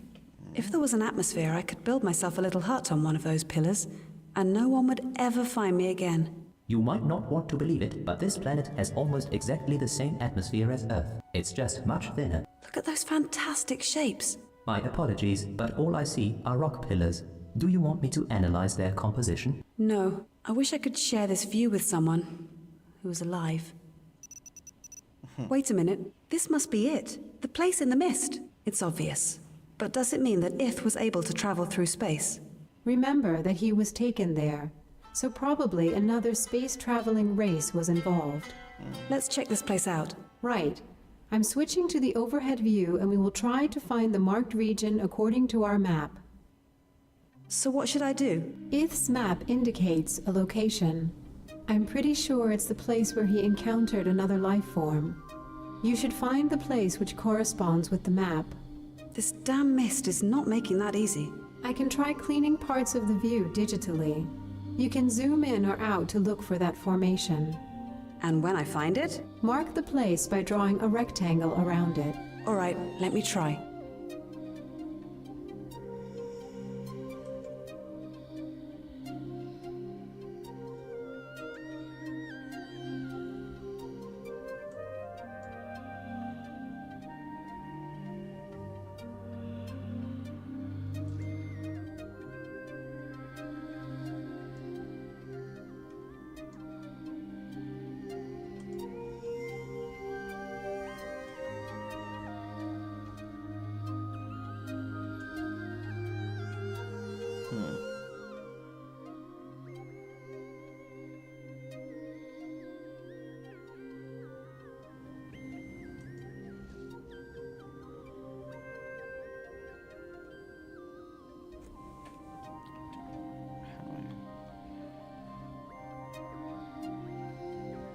Target location, really not helpful. Okay, so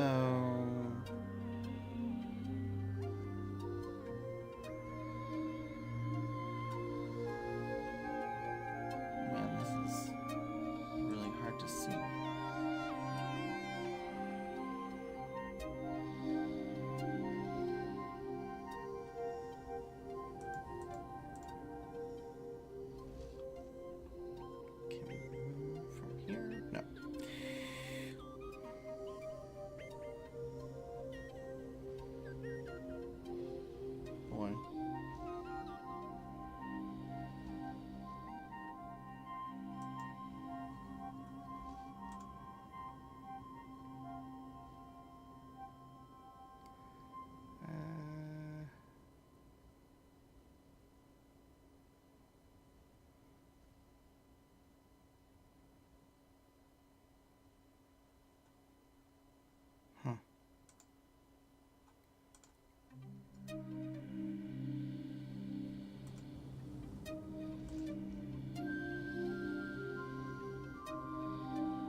Not even seeing anything that kind of even remotely corresponds.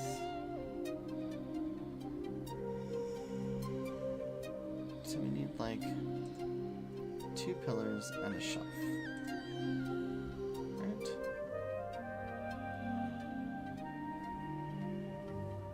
This has to be it.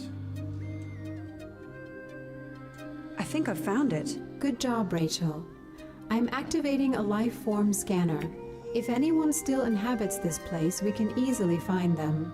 It should tell you when you approach life and helps pinpoint the exact spot.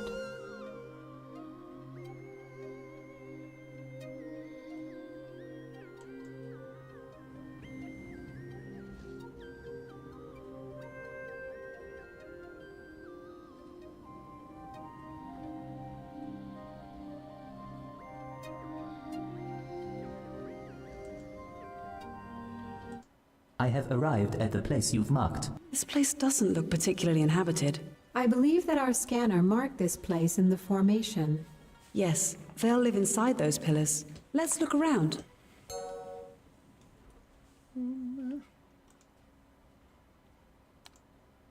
Another pillar of eternity. I'm slowly getting tired of these. There is nothing special about this platform. I know. This world is pretty barren. Just pillars, rocks, and more rocks. No way. This bloody place is totally barren? It's possible, Rachel. The whole story of Ith happened a long time ago.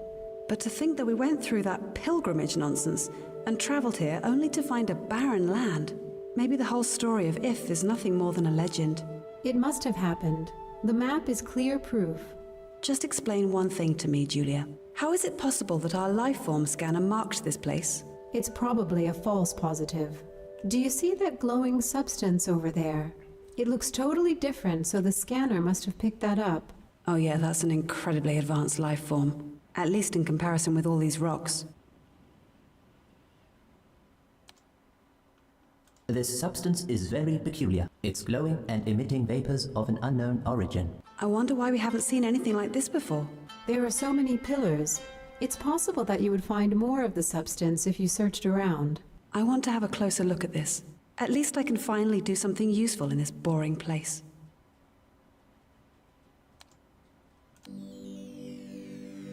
I think I've had enough of this place. Let's get out of here.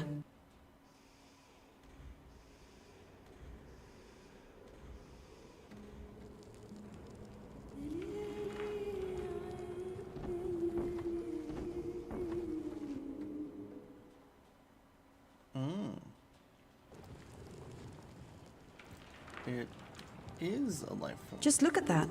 I can't believe it moves. Can you tell me anything more about that thing? I don't know. My internal circuits are confused. I guess I'm not prepared after all. It's getting closer to me. Should I retreat? I don't know. It looks kind of clumsy. Let's wait just a bit more. You can always run if it gets too close.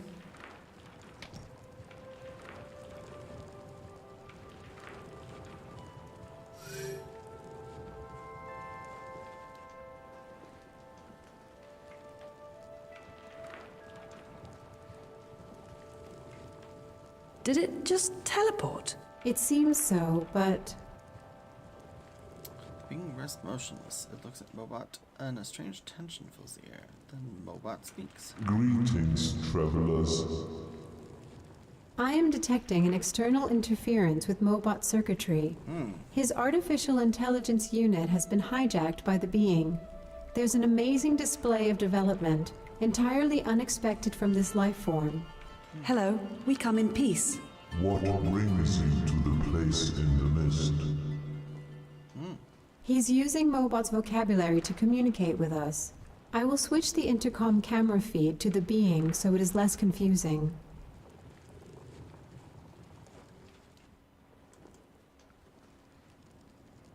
We are guardians.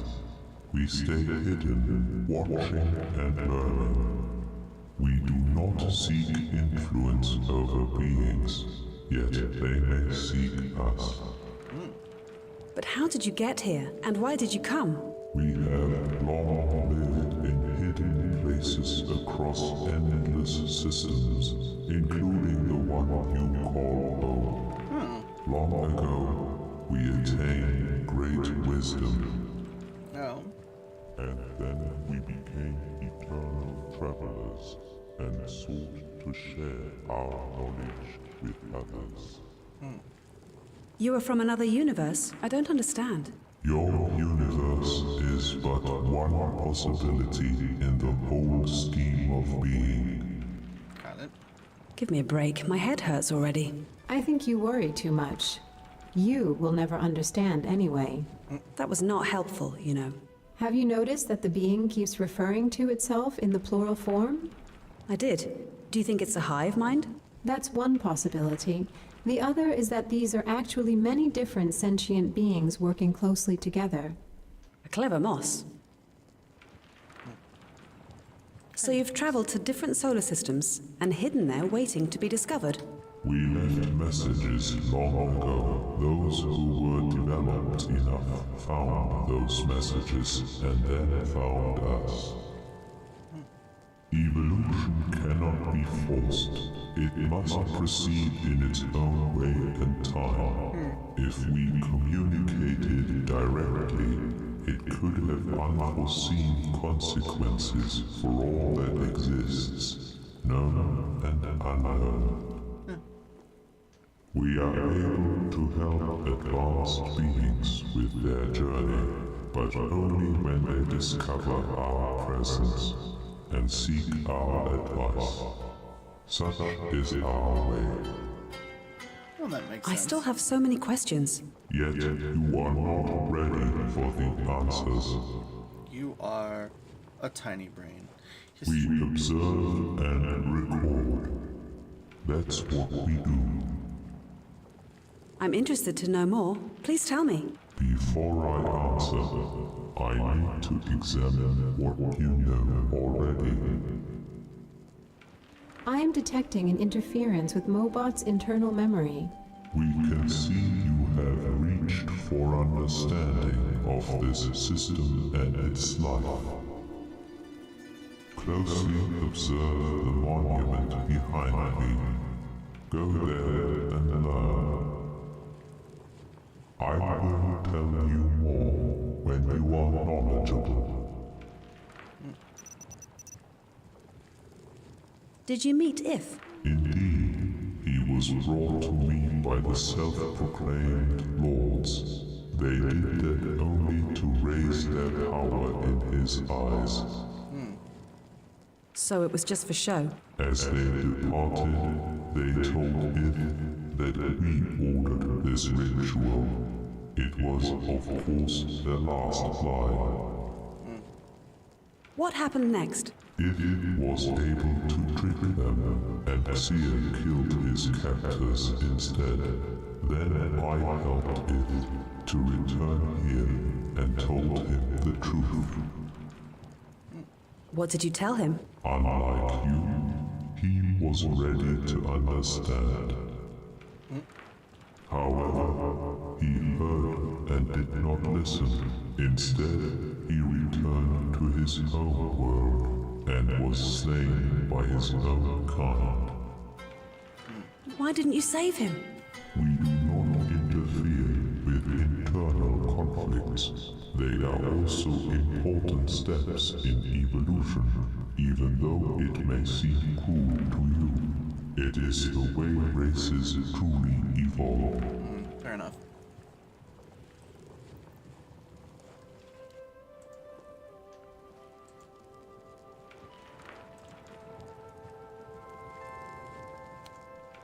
Mobot, can you check if those rocks are somehow hollow?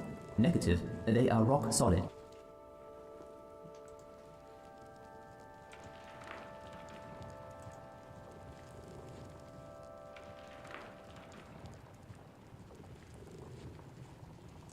Just what the hell is that? Mobot, confirm visuals. Is there really a door in that monument? Affirmative. It's an automatic door that opens using a built-in photoelectric cell. And it's built into that rock, right? Just like that. Earth technology light years away. Found in a rock. This is going to be fun to explain. Who would you be explaining it to? Point taken, Julia. Point taken.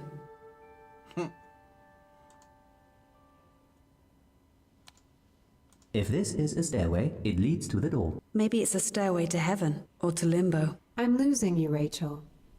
Don't worry. It's just that nothing makes sense around here. Observation. It looks like a broken handrail used by beings on these stairs. You have quite an imagination, Mobot. Clarification. My unit has no imagination upgrade installed. You will have to find the correct component and build it. Whatever this is, it's definitely weird. Oh.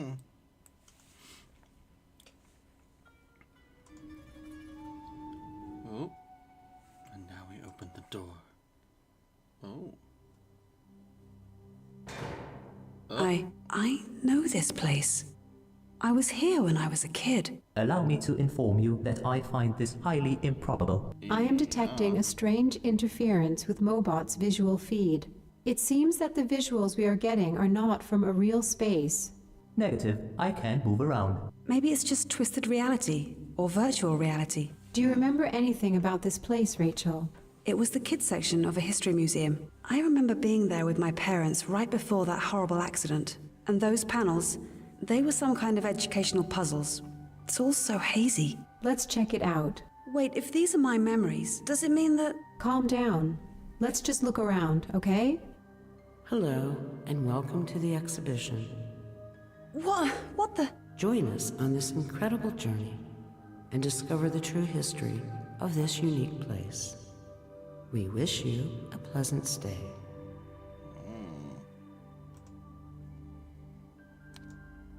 We had those same chairs in our living room, although the chairs in here look randomly placed.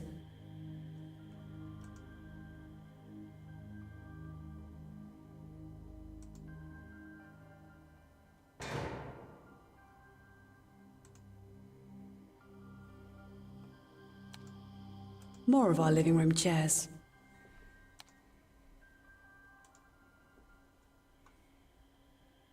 Allow me to warn you that behind the door is just a solid wall. So should we jump into the wall now, or what?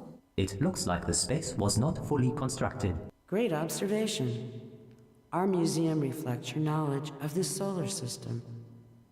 Some of the places are not yet accessible to you.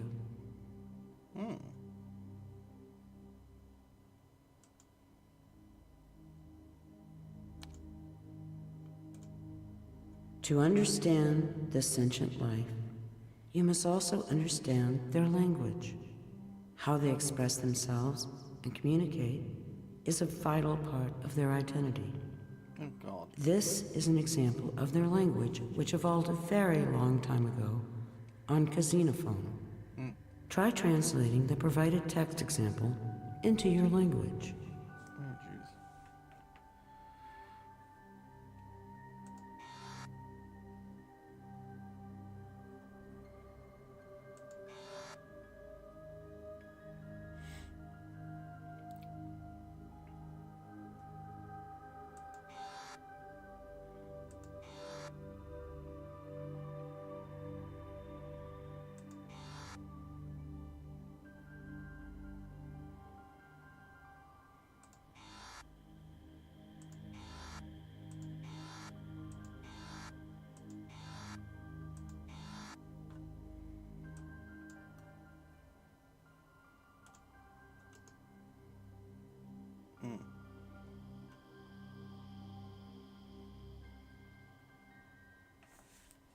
Oh boy.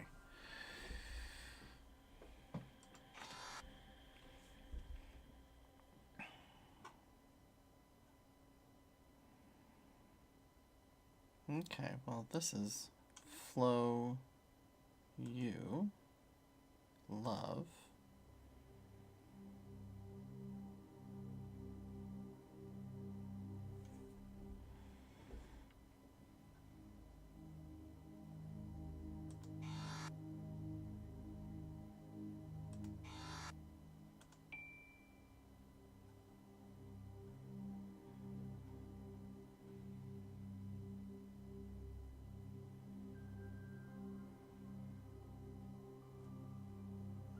so you love to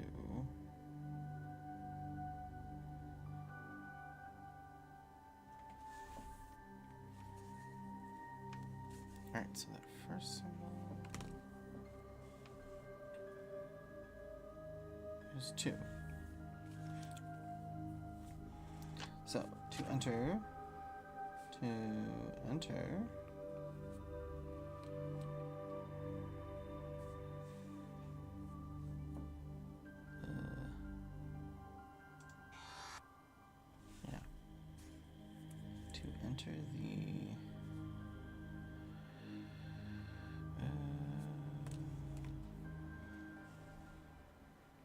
the place?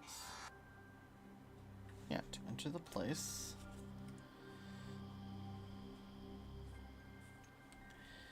To enter the place.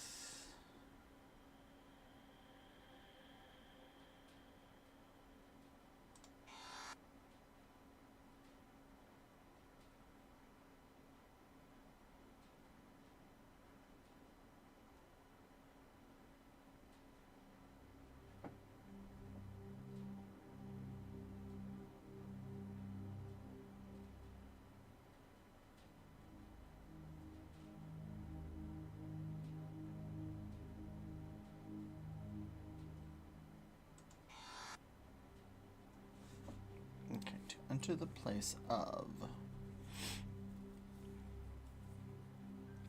eternal flow. You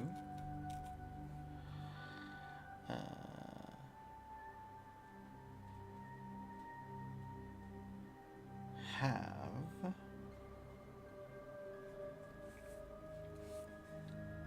to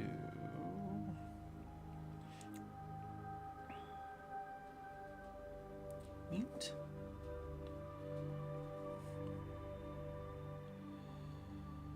the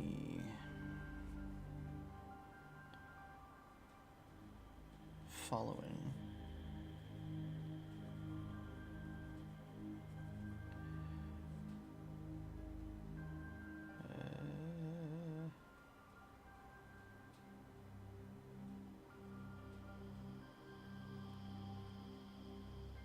where's that? Bet you it's requirements. Yep. Requirements.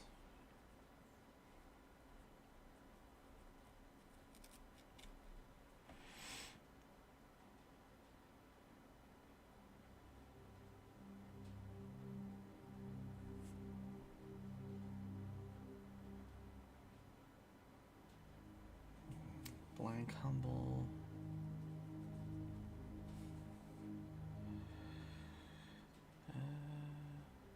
Oh, be humble. Be humble. That symbol I don't have yet.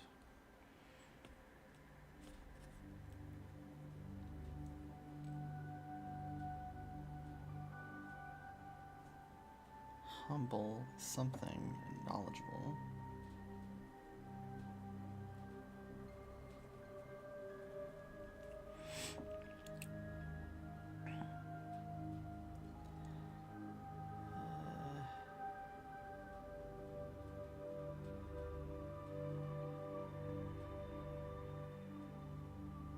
Boy. Patient. That's what it is. Be humble, patient. Knowledgeable.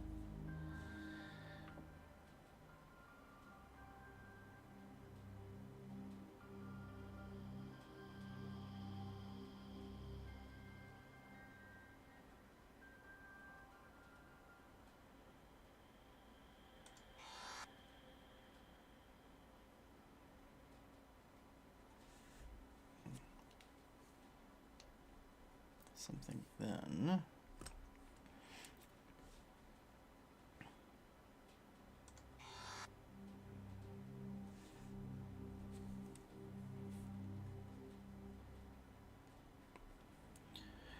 Those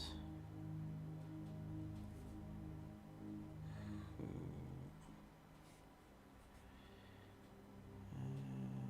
seek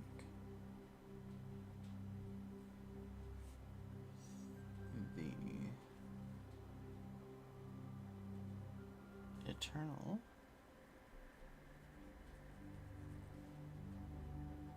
flow.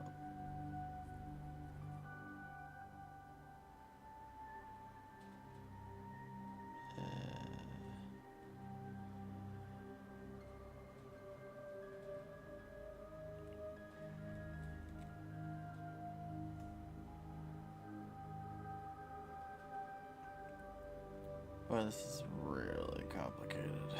Okay.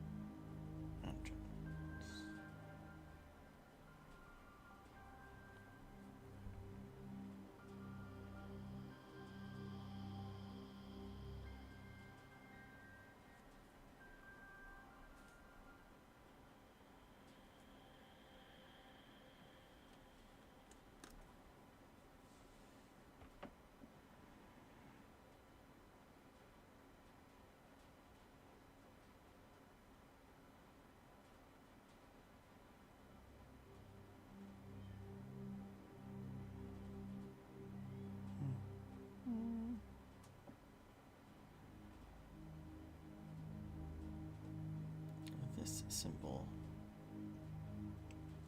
So I've allowed B, enter entrance, eternal flow, flowing, have humble, knowledgeable, mute.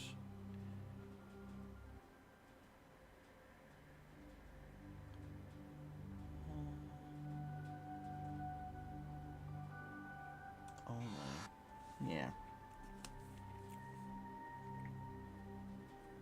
Alright.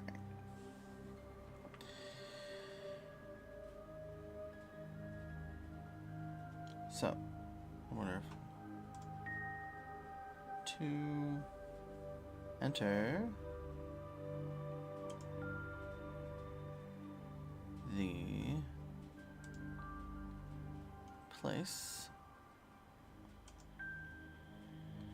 of eternal flow, you have to meet the following requirements.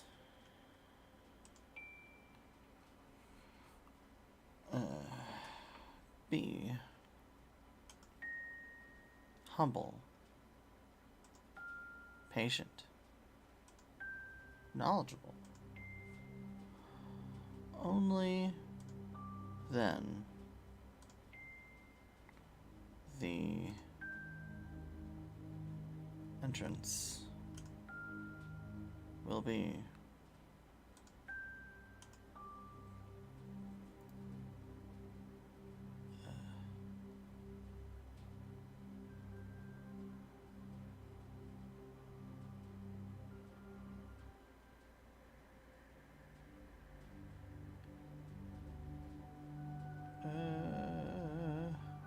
oh, I never allowed to those who seek the eternal flow. Very good. The place of eternal flow is actually a real place. Your understanding of the written scripture helps with understanding Ambrosians. Yeah, okay.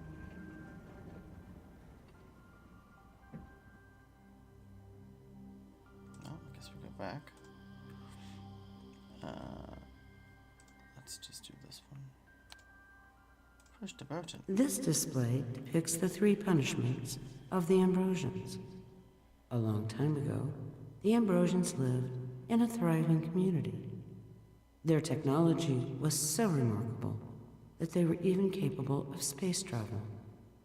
They, however, posed a threat to another sentient race, so their home was destroyed. Then, a small part of their population was preserved and moved to Ambrosia. To understand their full story, assemble their exodus to Ambrosia as it happened in time.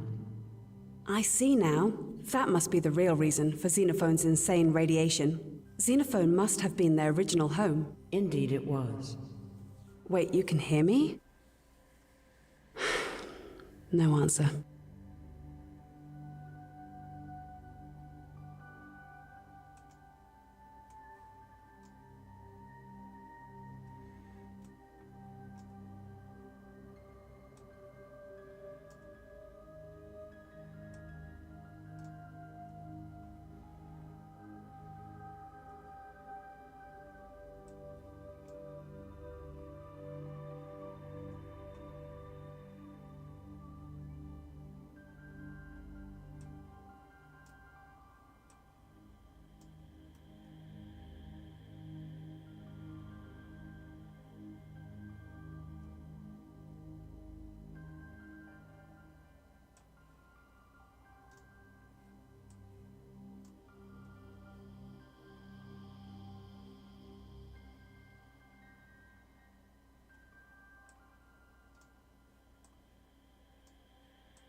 Well, that has to be number 1.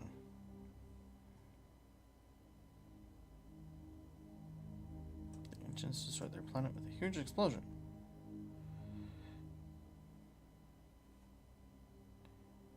A few inversions were moved to a new world.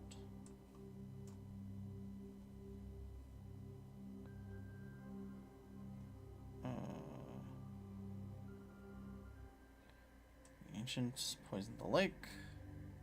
Huh? Expedition team. Fire. And... Congratulations. You now fully understand the story of the Ambrosian Exodus and their 3 punishments. At first, their home was destroyed, as it was considered too advanced. After they were moved to Ambrosia and left there to die, the Ambrosians built themselves a new home.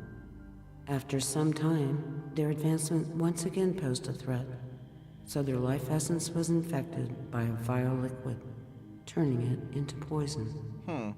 Only a handful still survived when Ambrosia was approached by yet another sentient race. Many Ambrosians died at the hands of this race, and that was considered to be the 3rd punishment. Okay.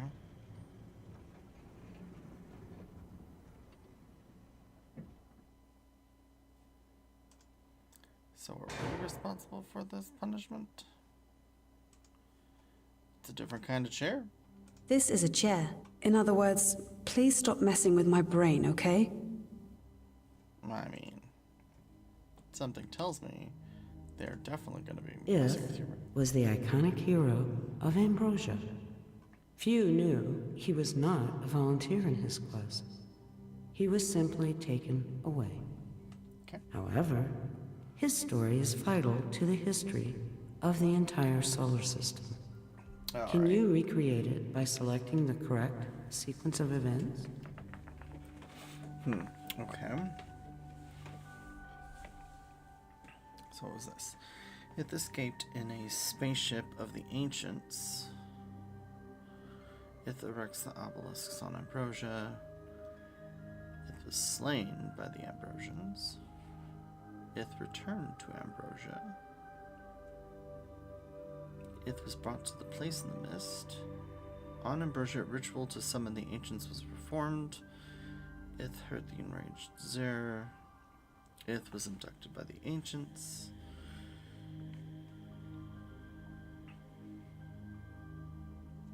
So I think Ith was abducted by the ancients.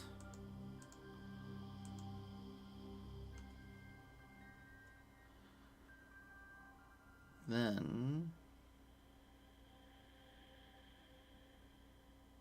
Ith was brought to the place in the mist.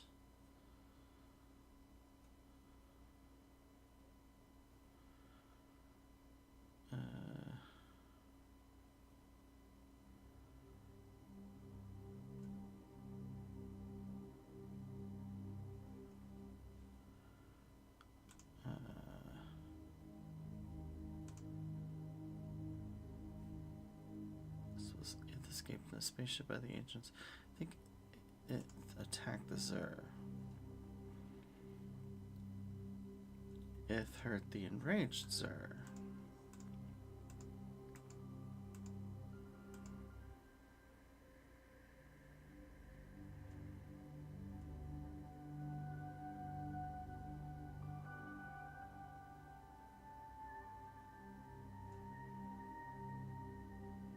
It escaped on spaceship of the ancients.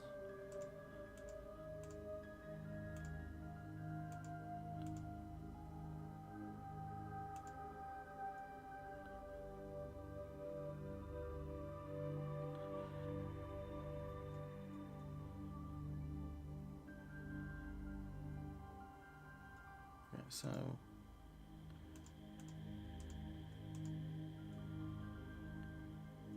he was slain. Okay, it returned to Ambrosia.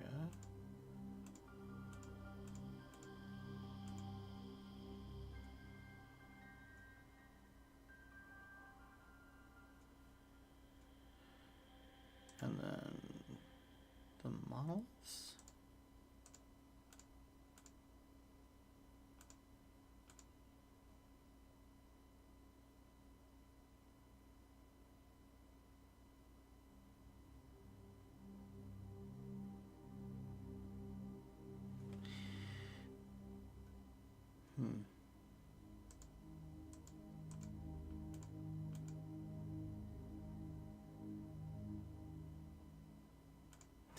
Yeah, I'm gonna say that.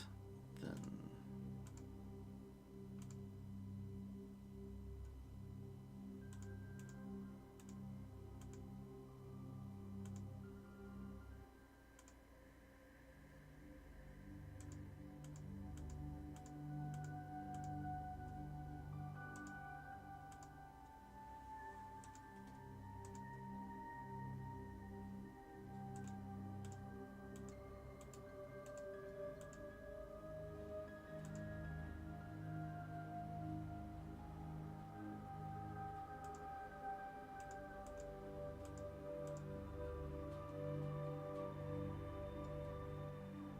is that it?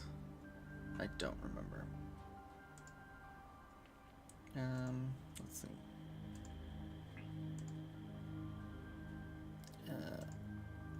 History. Right. Seriously? Mindomatic. Nope.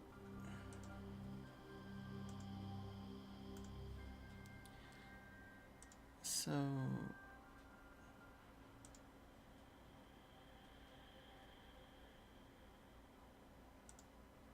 was that not right?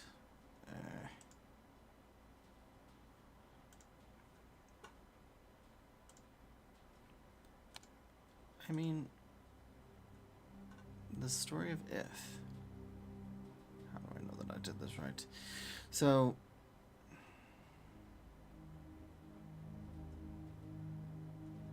I mean, obviously this is the end. Ith was slain by the Ambrosians.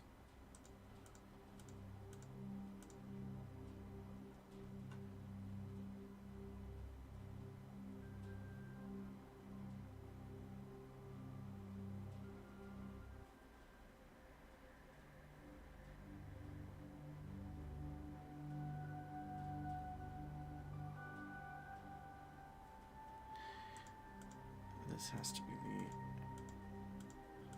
the obelisks.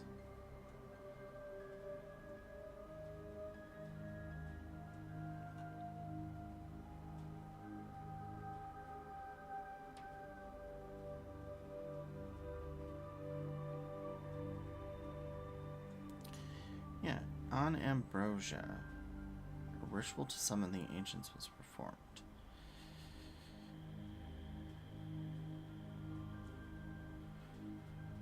Ith was brought to the place in the mist.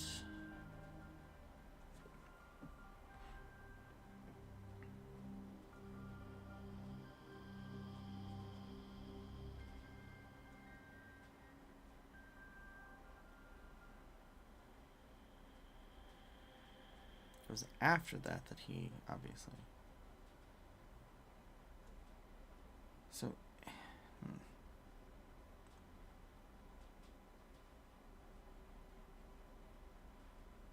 Ith was abducted by the ancients.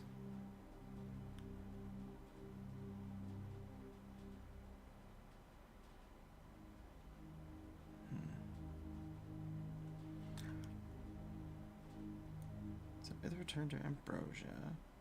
That has to be here.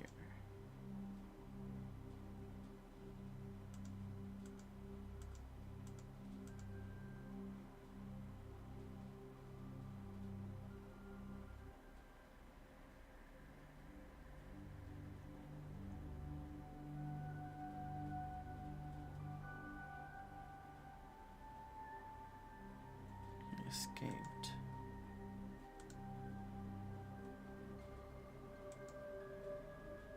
Attacked the Zur.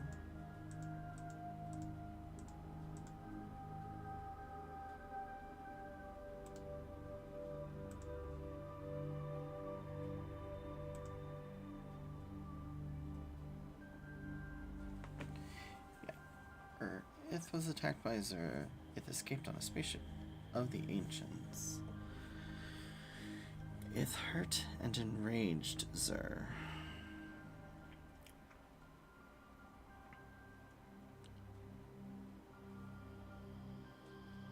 It was brought to a place in the mist.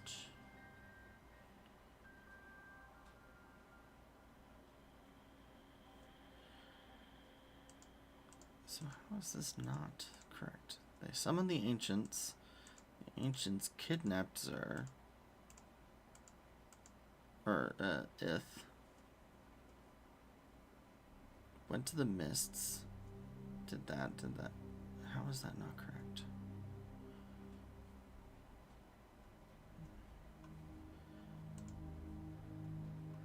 Click on an arrow to reconstruct the story progression. Hover over the semi-transparent story windows to see the text description of the story. Yeah.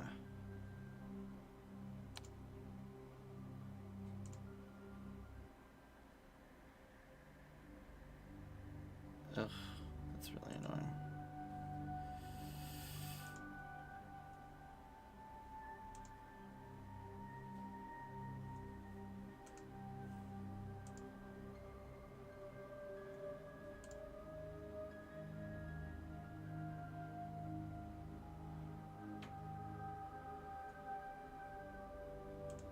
Okay, I don't.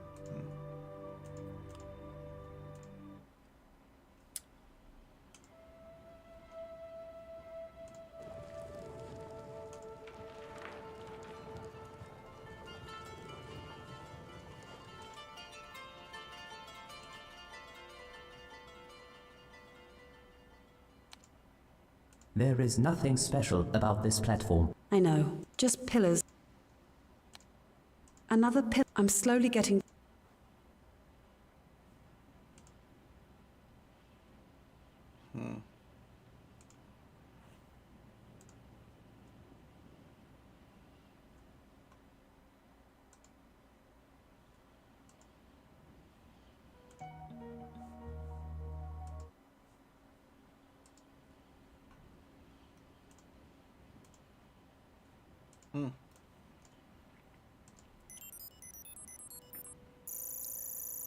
Oh, jeez. Sometimes just a presence of all the player in unknowns. Okay, cool. Chemical analysis reveals that the is edible. Runtime arrow. Madras. Cool. No data. Blah, blah, blah, blah. Error number stack overflow or failure. Cool.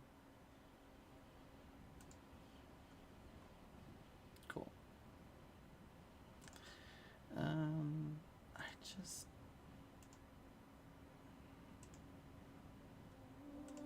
Yeah, I'm at a bit of a loss. Let's go back here. Let's go back to Ambrosia for a second.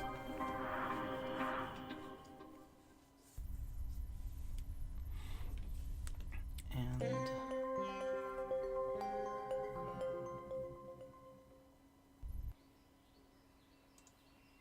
let's talk to the aliens once again. History. No. Mythology. Okay. If the Great Prophet traveled to the edge of the moon's space, to a place in the What mist. on earth is this place in the mist? High above the third plane of existence lies space, hidden in eternal mist, there lives an ancient god which answers all things which have been, will be. He hath learned the ways of calming down the lords, and centuries of peace followed. If, however, disappeared into solitude. He would be seen here and there, erecting large structures from rocks. Later on, we've discovered that during his time in solitude, he created for us a pilgrimage of enlightenment to revere and follow. What happened to Ith? He was worshipped to the end of his life.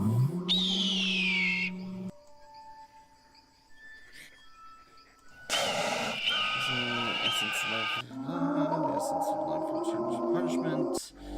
According to the prophecy, the wanderer of the sky will share essence reverting hidden.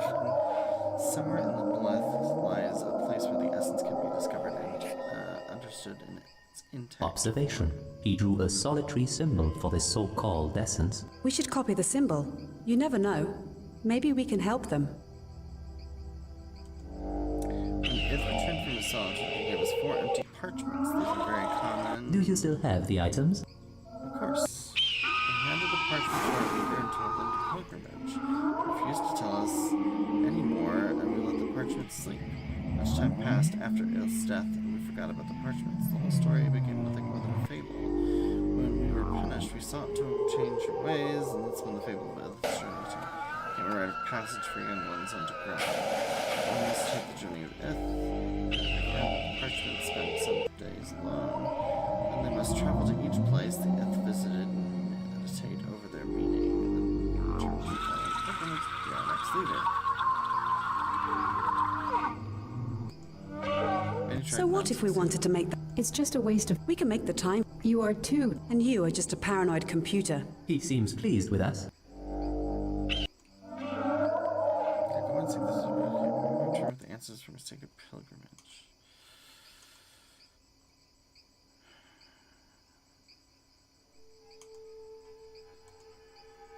So,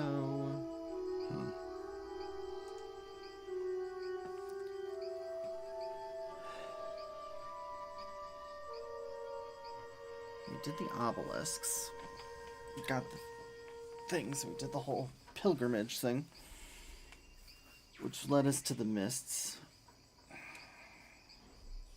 Let's talk to the alien at the mist again.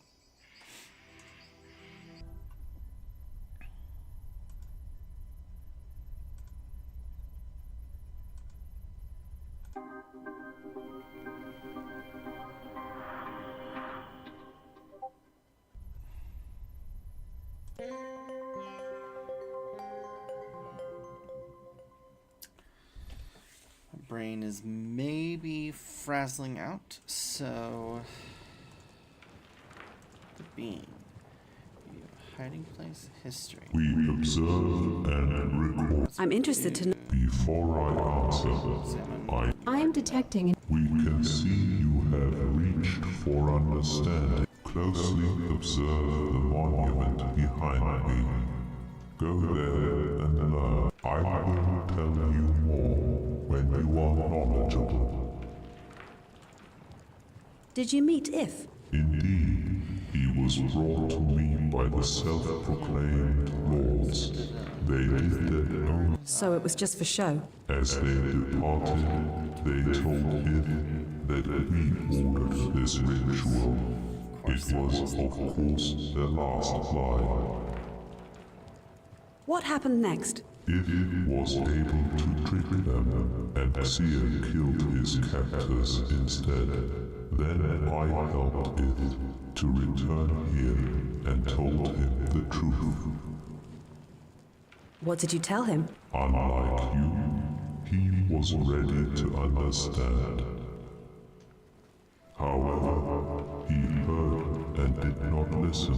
Instead, he returned to his own world and was slain by his own kind.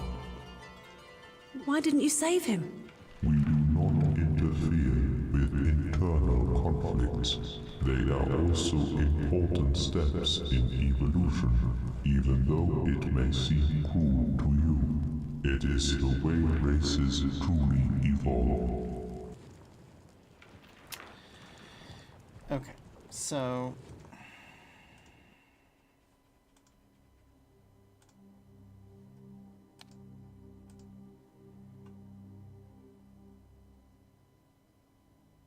obviously his death is last.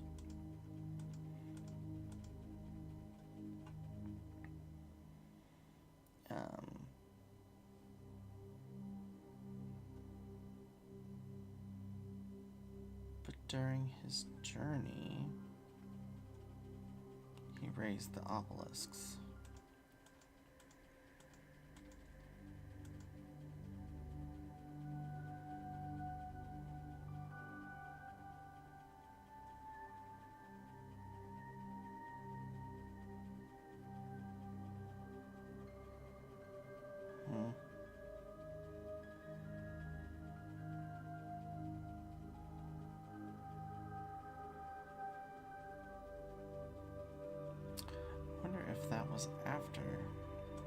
Let's try that.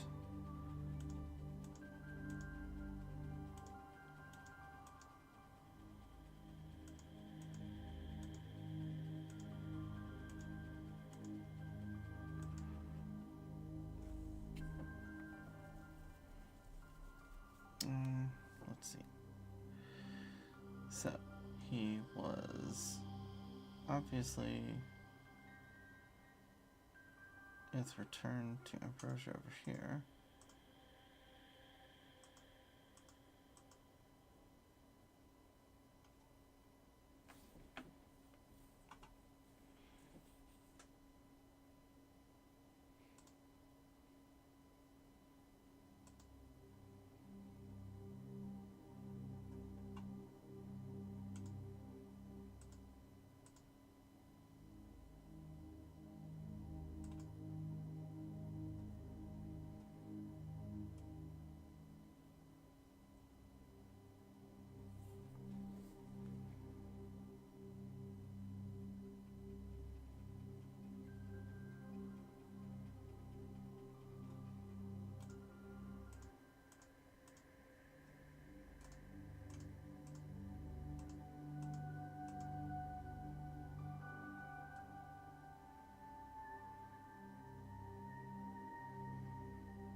Okay.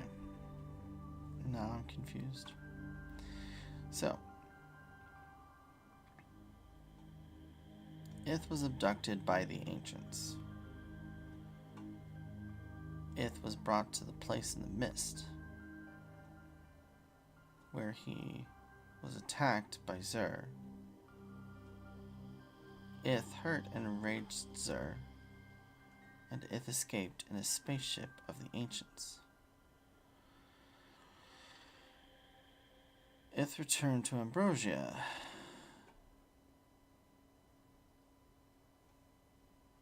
Ith erects 4 obelisks on Ambrosia.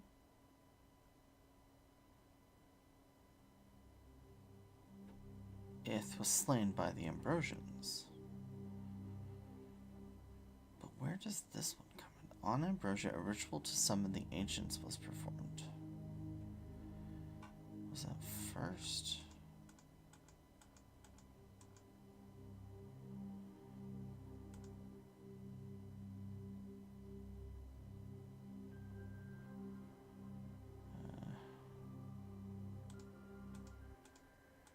I mean, obviously the last thing is his death. Then the obelisks.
Oh, I know what's wrong. It's this. Oh, gosh darn it.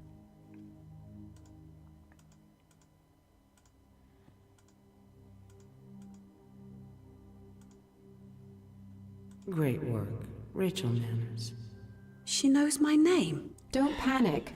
It's probably just constructed from your memory. I'm an Its idiot. story should resonate with your species. He left to save everyone, and at the end, he was killed by his own people. Ouch. When Ith tricked Kazir to attack his captors, he managed to return to Ambrosia. After erecting the 4 obelisks, he was declared dangerous and killed by his fellow Ambrosians. One thing is bugging me about this story. How was If able to pilot an alien spacecraft? Fair point.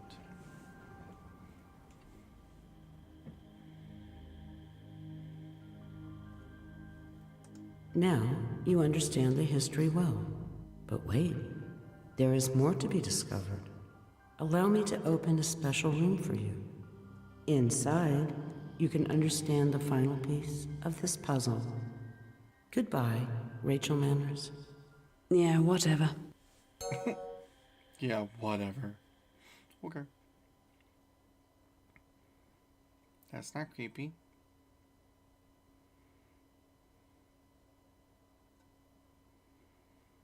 Let me get this straight now. I am in a place constructed directly out of your memories, and you really think it's safe to explore further, Rachel? Oh, come on, Clever Clogs. You know you want to see what's out there. Would you go there if you were me? Just get on with it.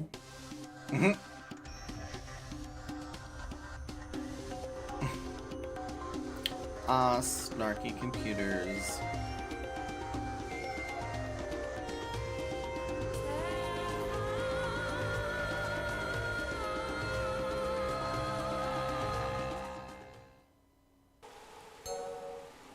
Whoa. No, just let this madness stop, please. I somehow like this place. Yes, especially when it's part of a museum constructed directly out of my own memories. I don't think so. This place looks real. But how can I tell what's real and what's just an illusion? What if all the camera feeds are an illusion? Or what if there are no planets or quest and this is all just your trickery? Are you playing some kind of stupid game with me, Julia? Just stop it, Rachel. Your paranoia isn't helping. That means Look around yes. and learn what you can from this place.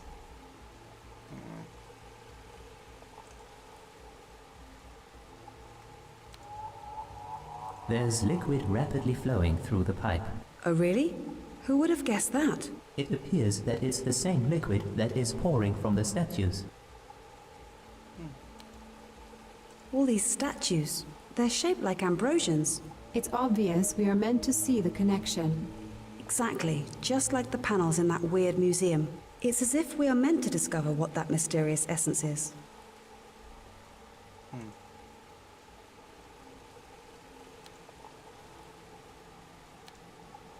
Interesting observation. It looks like there is a part missing here. And what might that be, Mobot? I have no idea. Just look at that.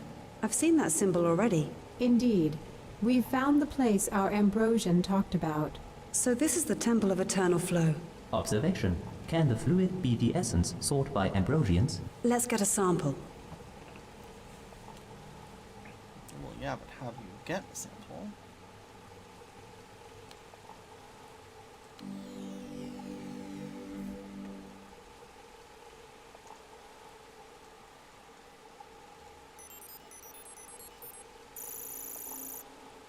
What? It's just ordinary water? So we went through all of this just to learn that ancient conquerors poisoned the lake? Isn't this exciting, Rachel?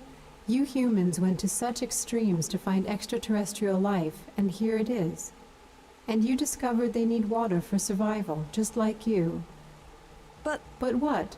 You should be excited that beings from another solar system not only exist, but share similarities with your kind. Yeah, but that's kind of a... you're right, Julia. Given the fact they're so different, their common need for water is a major discovery. Indeed. It may turn out that water plays a much more important role in the universe than we thought. Well, it So is what a should we do about this discovery now? truly To masterful fully gain law. their trust, we should find a place with pure, uncontaminated water and bring it to them in large quantities. Yeah, but Why how can't would we simply harvest the water from here? This place is one big anomaly. Anything taken from here wouldn't be able to exist outside the realm of this temple. How about the probe stock? Do you want to sacrifice your own water for them? It is just enough for you, and anyway, it is not enough for all of them. Let's ask our talking rock about this. Wait. There's only enough water on the ship for me? This is getting more and more, like, creepy, weird nonsense. More Ambrosians. This statue shows them guarding that symbol. Interesting. And what might that... I have...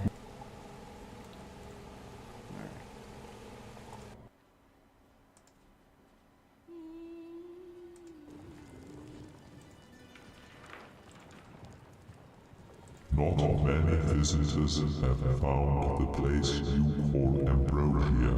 We have met those who thought to be our emissaries, but they failed. What do you mean by failed? The evolution of each species is complex and unique. The nature of their triumphs and success are equally unique. This may be difficult for you to comprehend. No. I have studied. Rachel, remove your ego from the equation. This being has knowledge and experience far beyond human existence. Their desire to manipulate and dominate others was stronger than the agreement we made with them. They influenced entire developing civilizations in ways which we reject, so we forced them to leave. How did you make them leave? They had massive weapons of incredible power, and you are just one. Your understanding is limited, so you will not comprehend our ways. Just accept this fact. They will never return. But I can see that you are trying to help them, even if your kind influenced many lives in this system. Did you deal with our expedition after what they did on Ambrosia?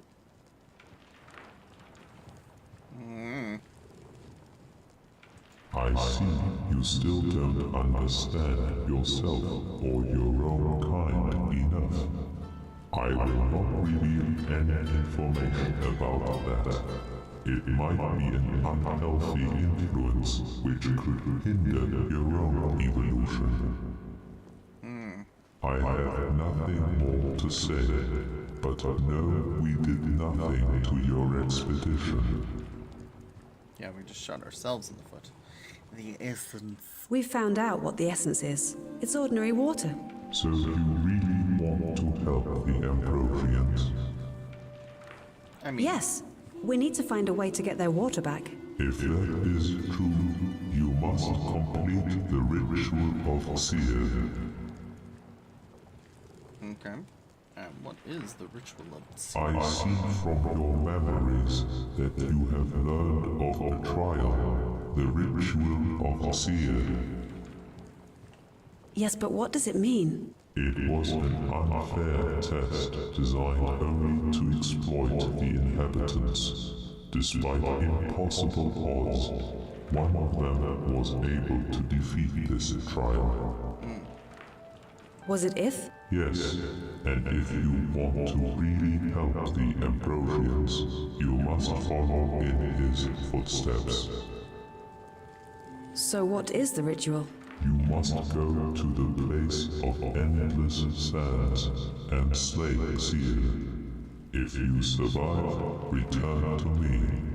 Until then, I cannot help. Once I am there, how will I find Ksir? He sleeps hidden, but always nearby. You can't hunt him when the sun is up. Wait for the night. Is there a way to actually kill him? Will Mobot be capable of doing this? Once again, Mobot's memory is probed. No, but your hope lies buried in the deep waters of Zenobia. Ah. So we have to go to Zenobia. But I can't go to Zenobia.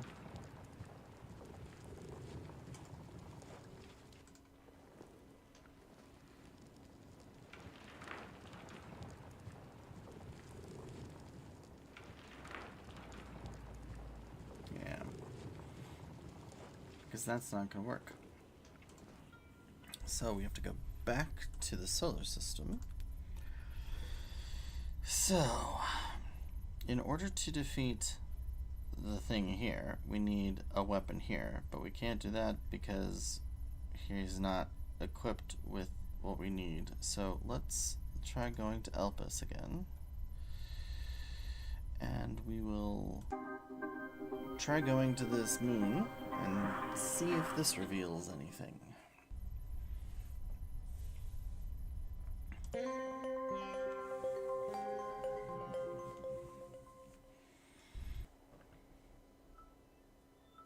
No.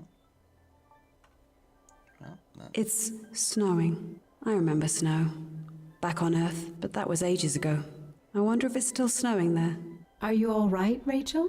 Everyone I ever knew is dead, and this is how it feels to be alone. But you might return. If we track down the expedition, you might find a way back to Earth. And then what? Even if Earth somehow survived, and didn't meet the same fate as Xenophon, what difference will that make to me? I'll be a social outcast. A few centuries will divide me from the others. They could display me as a curious Neanderthal from the past. I may be a curious oddity for a while, but then they'll just forget about me altogether. I guess I don't have a home anymore. I think we need to stay focused, Rachel. You're the last surviving member of the expedition, and you need to finish what you've started. You'll have plenty of time to think this through later. I guess. Buried in ice, the research station shows how the powers of nature always prevail over time.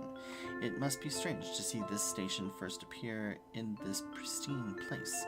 All that remains now is a frozen monument to visitors from the stars.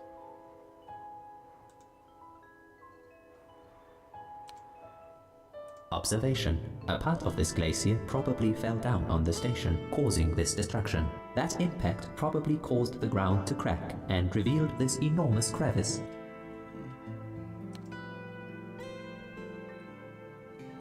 The entrance is completely frozen. I can't enter. We need to find a way to get inside. Let's try your fancy blowtorch. Affirmative.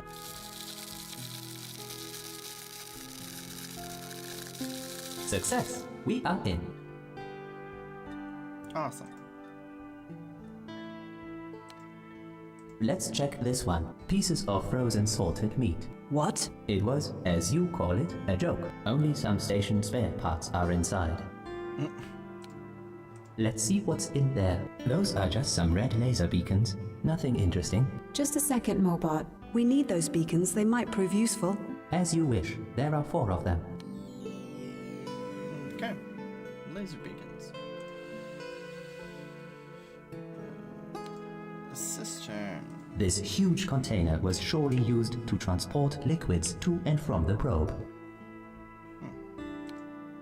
Those 2 crates are frozen together. Leave them be, Mobot. We can always force them open if we get desperate.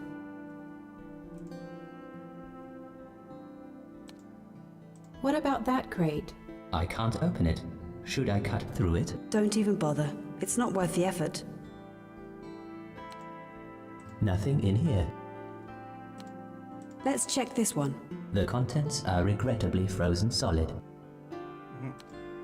Wires and cables. Nothing interesting. So what do we have in here? Oh, it's empty.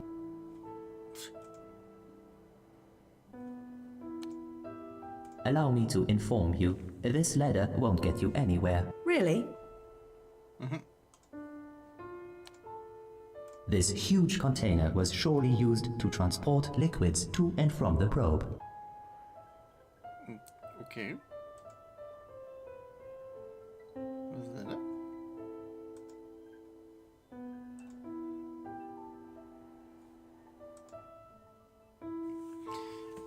Flickering beams of light fall down through a large hole in the cave ceiling and illuminate the enormous space. A large lake silently welcomes the unexpected guest, who found his way here through the ice. It seems as if this place is another world apart from the frozen surface, and one can marvel on all that humans still have to discover. For now, the lake awaits silently. Wow. This place is so beautiful. Have we found an underground lake? I've gathered some contradictory facts. Do you want me to share them? Go on. First of all, the air temperature down here is minus 94 degrees Fahrenheit. However, the liquid in this lake is 50 degrees. Do you think there is an underground heat source capable of creating such temperature differences? I can't entirely rule out the possibility, but I don't think so. First of all, the temperature is constant throughout the whole lake. However, the lake banks are frozen solid, so the high temperature influences only the water. That's strange. That is strange. Those speleothems are actually not stalactites. They look more like straws. Still, they must be formed from local materials and not our most commonly seen calcium carbonate. We can return here later, Rachel. I have a feeling you'll have more than enough time to explore this cave.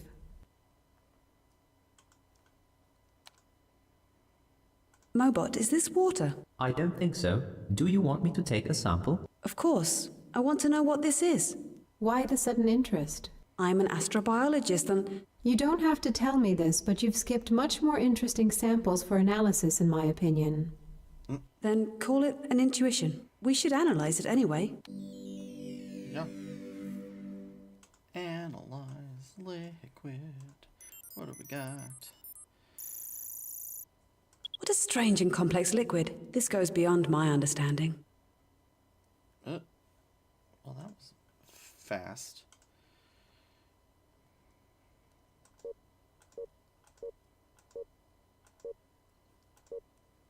Chemical analysis of the liquid is impossible as its structure is incredibly complex. Peculiar properties noted. It's the only liquid ever found that can dissolve arginium. Well, arginium. Yeah. As if coming directly from a nightmare, the eerie sight of a dead human body lying here makes you wonder about your fate. The still is broken only by the faint movement of the water and Mobot's gentle whir. Another pristine place turned into a tomb by human intervention. Mobot, tell us more about the body. The face is battered beyond recognition. Can you identify their gender? It is a human male, probably around mid-30s when the accident occurred. The body is quite well preserved in this temperature. It could mean he wasn't lying in the water for too long. Acquire a test sample for us. What was he doing here? Did he get lost and the crew left him for dead? Observation. There is something lying on the ground next to him.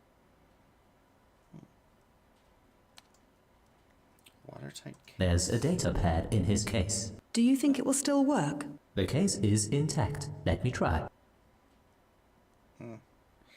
Ian Darlington's pad. A-E-I-O-U. Okay.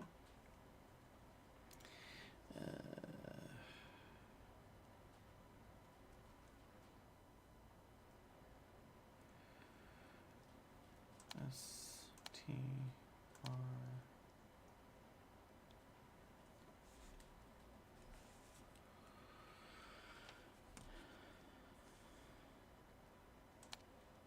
L N A.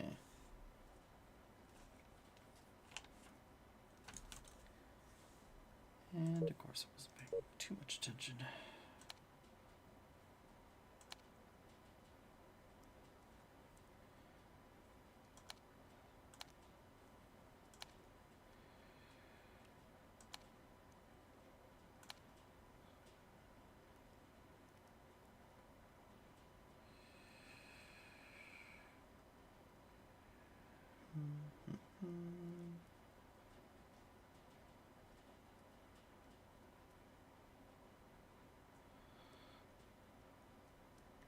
What was the,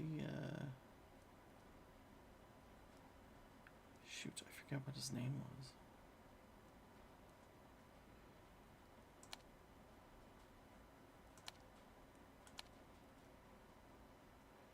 Ian Darlington. Oh, well, that wasn't helpful. Alright.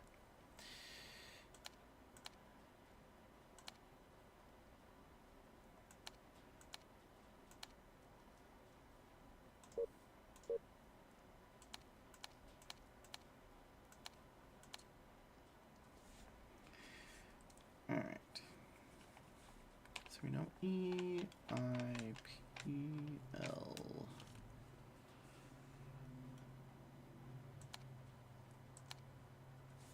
H.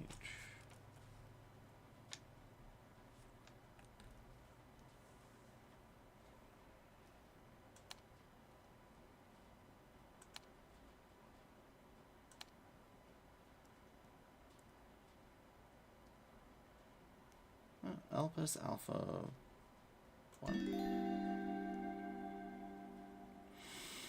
Alright. Ian Darlington, expedition leader and researcher. No. Okay, wow. Elpis Alpha, what an amazing and tranquil place. I'm really glad that the first alien world we saw looked like this, though I don't expect any civilization to be found on a moon of the most distant planet in the system, since the actual signal was supposedly traced to a location much closer to the sun. Mike Wortman would have enjoyed this place. He wasn't married to my sister for very long when he died fighting in the Great Water Wars, but he knew the risks when he signed up for Special Ops. I always enjoyed his company. He was a fearless explorer, natural leader, and like the brother I never had. Back to the mission. Our base has been printed and deployed, and for now we should just forget about what happened upon our awakening. I only wish I could choose the people for my mission just once in my life. Huh. Okay. That does it. Normally I could file a complaint and get his ass out of here in a second, but it's impossible to do that a couple of light years away from the Earth. I have been feeling that what he really wants is to take the lead in here. Bloody military psycho. In other news, we've detected some peculiar seismic activity at this place. We need to investigate this more. Even after our hard training, it's confusing to think in a different month-year cycle. I really admire Benjamin. He can do this in his head and even recalculate everything to Earth days. Crazy. I have a feeling that some of the crew are becoming impatient on this icicle. But it's not like we have the chance to explore any place in the solar system again. Better check this moon thoroughly before leaving. This mission cost more than the last 3 wars, so we need to earn our pay. Another thing that idiot will never understand. I'm getting quite suspicious of the story about Rachel Manners. For one thing, a lot of things simply don't add up, and I want to dig deeper. Why would she do what they say? And more importantly, how could she have ever made it through training if it was really true? Of course, there is an eyewitness, but their credibility is another issue. Moreover, I have a feeling that I am no longer the expedition leader, and that others are actually in charge. It looks like this was already planned before the mission even started. I hate politics. Someone has been tampering with my datapad. I can see a login from yesterday, while I was gone. Someone must have guessed my password, so I will change it to something less obvious. I have my suspicions about who did this. Barth discovered a potential approaching Elpis Alpha seismic activity. We should probably pack and leave soon. If the consequences are what he describes, we might have some real problems in here. We better be far away from this place if that happens. I've registered another attempt to break into my datapad. I asked Benjamin for video footage from the security camera. What a lucky break. I accidentally left my datapad in view of the camera. Grin. The footage revealed the obvious. Andrew Bloody Lark once again. And if he didn't have so many friends around, I would have already kicked his ass. However, I have to be super careful. He has managed to take charge, and I believe he wouldn't have any problem getting rid of me on this frozen world. And he seems to be pretty good at getting rid of people. I am very skeptical now that Miss Manners and her being cryo-jailed. The whole story reeks of his big fat lies. We need to leave in a few days since this place will probably fall apart. Today I confronted Lark at our crew meeting. He didn't take it too well, but that's his problem. I'm sick of his superego, and someone had to burst his personal bubble. We're standing on an alien planet, and the last thing I need is someone so full of himself. He got offended, but he should get over it. This is not a kindergarten after all. Lark asked me to discuss the mission privately outside the station tonight. He claims he knows something I should hear about before attacking him again. He was rather sheepish, even apologetic. I guess meeting resistance is something he didn't expect, and it made him rethink his actions. Great. If I get him on my side, this whole expedition will go much better. Here's hoping for better days. And then he died. And I was cryo-jailed.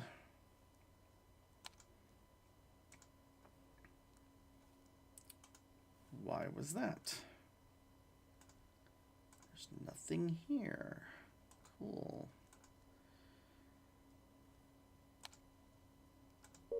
Yeah, it's just the data pad. Okay.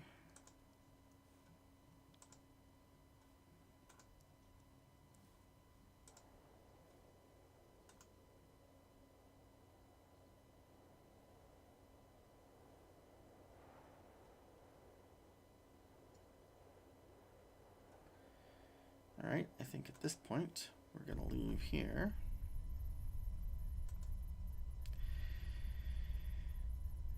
Well, that didn't help as much as I thought it would be. We already went to Ambrosia. I guess let's go to Phaedros?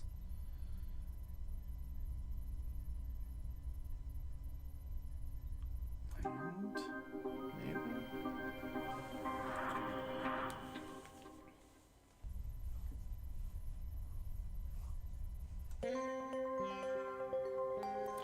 Need to find a way to make Mobot waterproof. Oh, well. The research station sits on the sand dune, silently watching the surroundings. It is one of those places where time seems to stand still. One would wonder if even another 100 years would change the station. While the entrance doesn't look especially inviting, there's some discomforting presence that urges you to take shelter. It's as if the dunes emit a deep, sinister sound. Just what happened here? Observation. It looks like the station has been badly damaged. Yeah, right. By sand. Sure, someone threw sand at it. Yeah. Broken platforms. Nature has reclaimed what we brought here. It did, but that still does not explain why the platform has been thrown so far away from the station. Damage this severe and extensive doesn't make any sense from what we know about this planet. How did this happen? I wonder if this sand is similar to ours. Could you please take a sample, Mobot? Affirmative. Okay, got some sand. Mobot, do you think that the damage was done by sand movement? I don't think so. Based upon the heavy deformation, it looks as if something big and heavy repeatedly pounded at the station shell. Weird. Do you think anything could live here? My sensors don't detect anything right now. Keep your sensors peeled.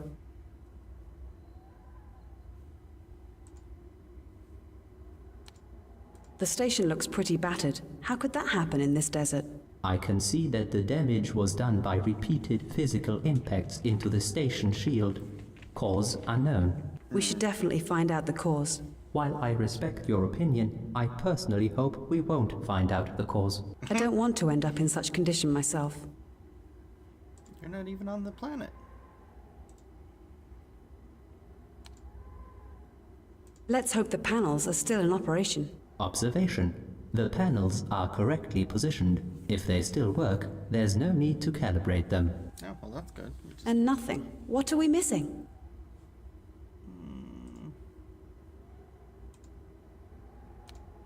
Mobot, what's that weird thing on the cable? I am unable to answer. Should I obtain a sample? Please do. Commentary. This part has fallen down due to mechanical damage of the station shell. It appears as if something must have been attacking the station. What's that thing stuck in the sand? It looks like a metal bar. Given the state of this station, it might prove useful. As you wish. These must be used to power the station from the solar panels. Observation. Currently, there is nothing plugged in. Yeah. Let me plug in the cable. We've got power. Awesome. What else? Look at this, a backup air generating unit. I am not sure what to do with these containers right now. Let's leave them here for the time being.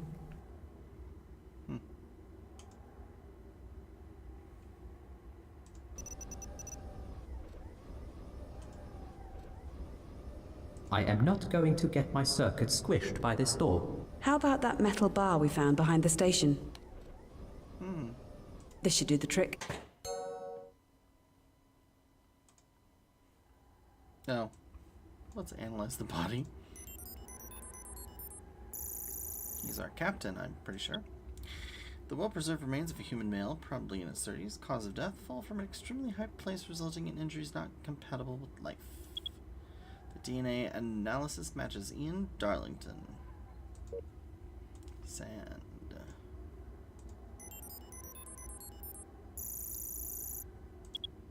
The composition of the sand sample is similar to silicon dioxide quartz. However, some of the minerals are unknown and should be subjected to further study. And then this organic substance, which probably came from something I don't really want to interact with. Substance is highly corrosive. The internal composition is so complicated that further analysis with current technology is impossible. That doesn't sound good. Door. Deformed railing. I wonder what happened in here. Could this be an explosion? I don't think so. It looks more like mechanical damage. Affirmative. Something must have repeatedly pounded it with great force. There is some kind of organic sticky substance on the wall. Acquire a sample, please. More of that. For the impact to damage the station shell, it had to be rather extreme. Upon analysis, I can rule out an explosion. This is interesting. The impact came from within the station itself. Someone must have used the large hammer to do that. And had very strong arms. There is some kind of organic sticky substance on the wall. Acquire a sample, please. Thinking that is all the same stuff. I wonder what happened in here. Could this be an explosion? I don't think... Affirmative. Some Okay. There is something stuck in the opening. Can you be more specific? It looks like Yamabushi indestructible paper. Torn to pieces. How ironic. There are some markings on the paper. I would suggest not touching them, but I might be able to create a digital version of the markings. Yeah.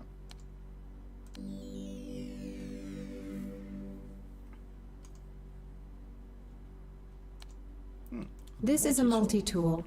Someone must have tried using it to break into the station. How is that possible? And why would they lock them out in the first place? Just look at the open socket. Someone tried to bypass card security with it. Obviously, that attempt was unsuccessful. Maybe we can use it ourselves to get inside. Without working electronics, it's impossible for me to open the door. This was once a decontamination control panel. It looks as if someone tried to find the door override controls, and they were in a great hurry. Yeah. Observation. Someone tried to remove the locking mechanism. It looks like someone was desperately trying to get inside the station. Maybe the door mechanism was broken. Or maybe they were deliberately locked out.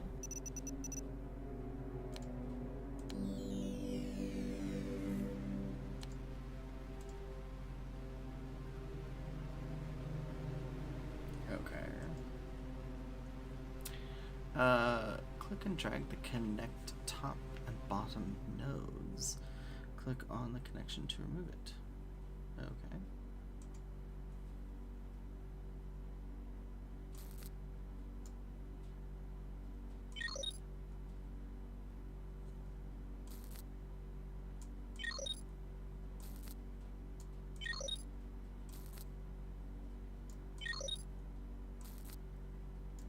We need to find some help with these wires.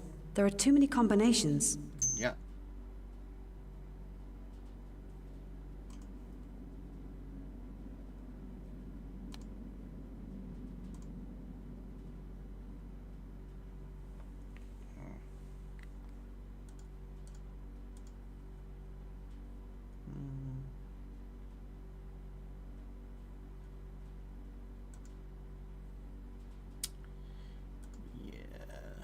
We need to find some help with these wires. There are too many combinations. Correct. Well, so much for that.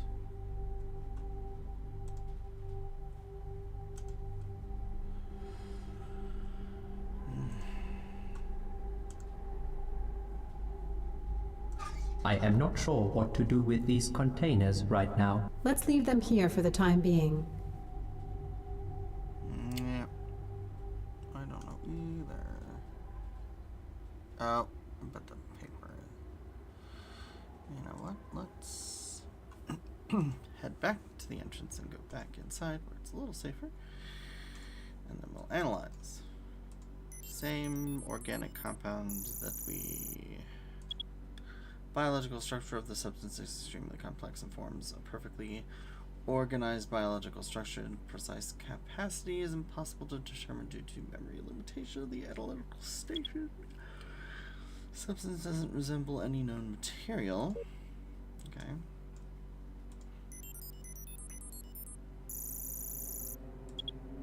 Biological structure and doesn't resemble any known material. Okay.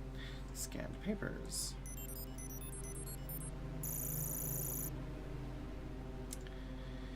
Enhanced analysis. Alright, so you are...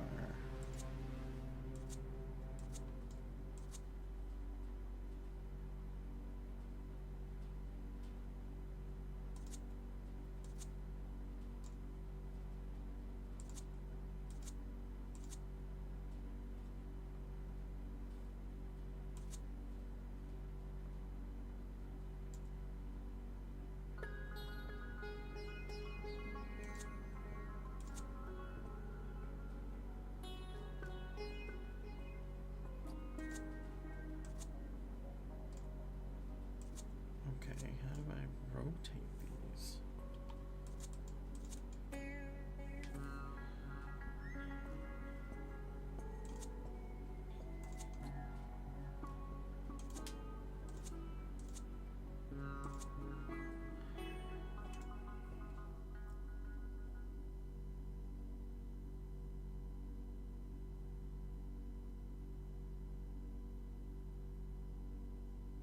Hold the right button to rotate. Okay.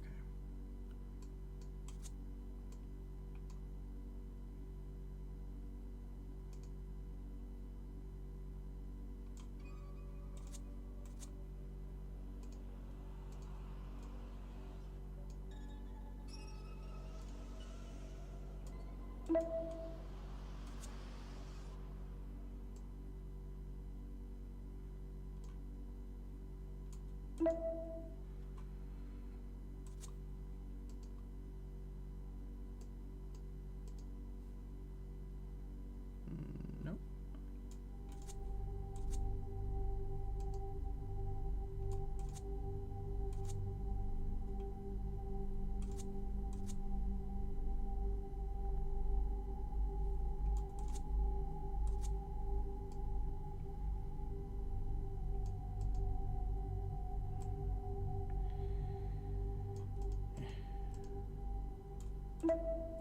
Okay.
What could those numbers possibly mean? I wouldn't want to make a premature conclusion, but I think I know the meaning of this number code. What makes you think that? I think that the person who wrote those numbers was in the station corridor, trying very hard to get into the station in time.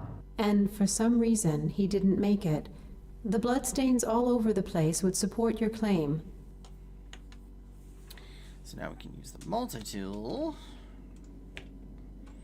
Alright, so it was 1 to 1, 2 to 4, 3 to 1,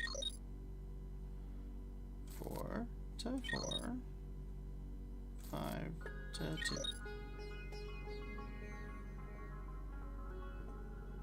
Right?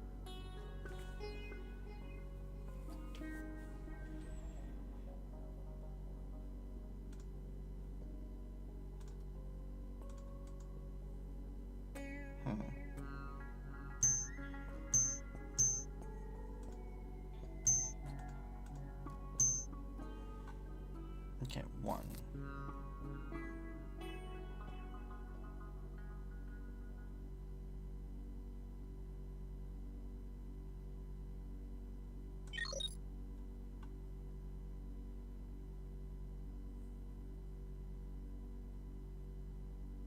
In the right order.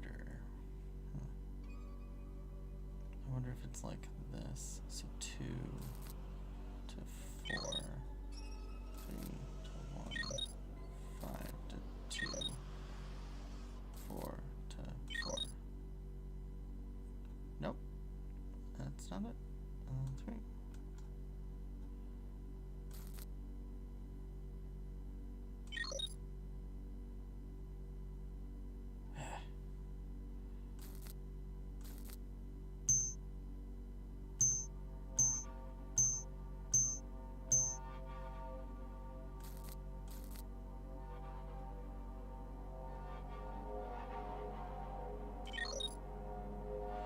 Unless is this 1 to 1, 2 to 4, 3 to 1, 4 to 4, 5 to 2.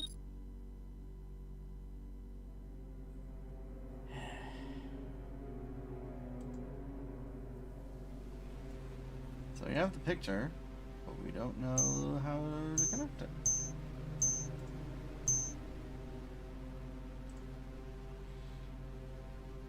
Yeah, that does not help.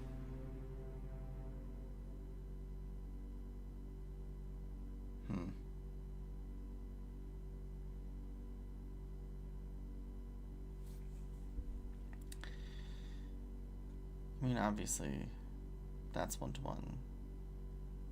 Connect top row nodes with bottom row nodes in the right order.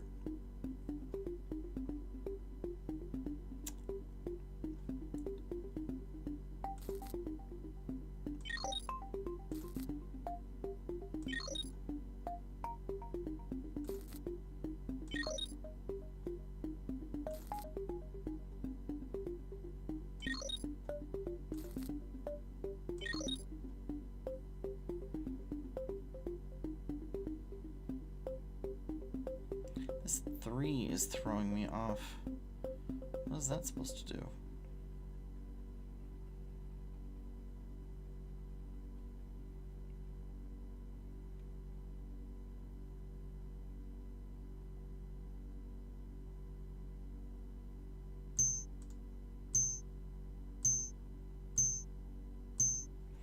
One, two, three, four, five. This.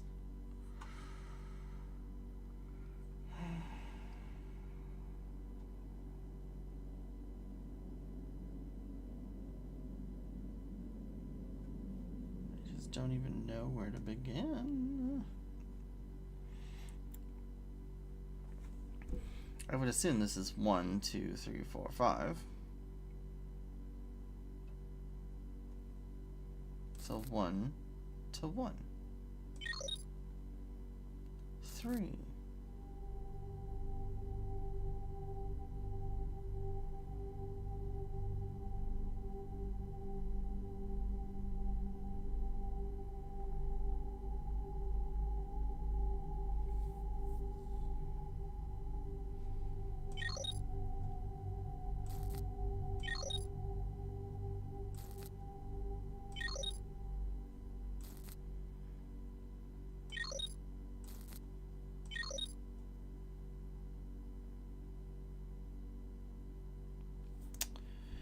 Nope.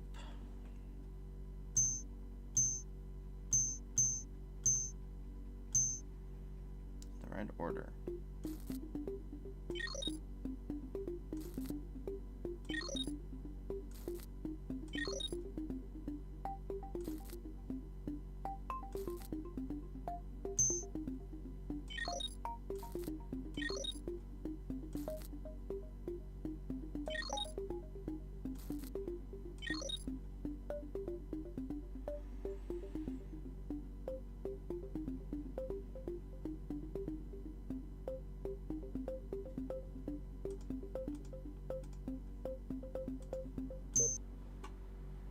Just don't get it. I need to thoroughly search the station to discover as much as possible to fit the crew under the closed doors. I might have found a tool to get me in. I found a hint about getting inside. Okay, yes, but you didn't. I mean, we know it's this. And we know we have a picture.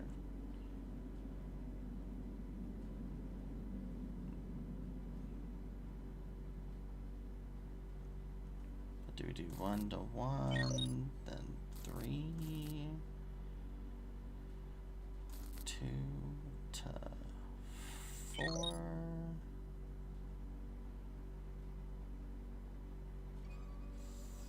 3 to 1, 5 to 2, 4 to 4?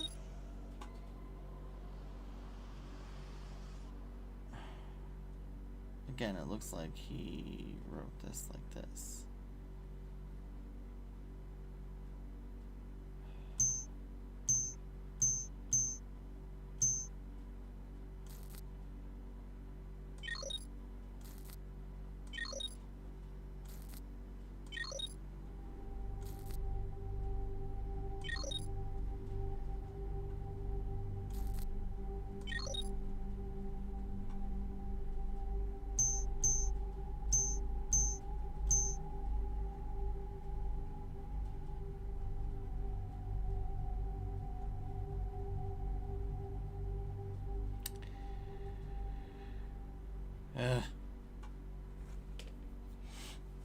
This is going to be a problem.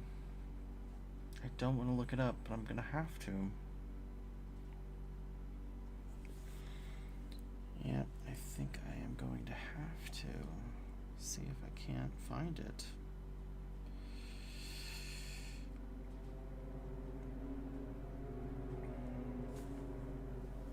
Let's see.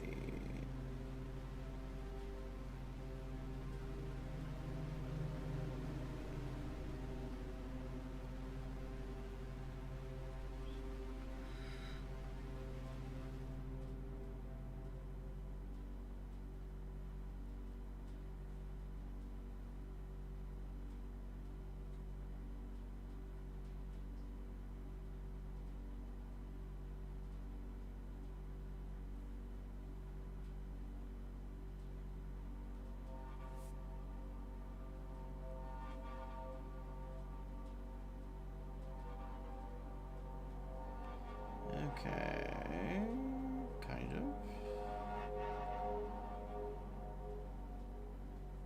Huh.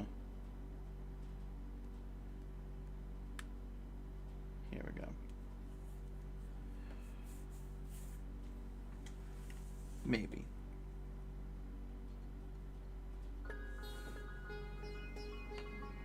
Come on.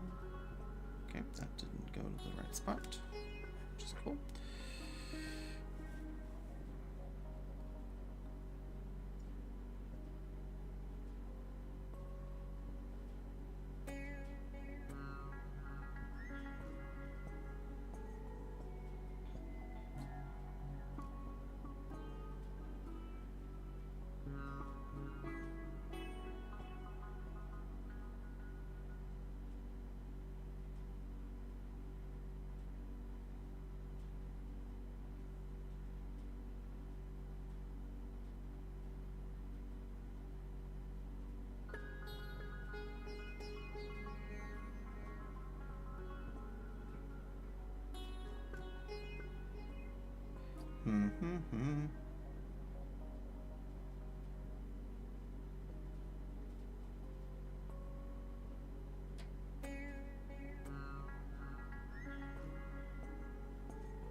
that did not help.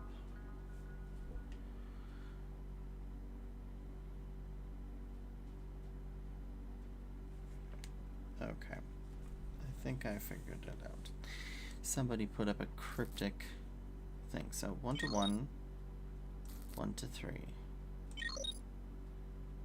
2 to 4, 3 to 1, 5 to 2,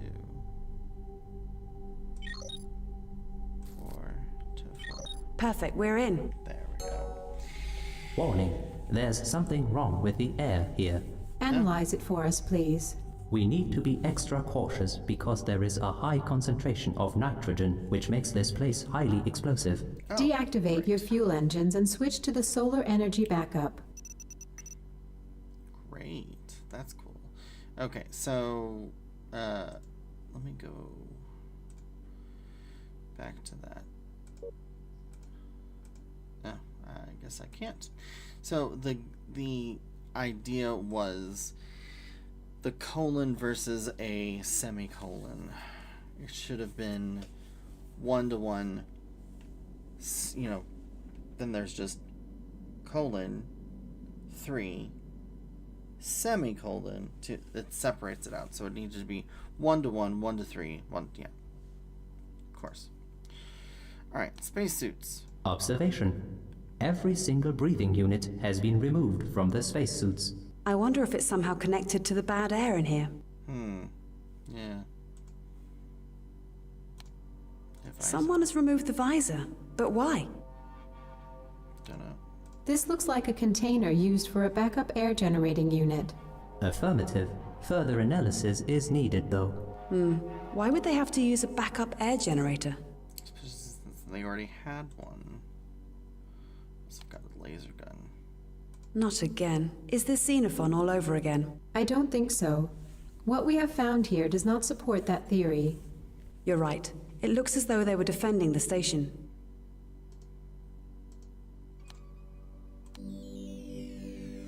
Gathering evidence. What else is there? Standard security measures. We could have our spacesuits scanned for faulty parts in here. I bet it doesn't work anymore.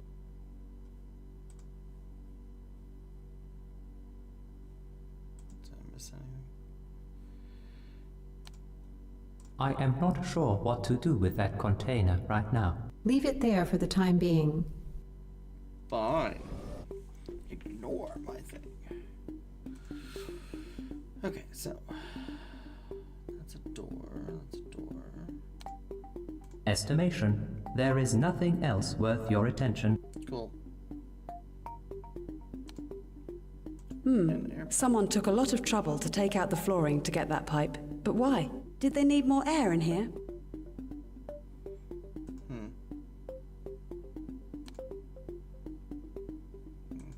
Key lock. We don't have an ID card. There's a crowbar. This crowbar has been used to tear up the floor.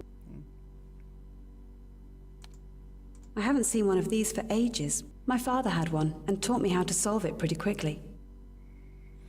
And here's a data pad. Oh. Boo. Roger Callan. It was once used to visualize acquired samples, but it's in bad shape now.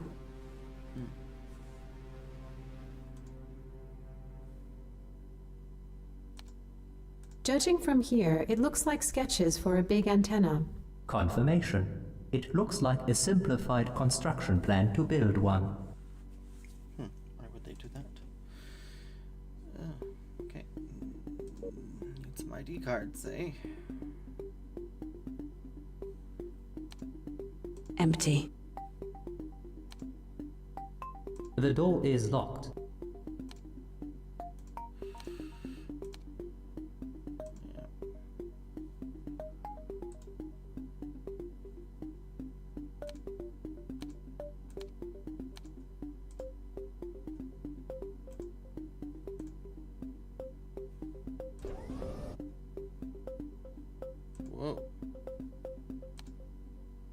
Attention. There must have been an explosion in the adjacent room. I wonder if it's somehow connected to the air composition. Likely so. We might be able to use this to our advantage. How so? It appears to be quite vulnerable. We might find a way to get in. We'll find a way to get you in there, Mobot. I'm not doing that. Someone tried to manipulate the air circuits in the shaft as well. Was their supply of breathable air depleted? Or compromised in some way? What else do we have? Empty.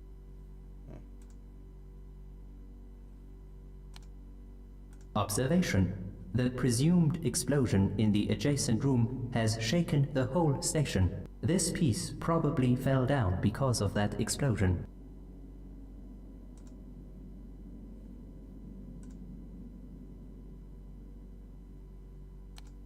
These diagrams represent the central air and electrical circuits. Look, someone marked all the places where the air pipes were accessible. Yes, our totally uncomfortable shoes. I wish they at least looked nice. Unfortunately, it's broken beyond repair. Let's get that card. Someone has removed all the oxygen tanks from the spacesuits. They must have had a really serious air problem.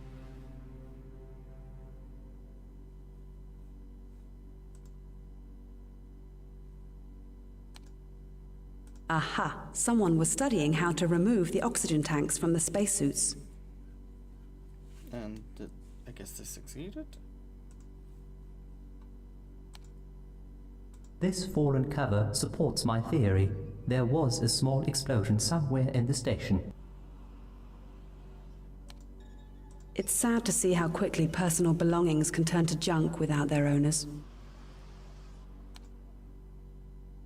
This is locked. I need a code to get in. Oh, Mobot, you're such an ingenious machine. I never would have come up with that.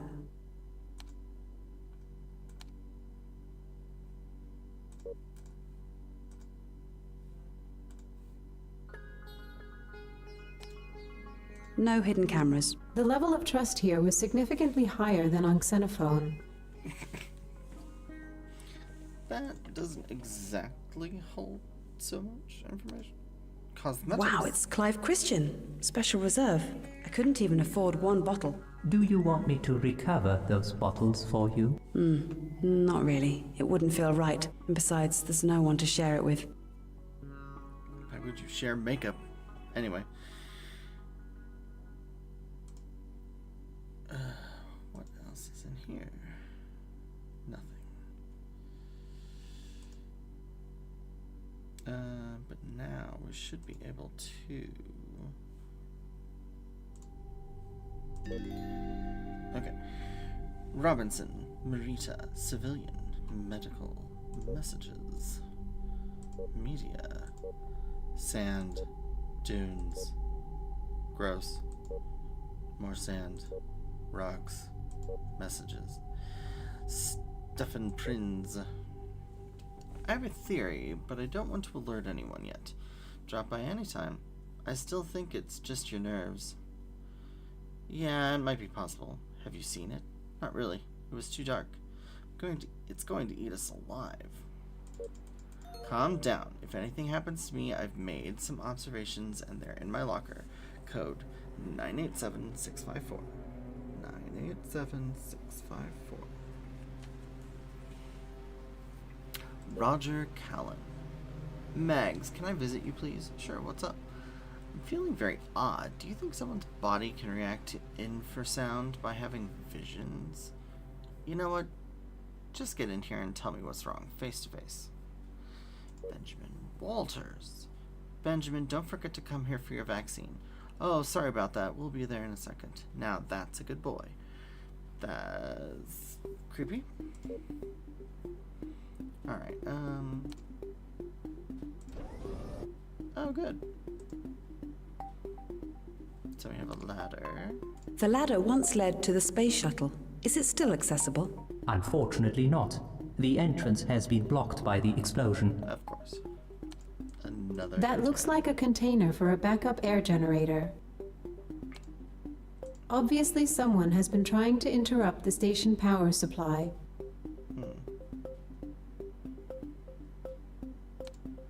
This screen once showed vital station information. Now it's useless. What else do we got? The scattered documents are the station's electrical wiring schematic. Observation. The power has been manually interrupted. Probably a safety measure to prevent further explosions.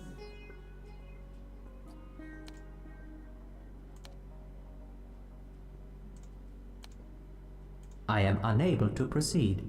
The door is locked.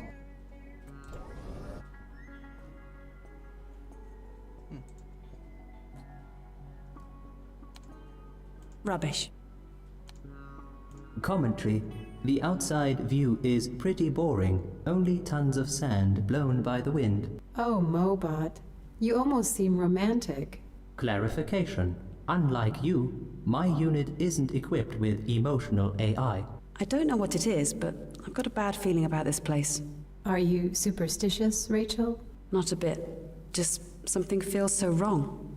The environment. Everything. It simply doesn't make sense with what we see in here. Commentary. The electricity wiring is in very bad condition. Whatever it was, it shook the station badly. That body. Look at his hands. They're tightly clenched. Do you think he died of asphyxiation, Julia? It looks more like shock. We need to examine the body to find out more. Observation. He has an ID card in his pocket. I am recovering it now. Maintenance card. No, this one looks different.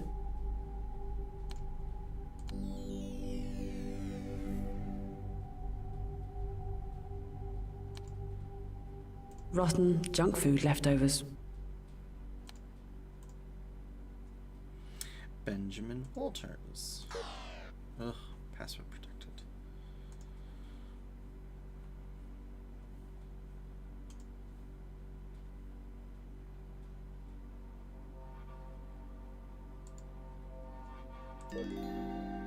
Maintenance card. Rank.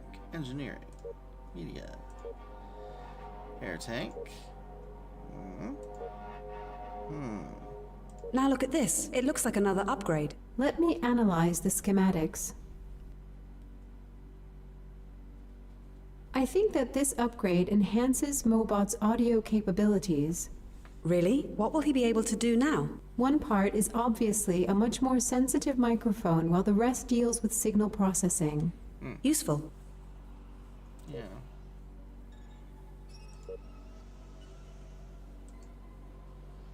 Correct air composition detected. Please refer to operation man. Okay. I'll let it, okay.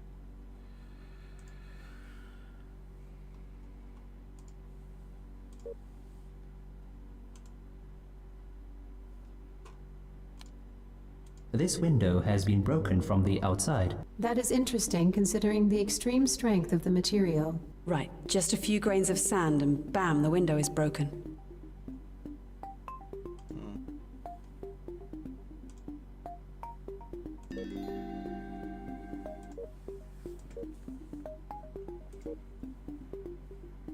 What else is in here? A diagram. These diagrams represent the central air and electrical circuits.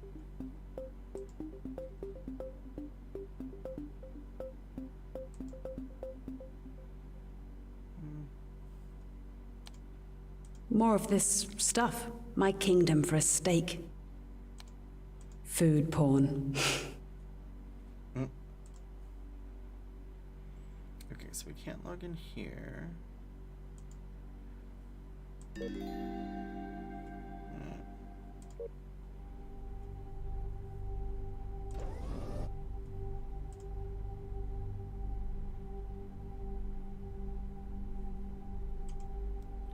Can't get in here.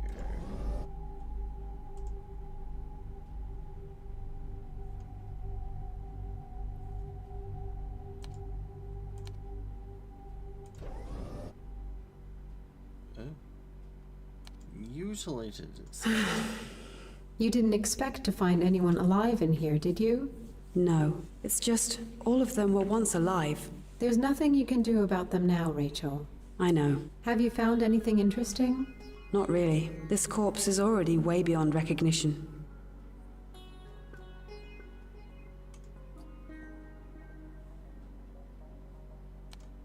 Medical tools are scattered across the floor. Do you want me to clean up in here? No, there's no point in that. An ordinary microscope. It's obvious that the main technology focus was elsewhere. Just standard medical junk. These are expired anyway.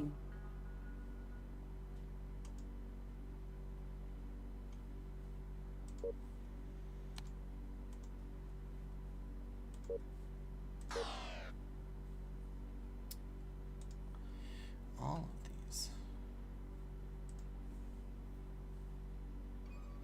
Oh. Memory card.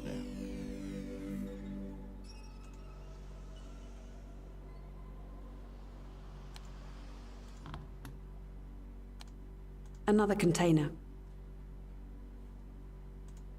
Yeah, they seem to be everywhere. The door is broken beyond repair. The abandoned surgical room has been kept clean.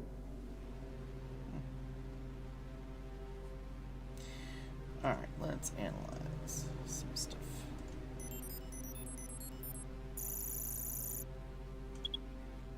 Laser gun data indicates that this weapon has never been fired.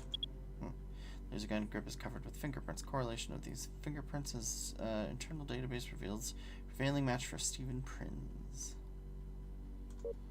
Okay.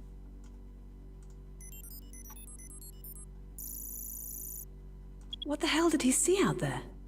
The positive report indicates that the cause of death was a heart attack, probably caused by shock of an extremely disturbing sight. The body was pressed against the window before it collapsed to the ground. DNA analysis matches Benjamin Walters. Okay.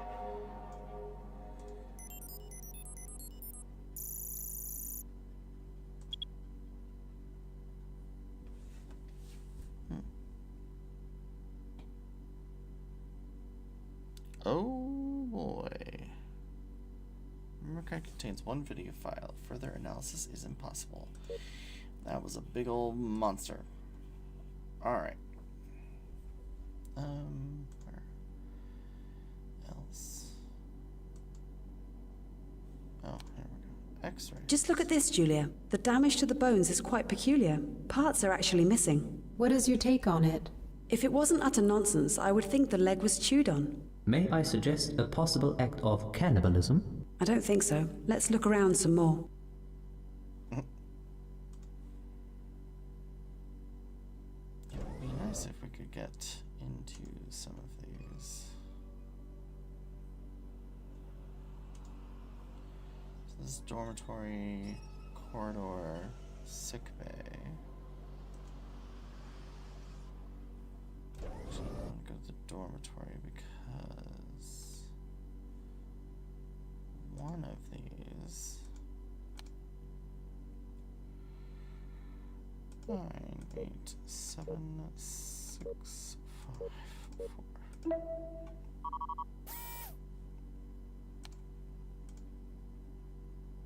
Ugh. Ah, good. Okay.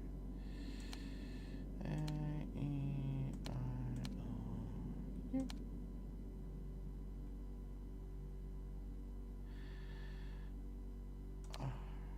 S, T, L.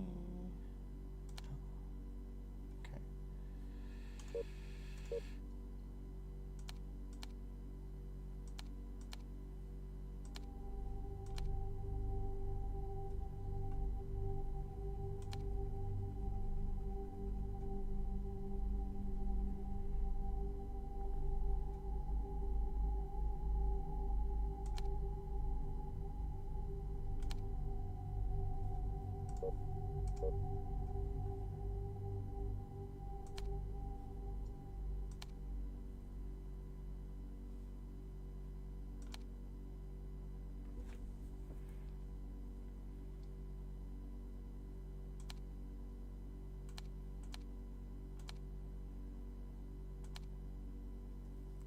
My brain's not working anymore. Oh, B, C.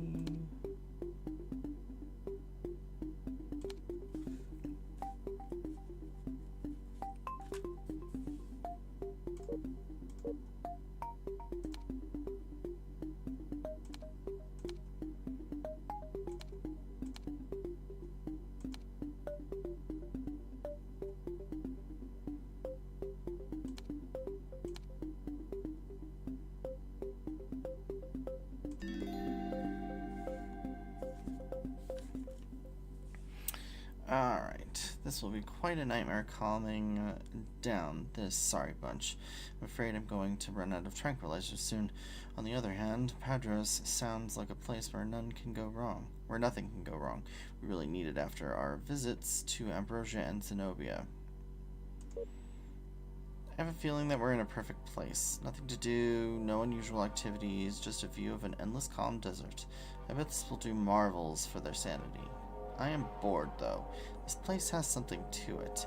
I just can't quite figure out what that something is. I might have spoken too soon. Roger came to me this morning complaining about some weird sounds deep in the night. Me? I haven't heard a thing. Still, it worries me because he was really obsessive about it. The last thing I need is someone going berserk.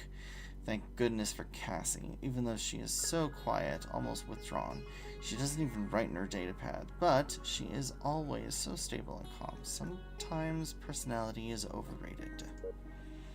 I gave Roger sedatives. He doesn't seem to be mentally stable, and there are laser guns lying around. I've decided to put him under close medical observation. Medical surveillance. He is probably on the verge of a real mental breakdown. The probe stopped answering. Was that a setup? After he made all the information on the Zenobia expedition classified, I don't trust Lark one bit. He is somehow too shady. And there is more bad news. Unless Benjamin fixes the data channel, we are stuck here.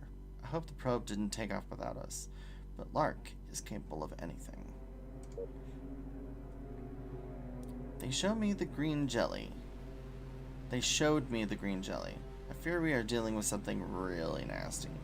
Something which goes way over our heads. Benjamin told me today that he had no luck restoring communications and doesn't see any solution to this puzzle. What does he need? A walkthrough? Whatever the thing is outside, it's alive, big, and hungry, and we are definitely stuck here. Did it know that damaging the internal air generator would force us to go outside? I am scared. Stefan was badly injured. I don't think he's going to make it. It's so weird. It doesn't seem to want to eat us. It just somehow wishes us dead. Territorial issues?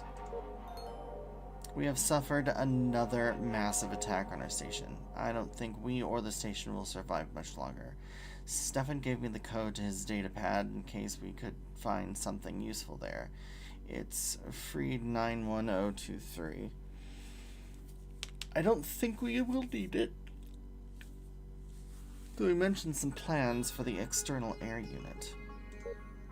I think I've found a way. I will try it tonight. If this works, we can save ourselves. Okay, well, that didn't happen. Alright, there should be... Is there another datapad in here? No. Okay.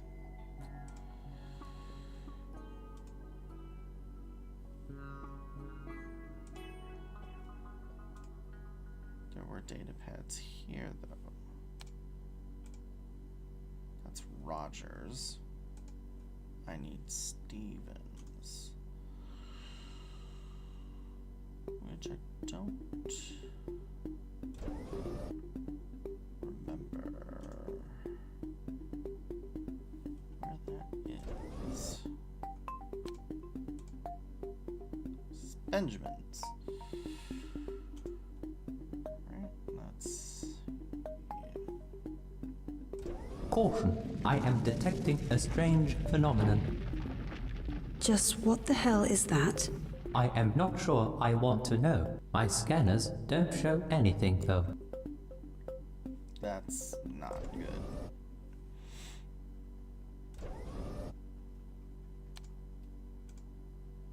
Here we go.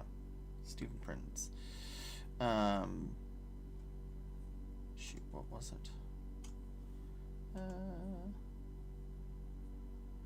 found a laser cutter which could help. There must be a way to get past the door. Let's go to the station. Air history.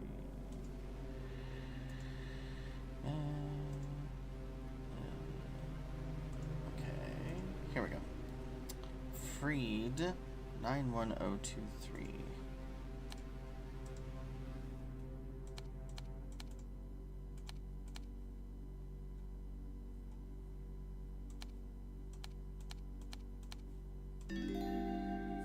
Okay, Stephen Prince, civilian research. Stephen Prince reporting. I've decided to keep my datapad updated to keep my thoughts consistent. After what we did on Ambrosia, it's much harder for me to stay focused. We were never really ready for alien contact. We're scientists, not some bloody army bots. Yet we all acted like complete idiots. I wonder if Yamabushi would have rushed this mission if it hadn't been for Jason Quincy's Sperber. He must be worth trillions, considering how many Yamabushi products he has personally backed. I heard he insisted this expedition take off in months, not years. I guess whatever Sperber wants, he gets. What a disaster. Lark decided to split us up and only send the most stable crew members here, while he stayed behind to supervise the crew left on the probe. Only 5 of us made the cut, although I wonder how Cassie was chosen. She rarely speaks to anyone, just focuses on her analysis. The rest are recovering on the probe. Nothing but soothing sand in this endless desert. We've recovered slowly from our stress and are just now starting to scout the surface. Sometimes I think that soon there won't be anything left to explore here on Phaedros. Then I pause and ask, what would Juanita Durkin do? She was my favorite research advisor at the Academy, and she was so enthusiastic about this mission, and she never found a limit to her curiosity and search for the unknown. So I'll keep looking, Juanita. Look at this place. Looks like this place might actually hide a secret. Last night we heard strange sounds coming from the desert. I immediately contacted the probe to ask if there were any signs of life, but the answer was negative. I wonder if it might be local acoustic phenomenon. Time to do some science. Today, the sound is back. Rita swears it must have originated from an organic life form, but all the readings from the probe are negative. Apparently, it's just us and the sand. Still, it creeps me out. Roger went berserk. He rushed in from the desert, screaming that something tried to eat him alive. He didn't even have a scratch on him. I think this place is messing with our minds, and surely we're all pretty shaken after what happened on Ambrosia. That strange sound returned tonight, and seems louder and closer than before. Benjamin found out that the sound always returns at the same time every day. He set up an external microphone and wrote a program which detects sharp amplitude changes. Clever. We can set a trap and see what's behind this scary sound. Something happened tonight. I was woken up by a heavy pounding. It was as if someone was hammering nails right into my brain. Everyone was on their feet, stumbling around, trying to find out what the heck was going on. Before we were able to get outside, it stopped. Next morning, we went outside to find a strange greenish substance all around the station. I've tried to analyze it, but the station was clueless. I wish Rachel was here. She was so good with this kind of stuff. We've tried to send some samples to the probe, but our communications were badly damaged, probably because of what hit the station last night. Benjamin is trying to find out what's going on. I have a feeling that we should leave this place as soon as possible. To make things worse, I have a feeling that Roger is slowly going nuts. At least, that will be interesting. The pounding returned tonight, and to make matters worse, our main air generator is toast. So from now on, we have to manually replace the external air unit. Time to retreat, I would say. Though we can't do that unless the contact with the probe is back online. We also need to take turns replacing the outside containers. I mustn't forget. RTL and OG. Oh joy. Should we draw straws before we go outside? RTLNOG.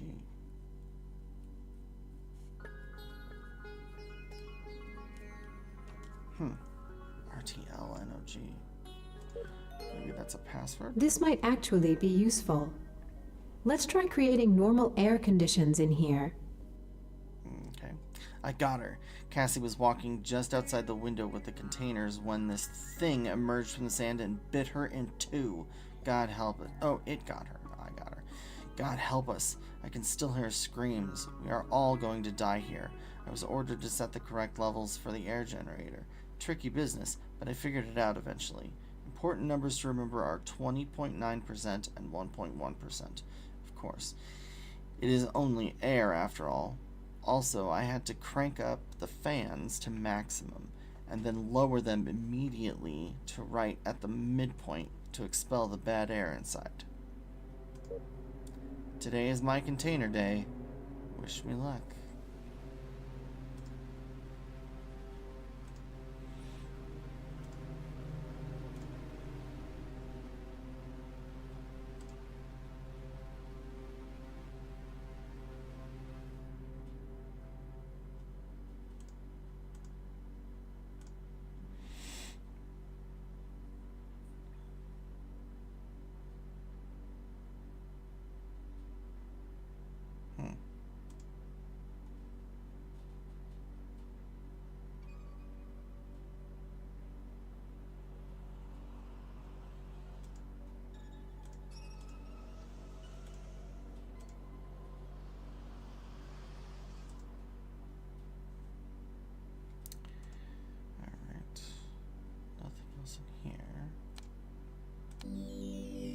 We got a container.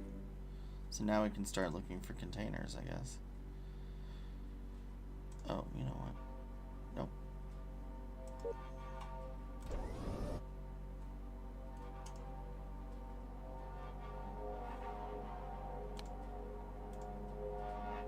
That's Roger Callan, so can't do that one yet. Yep. Dormitories. Just what are you trying to do? Are you going to blow this station up? The air around Mobot is currently highly explosive. Fine. Attention. There must have been an explosion in the adjacent room. I wonder if it's somehow connected to the air composition. Likely so. We might be able to use this to our advantage. How so? It appears to be quite vulnerable. We might find a way to get in. We'll find a way to get you in there, Mobot.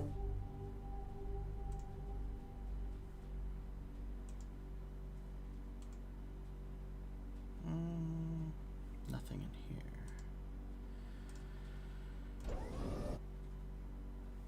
Oh, container.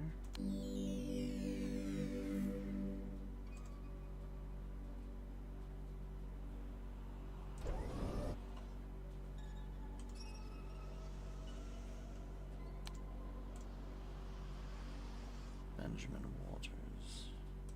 Data pad. I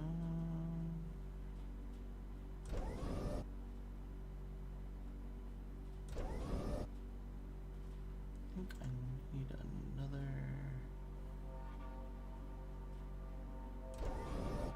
Yep. Container. So now we have all the containers.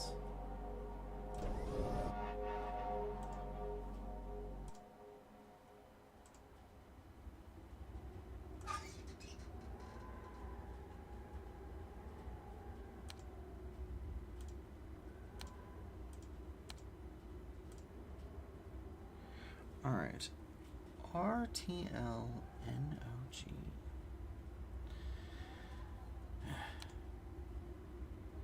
This slot is to insert the container for the station backup air generator. This slot is to insert the container for the station backup air generator. This slot is to insert the... Okay.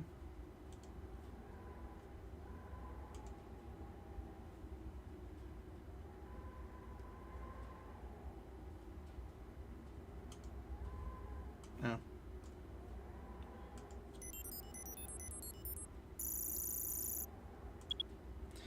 Holds the necessary chemicals to synthesize oxygen. Okay.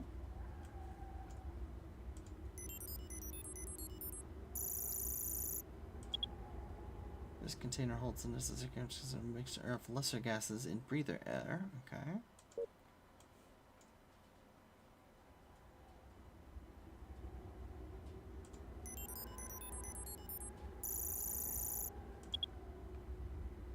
Nitrogen. Okay, alright. So this one should be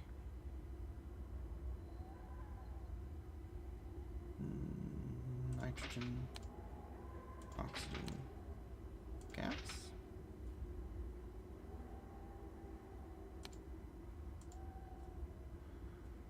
RTL. No, right to left.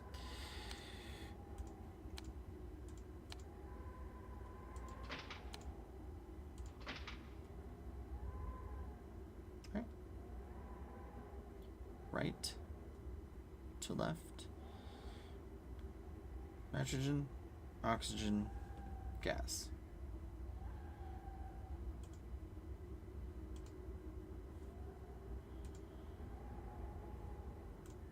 Okay. I mean, I guess.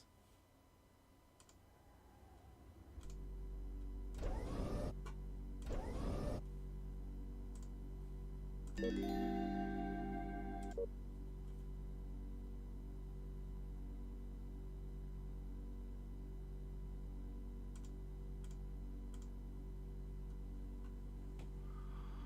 unit control.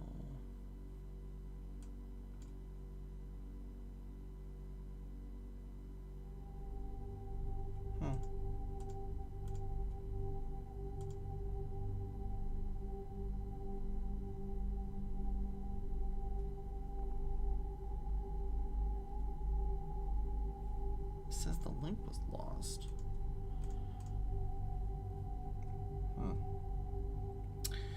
Okay, 20.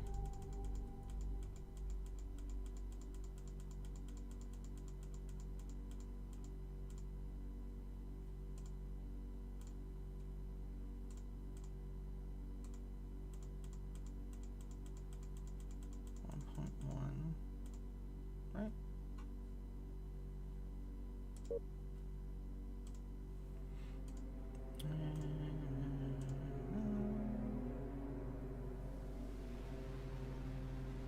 Okay, I found all the containers and inserted them into the correct slots.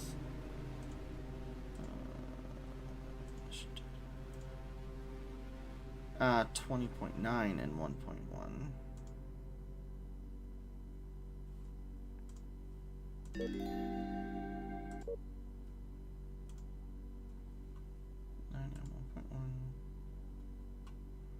Okay. Turn on.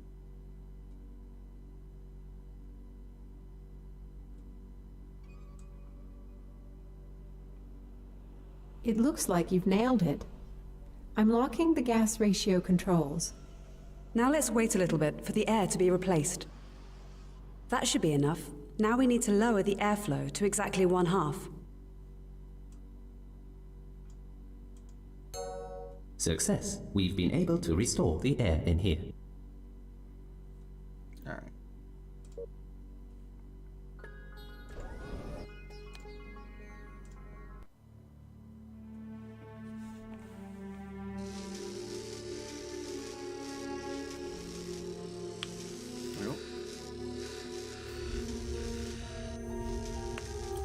Definitely looks like an explosion.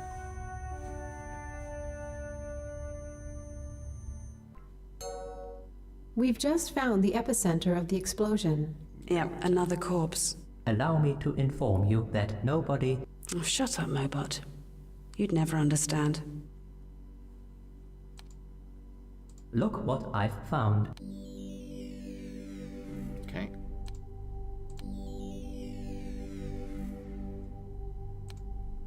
Mobot, what can you tell us about the cause of this explosion? My analysis indicates the explosion was caused by an electrical surge that reacted with the highly explosive air in here. The air is not breathable, so that would mean... That the explosion took place after the crew died. Can you confirm that? Not easily, but maybe the corpse will reveal more information.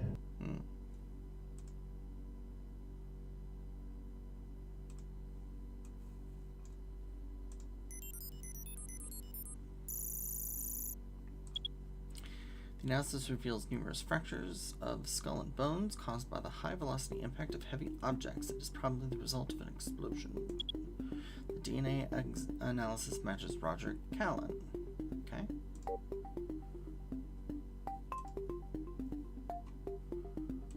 There's nothing else in here.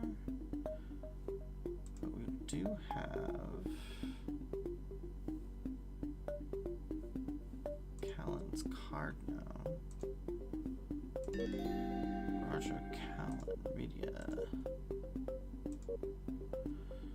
Sandstone samples, messages, Benjamin Walter. Okay, just shut up and calm down. I'm so fed up with this. But I have bloody seen it. You know what? Go and see Marisha. She will help you for sure. I really don't have time to babysit scared little boys anymore. We have far bigger problems to deal with. Real ones. Take it easy, but just leave me alone. Yep, that's the plan. Marisha. Mags, can I visit you, please? Sure, what's up? I'm feeling very odd. Do you think someone's body can react to infrasound by having visions? You know what? Just get in here and tell me what's wrong. Roger Callan. Note to self, my name, and 313021. Okay, so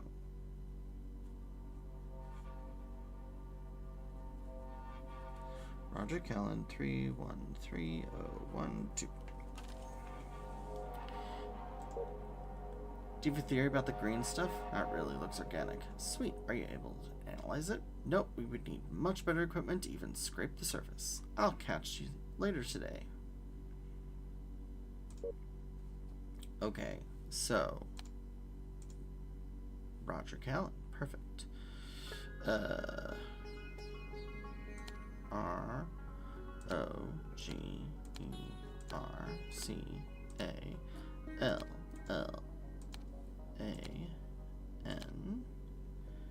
313012.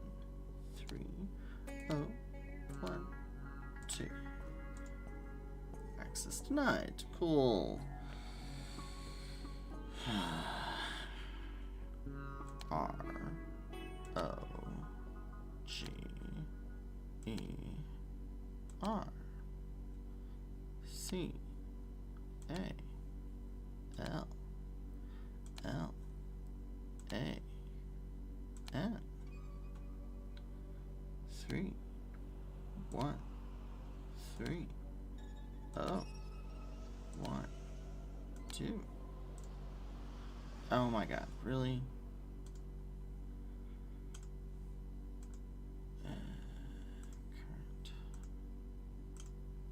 Roger's note. Roger made reference to a password. It was his name plus 313012. Okay, so why is that?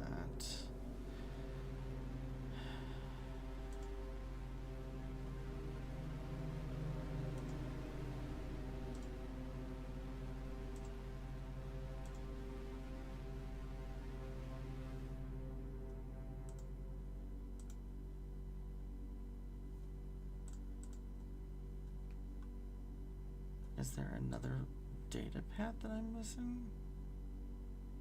I would expect it to be that one.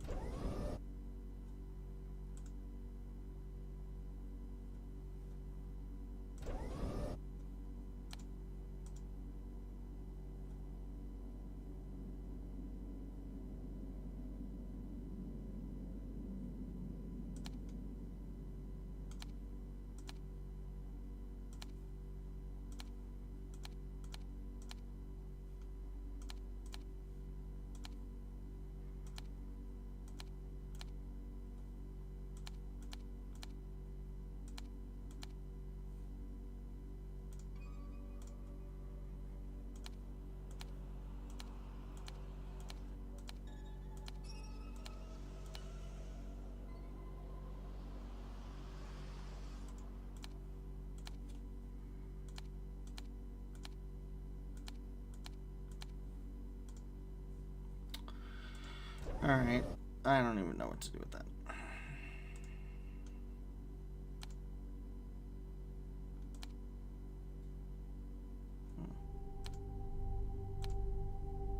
I am.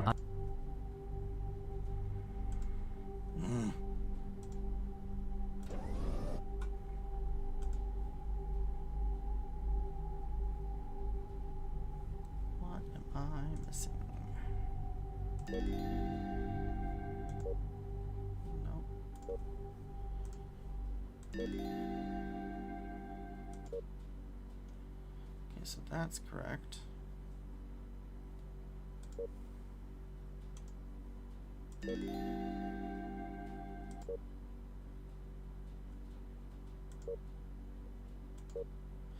Note to self, my name and 313012.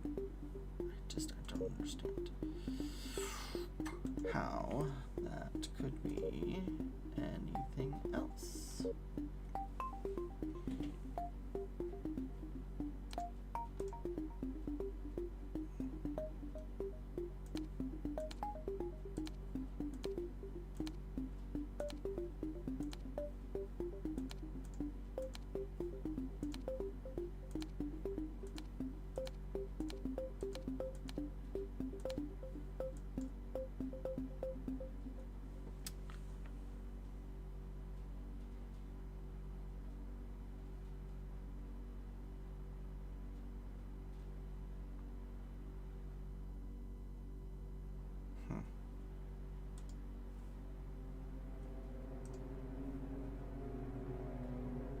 That's how you...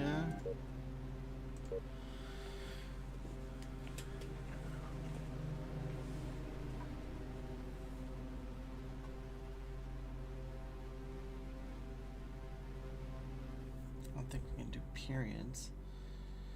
And I doubt the and is involved. R-O-G-E-R. Roger. C-A-L-L-A-N.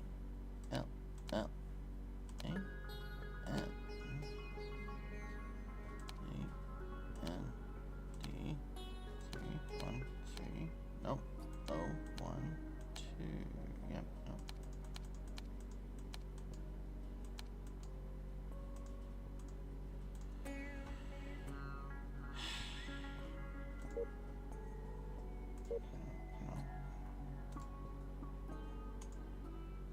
And I don't have anything else to analyze.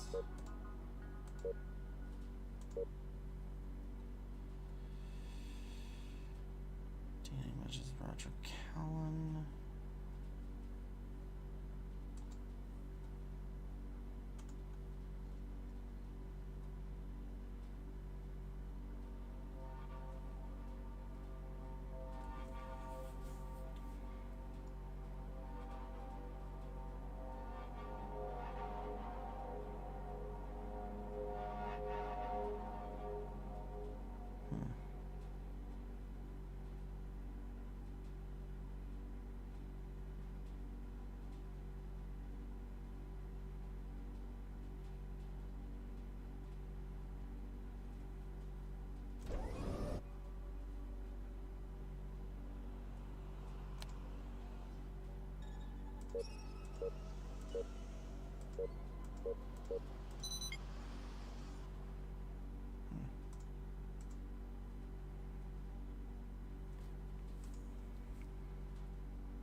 What am I missing?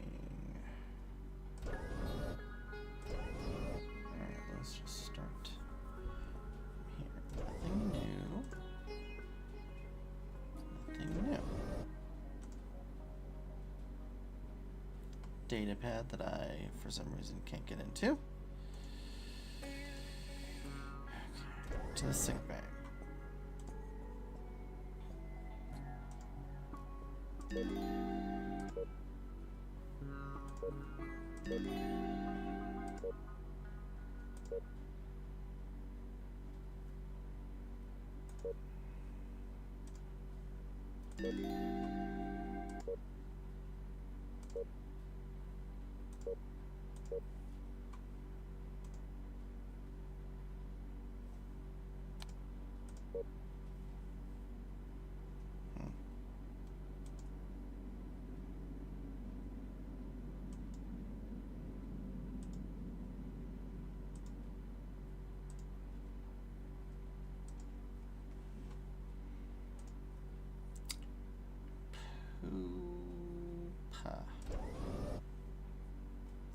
actually, we could do this and workbench. We can just make this upgrade.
I think my brain is too fried to do this today.